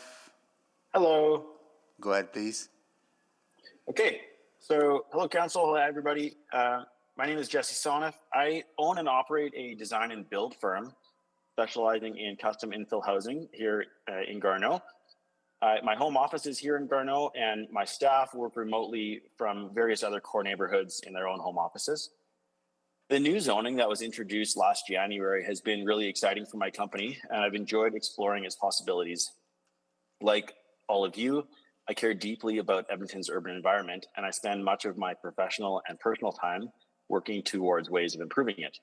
I believe that density, walkability, vibrancy are essential components of a thriving urban community. In the previous RF3 and DC1 zone, my company pushed the envelope of what density could be achieved by building vertical duplexes and threeplexes on small 33-foot wide lots, similar to the one that we're talking about today. These were highly successful projects that contributed positively to Garneau's density and diversity by providing affordable housing types suitable for many different demographics. Now, with the RS regulations, we are excited to build 4 and 8 unit buildings on similar sized lots. My website now features designs that would double the previous maximum density and in some cases quadruple the current density that's typical on a RS lot in Garneau. In the past, I've always been on the other side of this argument, pushing for more density because I believe that we need missing middle housing. But it's good to know when you've won. And we've won now that we have the RS zone. And we can use that to build missing middle housing. We don't need RM. It's time that we take a pause and allow the progress that we've made to take root. I don't want to see any of the RS zone in Garneau upzoned to RM, as it would push small businesses like mine out of the market. I simply don't have the capital to compete with larger builders who can afford to buy multiple lots and build large apartment buildings on spec. The scale of building that's currently possible in the RS zone makes it attainable for some Garneau residents to invest in their own neighborhood where they live and work and spend money. These are folks who end up becoming my clients. They're drawn to my company's attention to design and respect for Edmonton's core neighborhood. Importantly, the scale of RS is small enough that large developers aren't interested, which levels the playing field for businesses like mine. However, I have a deeper concern as well, one that goes beyond just my business. As a long-term member of Garneau, I've witnessed a troubling trend. Properties bought on land speculation that sit vacant and derelict only to be torn down and left empty for years. We've seen this especially along the 109th Street corridor. And if RS properties are converted to RM, I fear this trend will spread throughout Garneau. This rezoning on 89th Ave is an example that stands out. In an area with mostly historic homes, an out-of-town developer purchased a property, immediately relisting it and beginning the rezoning process to RM. These owners have no real interest in participating in the local built environment. They're just looking to make a quick profit, potentially leaving us with another vacant lot for years or even decades, until enough neighboring properties have been bought up so the developer has adequate land for a larger apartment building. In Garneau, we pride ourselves on diversity. On 80th Ave, where I live and work, we regularly have front yard and boulevard dinner parties, sometimes more than once a week. These casual, all are welcome gatherings bring together all walks of life. We have doctors, nurses, construction workers, police officers, students as profs, homeless individuals, out-of-towners using the hospital, and sometimes even city councilors. It's a unique blend of people that fosters a deep sense of community that transcends socioeconomic boundaries in a way that I don't see in any other neighborhood. Although the residents living in RS zoning in Garneau represent a small portion of the population, these are the long-term residents that make up the foundation of Garneau's vibrancy. When Garneau loses RS zoning, we lose that diversity and vibrancy. I lose business opportunities. Other small business owners lose business opportunities. And the support system for students and vulnerable people is also lost. Garneau is happy to continue to lead by example when it comes to urban density, walkability, bike lanes, and innovative housing typology. We have a great tool in the RS zone to continue doing that. Please don't needlessly jeopardize our culture and community by rezoning to RM. Thanks. Thank you, Jesse, for joining us. Next, we will go to Abel Schifrau. Correct. Go ahead, please. Thank you. Dear members of council, having arrived in Canada in mid-80s at the age of 14, I have lived, worked, and owned business for the last 40 years. Some of the businesses you may know, the Paul Cafe, Cafe Coffee, Le Petit Isa, and Laurent. I am so proud to be part of the neighborhood. My businesses are beloved meeting places where a meal, a coffee, drink can be shared. It fills me with immense pride that these establishments have become part of the bigger cultural fabric of our city. We have made best of list for casual dining and fine cuisine. When our chicken and waffle were featured on the Food Network about a decade ago, we had visitors driving from Winnipeg to check us out. The city of Edmonton even did a photo shoot around the Petit Gaza, which means we are face of Edmonton and promotion. It could have been a very different story in 2008. A high-rise developer offered to buy the building I currently own, the block actually, the high-level diner, my building, and Eleanor Laurent. We approached Patrick Turner, our landlord at the time, who sold it to us at a price we could afford. Quote, if it means a lot to you guys, unquote, is what he said. Patrick valued Garneau's cultural fabric more than the highest and best use. Rule of thumb espoused by realtors: a high-rise could go elsewhere. He was proud Edmontonian and saw a bigger picture. He knew our humble restaurant and pub meant something more. I believe the city's willingness to support all upzoning Garneau, like this one on 89th Avenue, is missing the bigger picture. An individual lot is never just an individual lot. It is part of a vibrant street and community where families can make their home in all phases and stages of life. If you pick off a single lot and one of our remaining historic streets, you'll soon lose the rest. In my 40 years at Garneau, I've seen a lot of change. We have welcomed a lot of new residents, and I hope you welcome many, many more. But we have also lost so much. The loss of historical homes in its small-scale residence streets replaced by a growing number of derelict properties and empty lots. Streets like 89th Avenue are more than historic homes.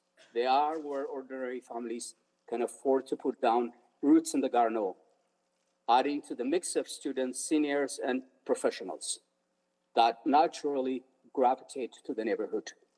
Garneau's diversity not only enriches the visual and social fabric of our community, it also stimulates and sustains local businesses like mine. We have a steady flow of customers from different walks of life. Without small-scale housing, we would lose an important part of that diversity. We would have a more homogenized, less vibrant community. 17 years ago, my landlord recognized that a high-rise could go elsewhere. That selfless decision has meant a lot to me and a lot to hundreds of employees in the last couple of decades or more. It has also meant that I could continue to make investments. Here over the years, I could take risks knowing that I had the support of my diverse and beautiful neighborhood. Although the increased diversity may benefit me business-wise, I am here speaking with my heart in support of my neighbors and my community. I hope the council has a great vision to see Garneau as more than a technical designation. I hope council realizes saying no does not mean compromise in the fight against sprawl. It can make the choice to choose community and density. It can value historic and new development. Garneau can be an example of what Edmonton gets right. Because of this, I support Garneau Communities League's proposal to maintain 33% a smaller scale residential with Garneau within appropriate transition next to heritage streets. Thank you for your new time and considerations. Thank Sincerely, you. Abel Shapiro. Thank you. Appreciate that. We have heard from everyone registered to speak. Now we'll go to questions from council colleagues to the speakers, to the panel. Councillor Jans, go ahead, please. Thank you, and thank everyone for sticking through the day here and having these conversations. If I can go to guest Neufeld online, can I just confirm the request of the league is basically to refer or postpone this matter until the conclusion of the PGA work? Is that correct?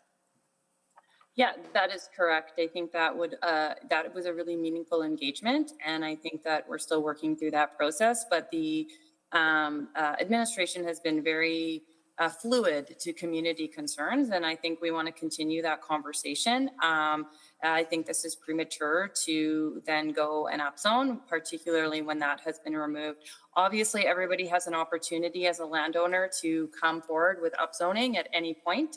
That is a property right. But in this case, we want it to look at the larger context. And as a community, we want to look at that larger context and in particular, bringing some heritage policy that is forthcoming with the city into this to meet these multiple objectives: density, heritage, small scale, and community building. And could you remind me if this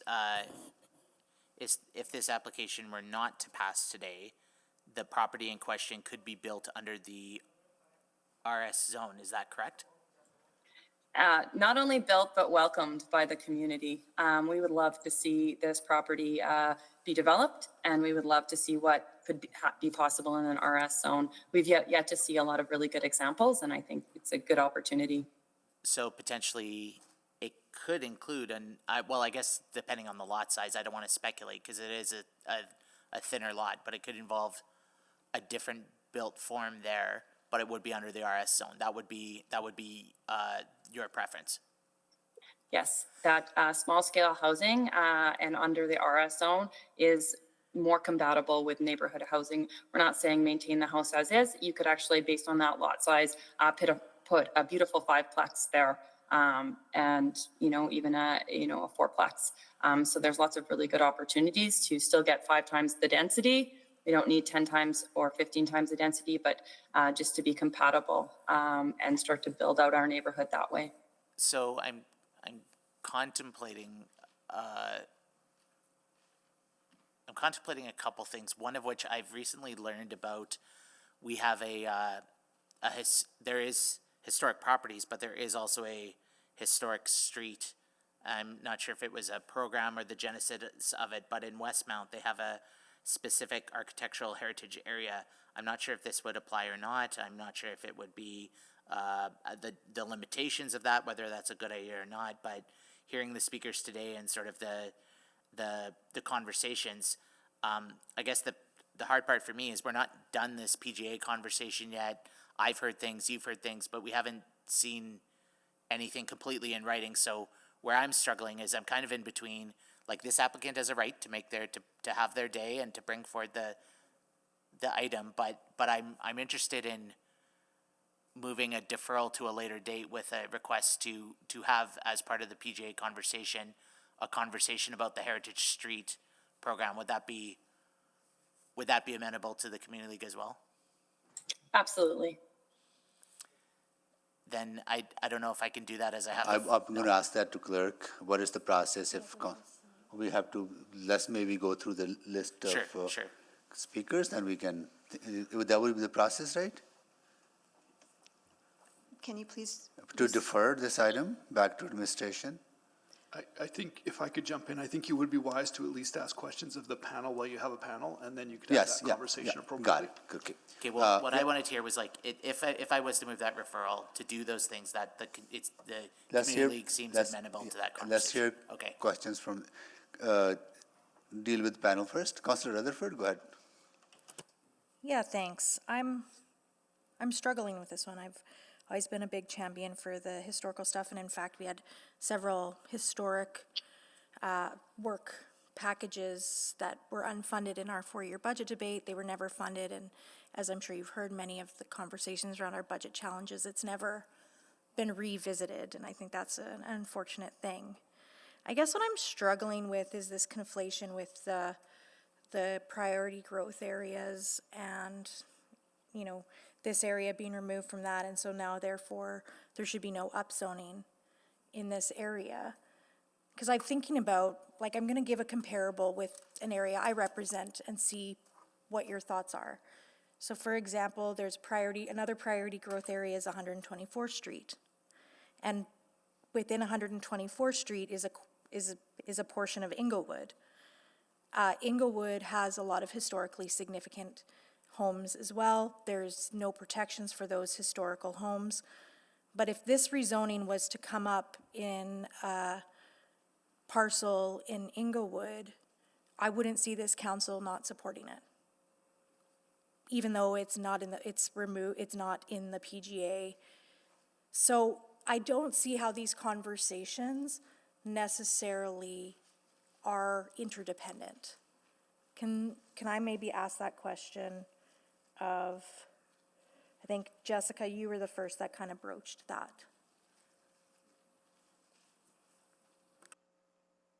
I'm sorry, I don't quite understand. I don't think I'm qualified to answer that. That would be more staff or. Sure, I'll go to Ms. Neufeld. Or Jesse.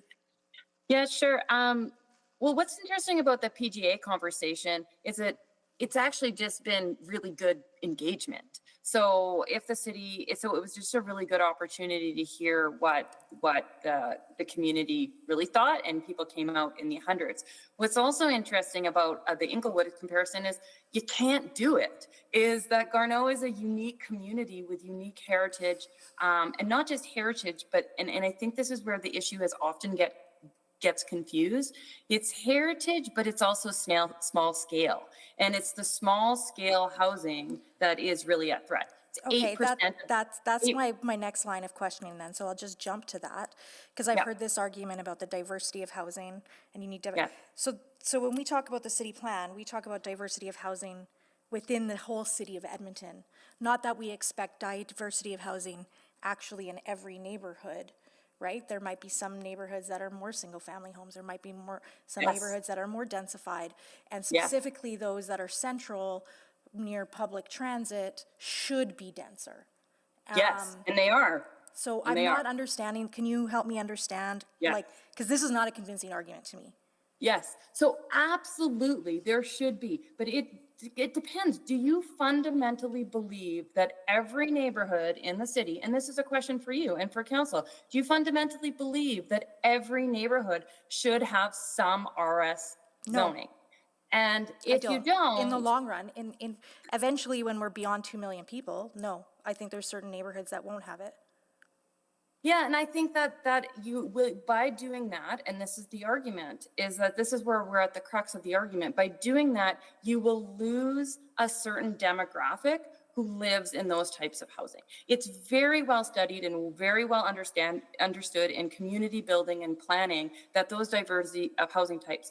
If you look at it, But can I- typically, a lot of research has shown that for foreclosures and those sorts of things, having about RS scale of about 30% of your neighborhood is ideal. We're at 8%. And you can refer back to that, but the idea that some neighborhoods should be all RH, unless you're Manhattan, we're not Manhattan, and we are still about community building, and we're still representing that viewpoint, and you will lose diversity. It is very well known. If you're willing to lose diversity, you're also going against your own policy. So that's a hard question to answer, but Yeah, I mean, I have a master's in community development, so I think, again, I'm not convinced that you can't build community if you don't have RS zone, but I'll leave it there. Thank you. Thank you. Councillor Knack, go ahead, please. Thanks, Mayor. So I'll probably just stick with Ms. Neufeld if you don't mind. Thanks for joining. Thanks to everyone for joining. I think the remaining sort of question, I'm just trying to figure out the right way to tackle it, because I have heard a lot of conversation today around the heritage piece, which similar to Councillor Rutherford, I've worked to try to advance certain things. We've a community in the ward I represent where we've been trying to advance some very community-specific pieces. Right now, we're doing some city-wide work. So it feels like I'm hearing sort of two messages. One of which is the importance of the heritage, which I hear. Dealing with that is a little more challenging because unless sort of most people agree with what restrictions they want to put in place, it is typically very hard for council to impose a restriction of somebody's property right. That's why Westmount was able to work, because it sort of didn't go super restrictive, but it went, a little bit. And I worry that, like, with the property like this, we're not talking about preserving this property as is. I've heard today everyone sort of accepts that there would be a new development here. But on the other hand, that seems to run counter to some of the concerns. So first, I wanted to just tackle and get your thoughts on the heritage piece, because it feels like that's going to change on this law, independent of a decision today. And are we okay with that, I guess? I mean, I can answer it. I'd love for you to also ask that question for Anjali, but just because she have a different perspective, also has an advanced degree in planning. So if that matters, I'm sure we all have advanced degrees here, so we don't need to be throwing those out there. But what is really interesting about it is that they're kind of interconnected, and obviously all of it is interconnected, because if you choose to put an RM zone and 16 height, you eventually may have that slippery slope argument of taking out those other lots. So in a sense, by just preserving the certainty for those landowners who choose to list their house as heritage, you can have development that is consistent with that heritage, even if it's new. So by having something that is small scale within the RS zone, and it doesn't, shadow your neighbors. It provides certainty to those people for listing their houses on heritage,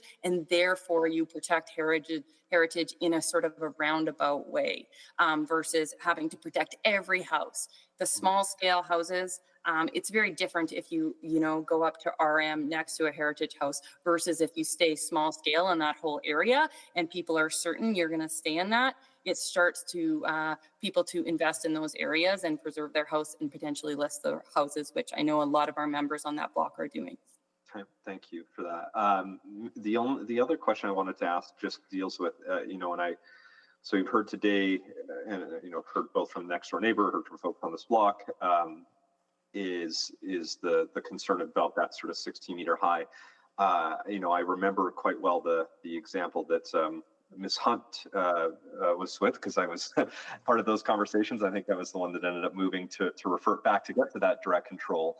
But there was an example where it's 12 meters, and I appreciate Ms. Hunt's presentation. It's not perfect still, even after the fact, but I think it was a really good example of trying to find that balance of maybe not going quite as high as the developer wanted, but going in there.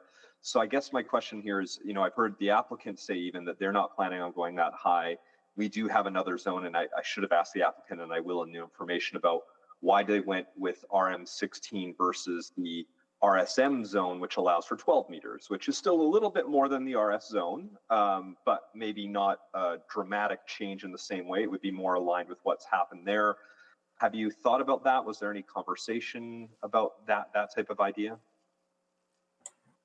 There was no conversation about that sort of the idea.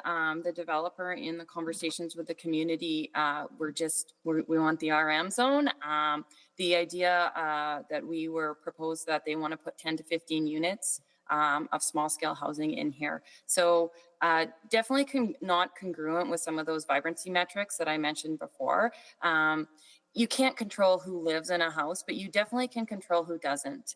And I think what we are trying to really strive for, the things that are missing in our community or the things that we see are decreasing, and that's adaptable housing. We've heard from the Students' Union that they want to live in 3-bedroom apartments with their friends. We probably all did it as students.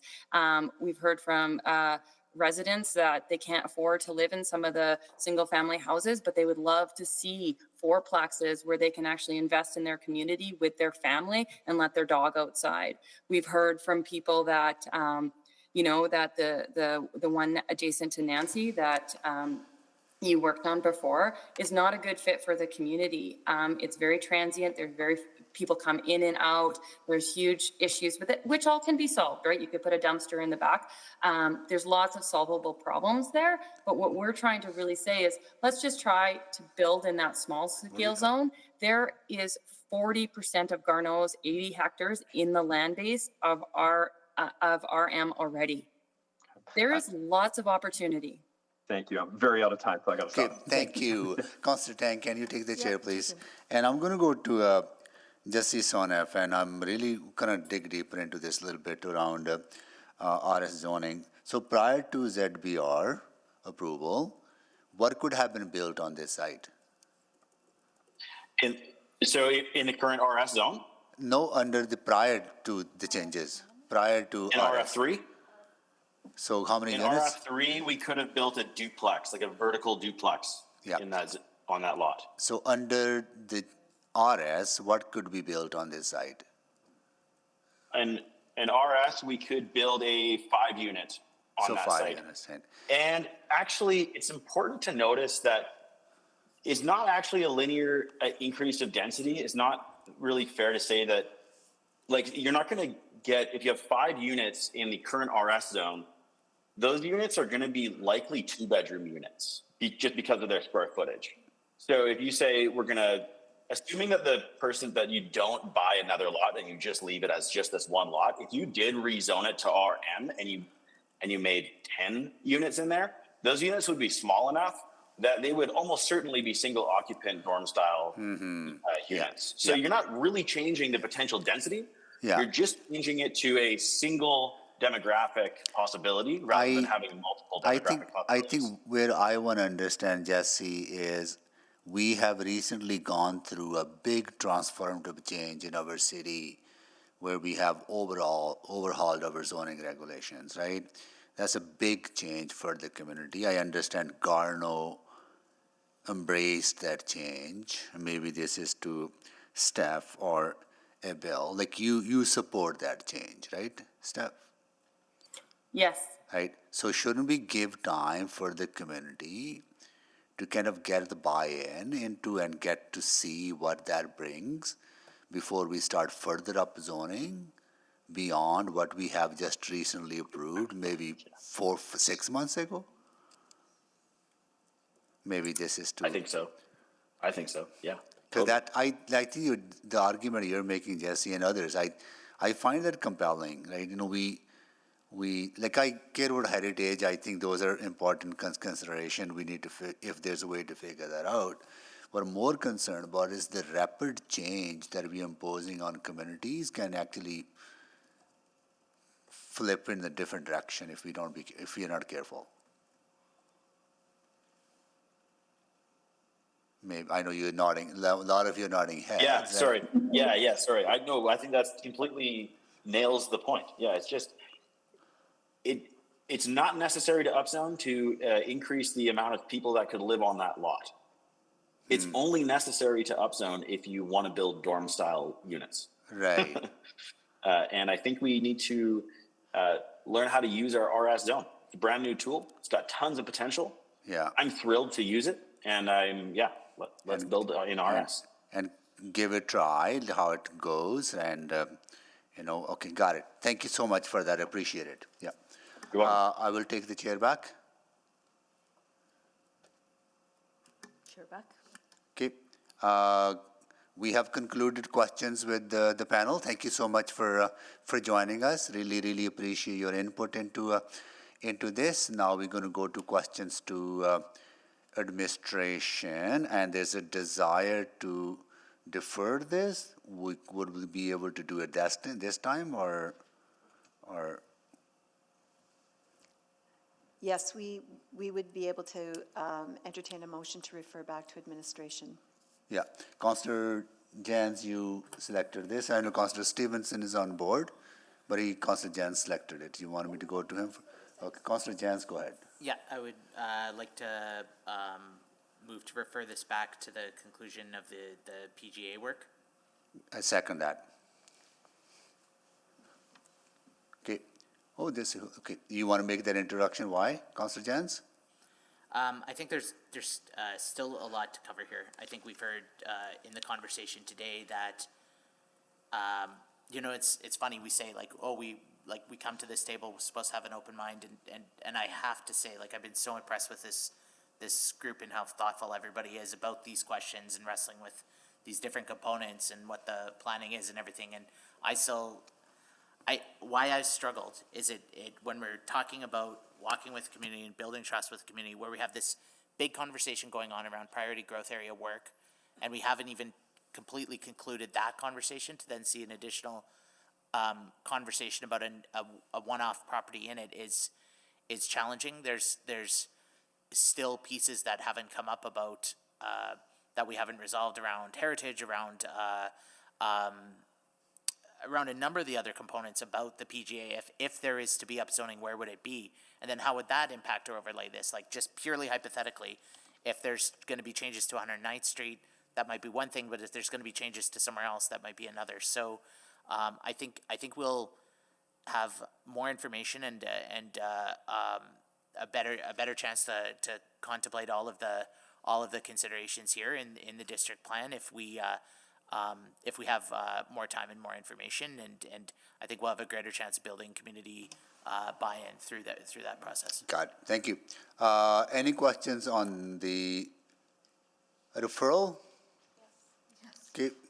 So all those people, all the colleagues signed are on referral? Councillor Stevenson, Councillor Salvador, Councillor Knack. Okay, well, we have 12 minutes. Councillor Stevenson? Yeah, thank you. Just on this referral itself, I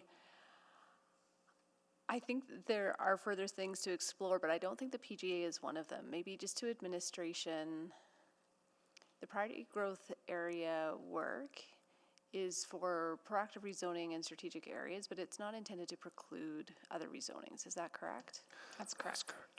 Yeah, so we would, and so this is just where I worry that these, so maybe to the mover, I'm not seeing the link that you're seeing with this work, with the PGA work. I'll have to debate you then. I'll have to wait for my minutes. Okay, and maybe just another clarification too, that the zoning bylaw renewal work was a like-for-like replacement. Or sorry, no, I shouldn't say like-for-like. It was not rezoning our city to meet our future goals. Correct. It was the closest equivalent. Closest equivalent. And I apologize if this came through with earlier questions, but what would have been possible under RF3, roughly, if we have a sense? Semi-detached. With secondary suites? Yes, I believe so. Because could you have had up to 6 units-ish? Ish, depending on the site size. Yeah. I'm just thinking like RF1 used to be able to subdivide, do a suite, house, and secondary, or in garage, garden suite, right? That's right. Yeah, we used to say 6 for a subdividable lot. Councillor Stevenson, I'll also just add Britannia Youngstown, a file that was approved in the omnibus today, is also in a PGA. Right. So there is no moratorium on applications that come in PGA areas. Yeah.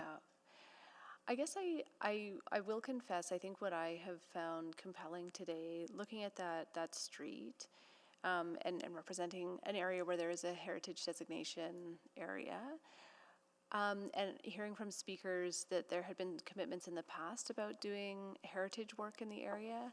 Can you speak to any of that history? I don't have the history on the heritage in the area, but there is the DC1 that is existing, and I believe that's from the 1980s. So that work, I think, preceded or came after the Garneau ARP, and that's when that DC was put in place. And that is south and west of this area. It does not include 89th Ave. This area. Okay, and so do we have any context of why this wasn't included? I don't have that right in front of me. Okay.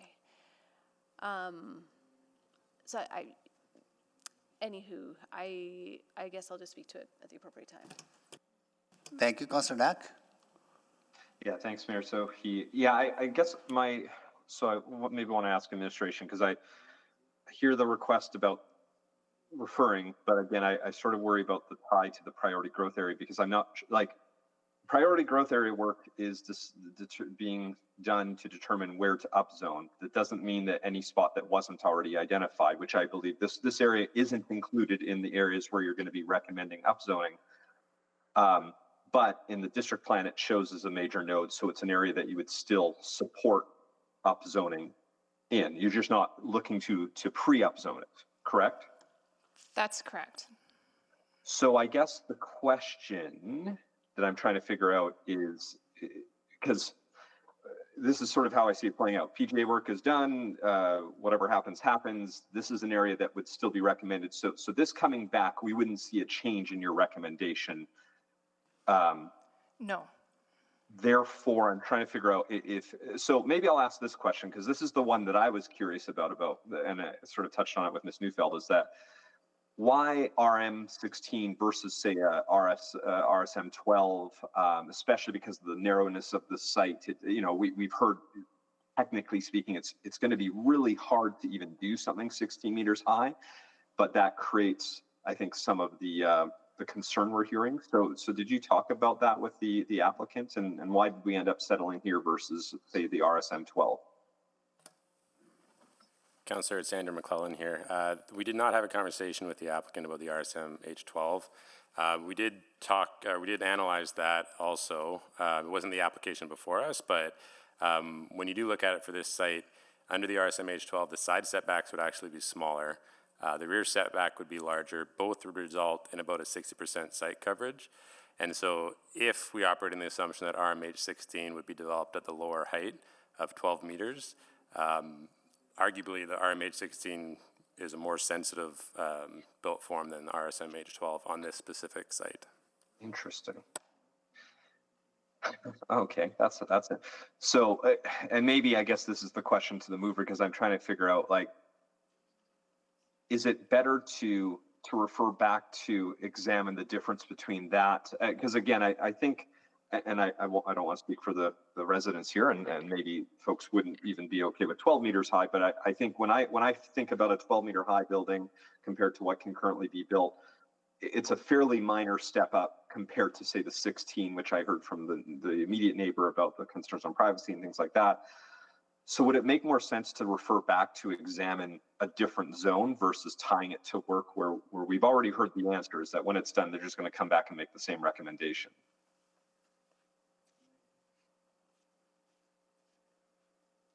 So that's probably to the mover.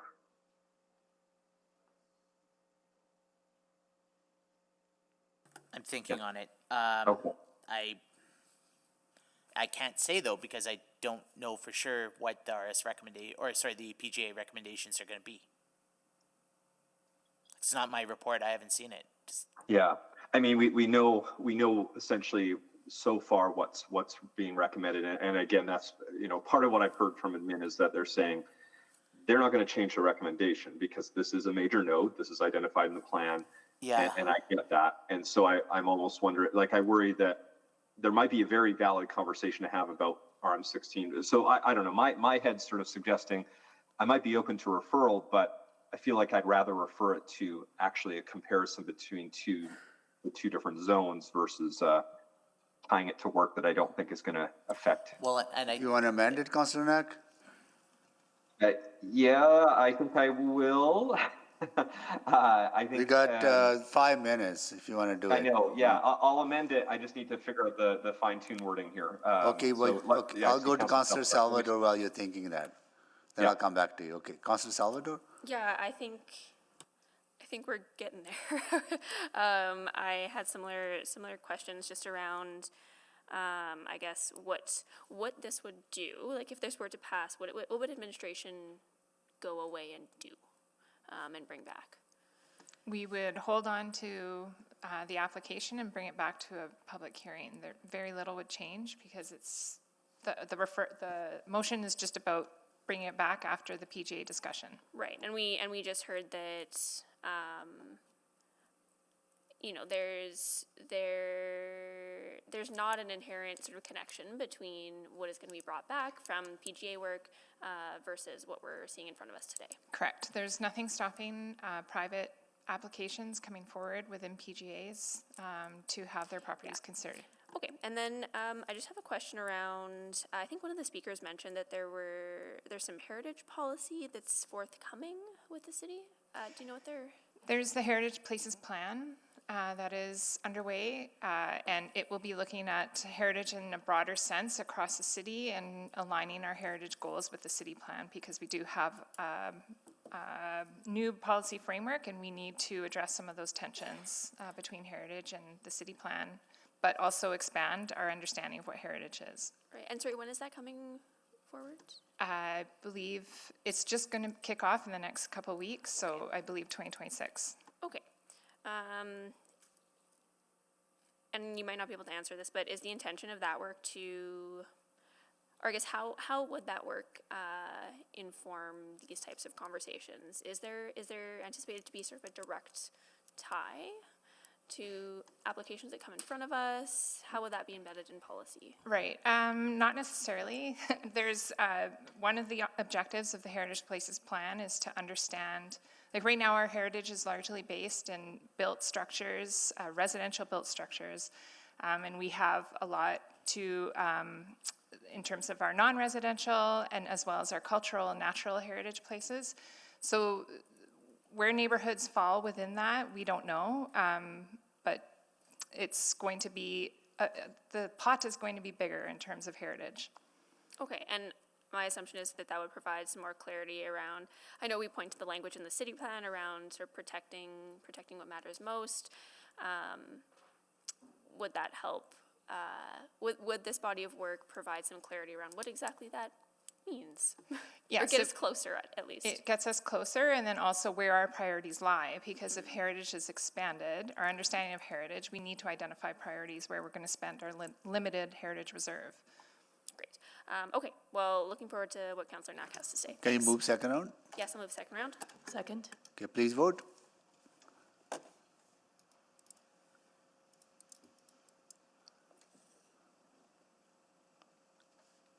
Just waiting on 2 votes. Councillor Hamilton, Councillor Paquette. We have all the votes. Display the votes, please. That is carried. Councillor Knack. So I think I will amend it to say that we refer back to administration to compare the proposed zone with the RSM H12 zone. Is that friendly, Councillor Knack or Councillor Jans? No. Sure. No, maybe it's not. I'll second that. Then we can debate it. Okay, it's not friendly. Okay. Okay. All right, it's not friendly. I accepted that. Okay. All right. Now, any questions on the amendment from Councillor Knack? Can I take 2 seconds? And Yeah, introduce please. our Yeah, numbers around please. time? Yeah. Sorry, I hear where Councillor Jan's going, and I agree with his intent of like, let's do some additional work, and I hear the community's feedback.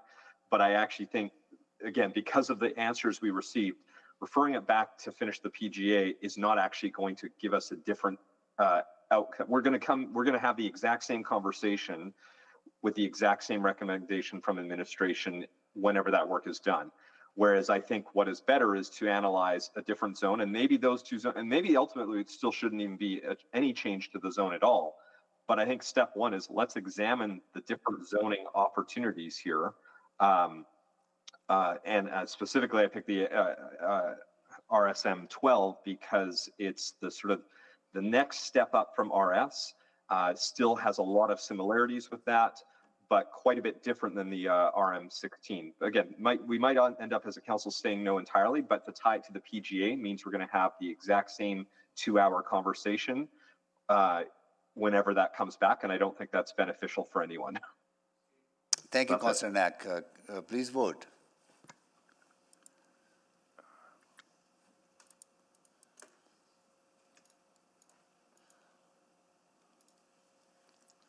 We have all the votes. Display the votes, please. That is carried. Okay. Now we're back to the original referral. Please vote. Amended, as amended.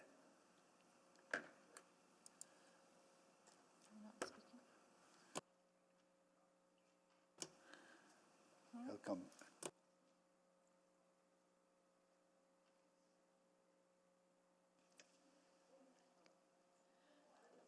We have all the no, votes. I'm sorry. I don't think the motion that's shown is correct.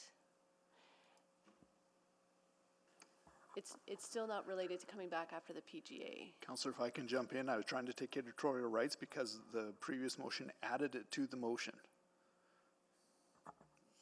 Could we recall the vote then, please? Or Sorry, So we were trying to find out how to slot that in because the amendment said to add it to the, you were amending the one on the floor, right?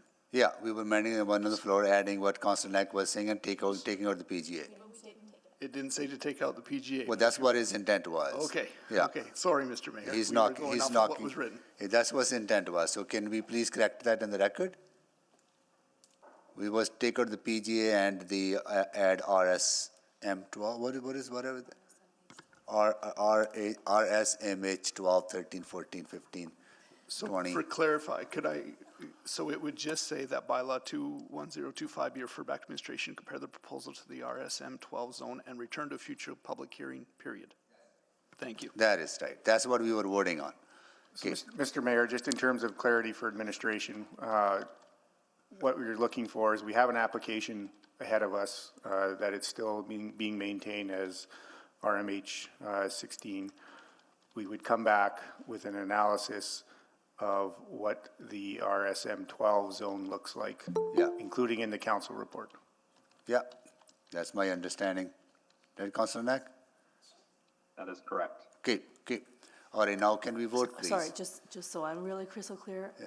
It's right up there. I understand, that's up there. We are looking at RSM 12 versus RM H12.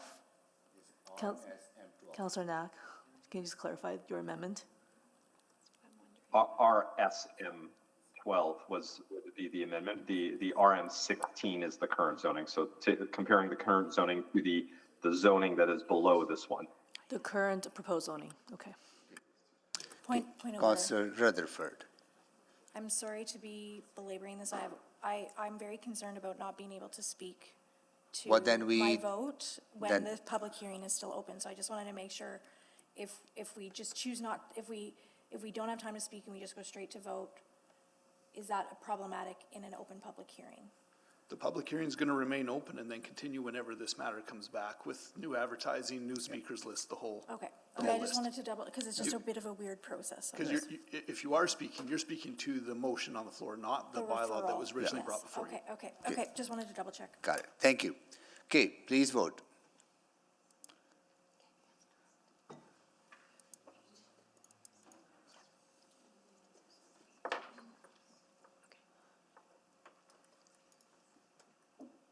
Just waiting on one vote. Councillor Salvador? Got all? We have all the votes. Okay. Got all the votes? Please display the votes. That is carried. Okay. We have one item remaining, which we can't deal today because we are out of time. So, Mr. Mayor, I would move to defer that to the next meeting. okay, second that. Please vote.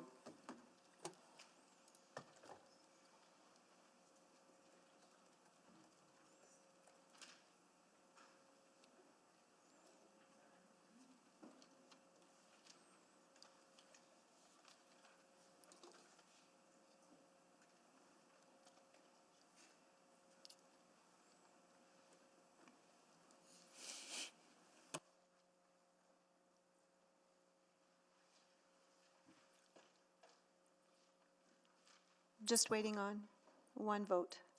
Thank you. We have all the votes. Okay, display the votes, please. That is carried. Any notes or motions with our customary notice? Yes, Mayor Sodi, sorry. Go ahead.